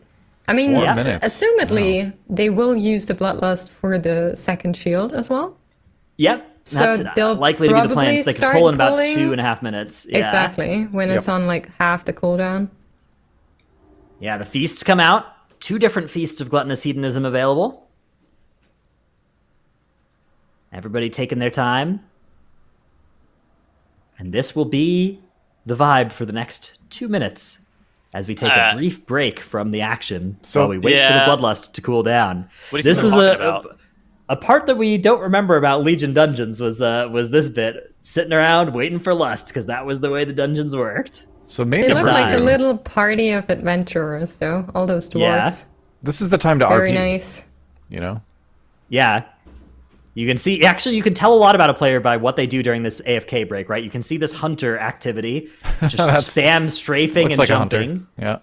Yeah. Priest casting flash heal, keeping those, I assume flash concentration stacks up. Trell and Can we rate their Terrasant sitting mods? down, having lunch together as they do from time to time. Waving a And bit, Kel over there just standing. greeting the viewers. Yeah. Oh, is it time? Oh my goodness. Is it Our time? observer has a speed buff. Look at that little particle effect in the Oh, middle you're of the right. screen.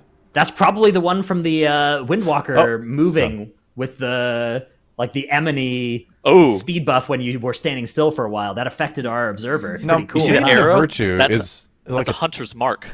Ooh, yeah. you got to press that. You have a conduit that makes Hunter's Marked targets deal 9% reduced damage to you. So Right, exactly. absolutely always press that on all bosses and put that Here they conduit in. go. Okay, here they Go, go. it's time. Here we go. It's time for the boss. They have 3 scars trinkets on all of their DPS. Then Toll can also Shadow Word Death out of the debuff. So they basically should not be taking very many, if any, of these debuffs from the Mass Repentance. Absolutely. really yeah, smart. No need.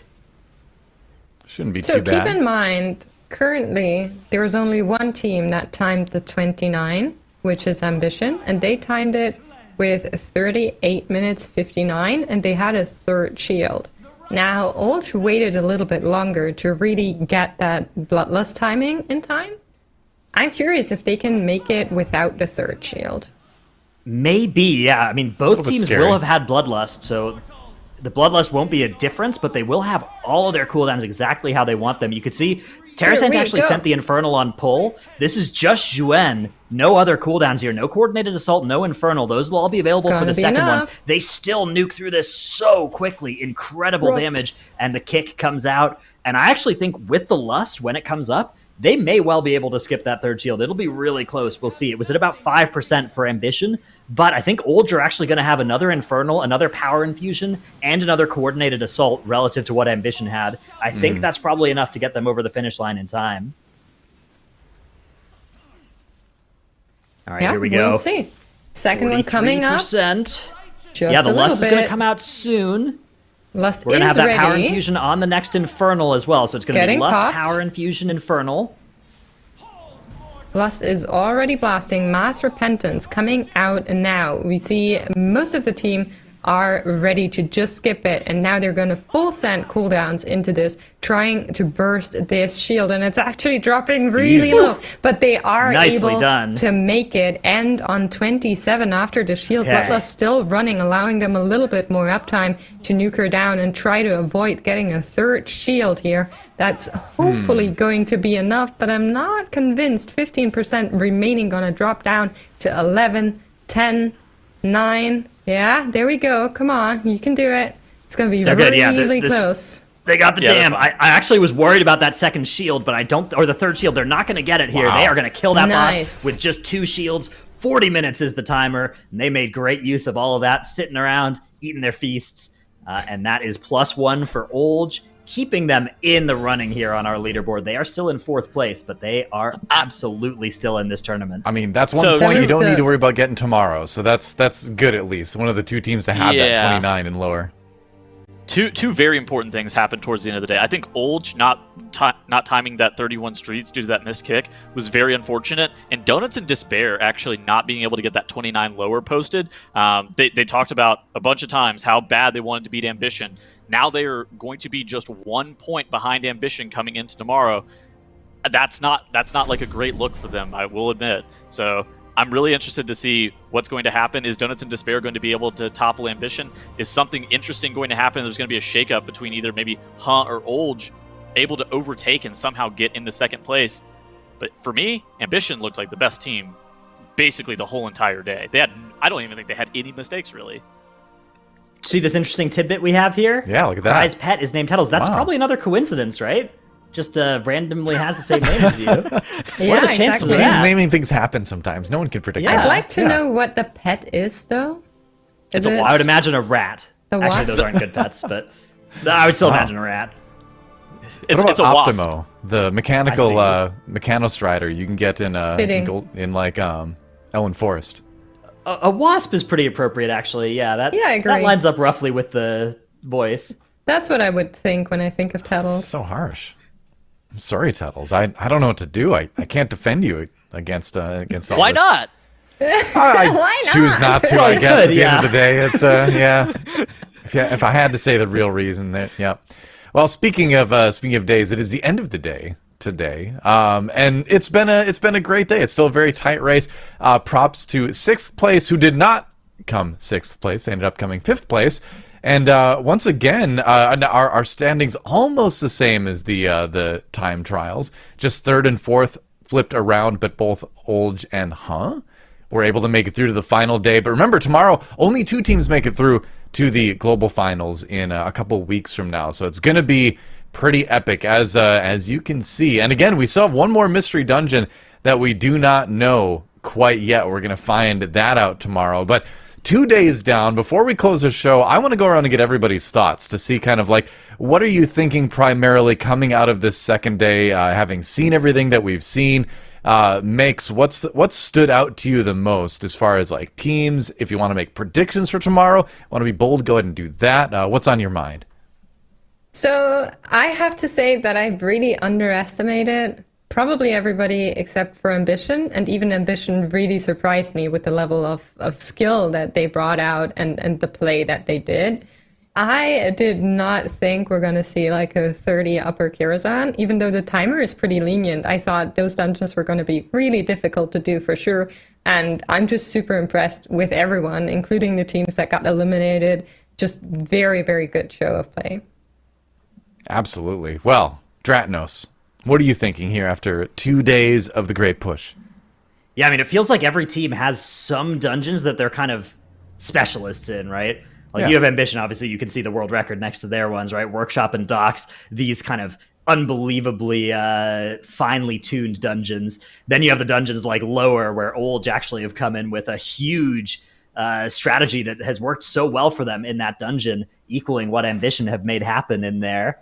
And then Donuts and Despair, I mean, that upper plus 30, the 2-chesting there 28 to get access to that plus 30, both of those were incredible displays of skill in that dungeon in particular. So I'm looking forward to see what the teams have for us in Streets of Wonder. I wonder if that could go up to 31 or even 32 tomorrow for the tiebreaker. That would probably be unbreakable as a tiebreaker unless that last dungeon is a junkyard, which, 1/3 chance, I guess.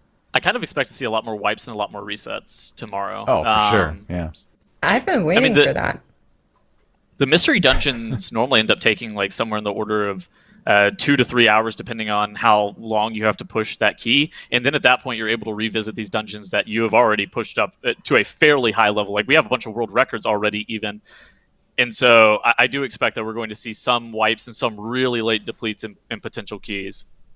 Very true. I mean, tomorrow's going to be the bloodbath, right? Tomorrow is where teams are going to be pushing things to their limits and beyond them, and the team that is able to go farthest beyond their limits, so to speak, will be the 2 teams that will move on to the finals in a couple weeks from now. But that's it. I believe that's it for day number 2 of the Great Push. Remember, next week we have EU, then the week after that we're going to bring all the regions together. We have NAEU and then China, who's also going this weekend, so hopefully we'll have some updates for you on what's been happening over there as well. There's our schedule, just to reiterate that as well. So again, still a lot more Great Push coming at you. I'm so happy that this tournament has been expanded. It was a 1-weekend thing for the last 2 times. We're going a full 3 weeks this time around. And don't forget, the final day of the Americas region, Mythic Dungeon International, The Great Push 3, Shadowlands Season 4 coming at you tomorrow starting at 10 a.m. Pacific time, so do not miss that. Until then, go play some WoW, stay safe, take care of each other, and we will see you tomorrow.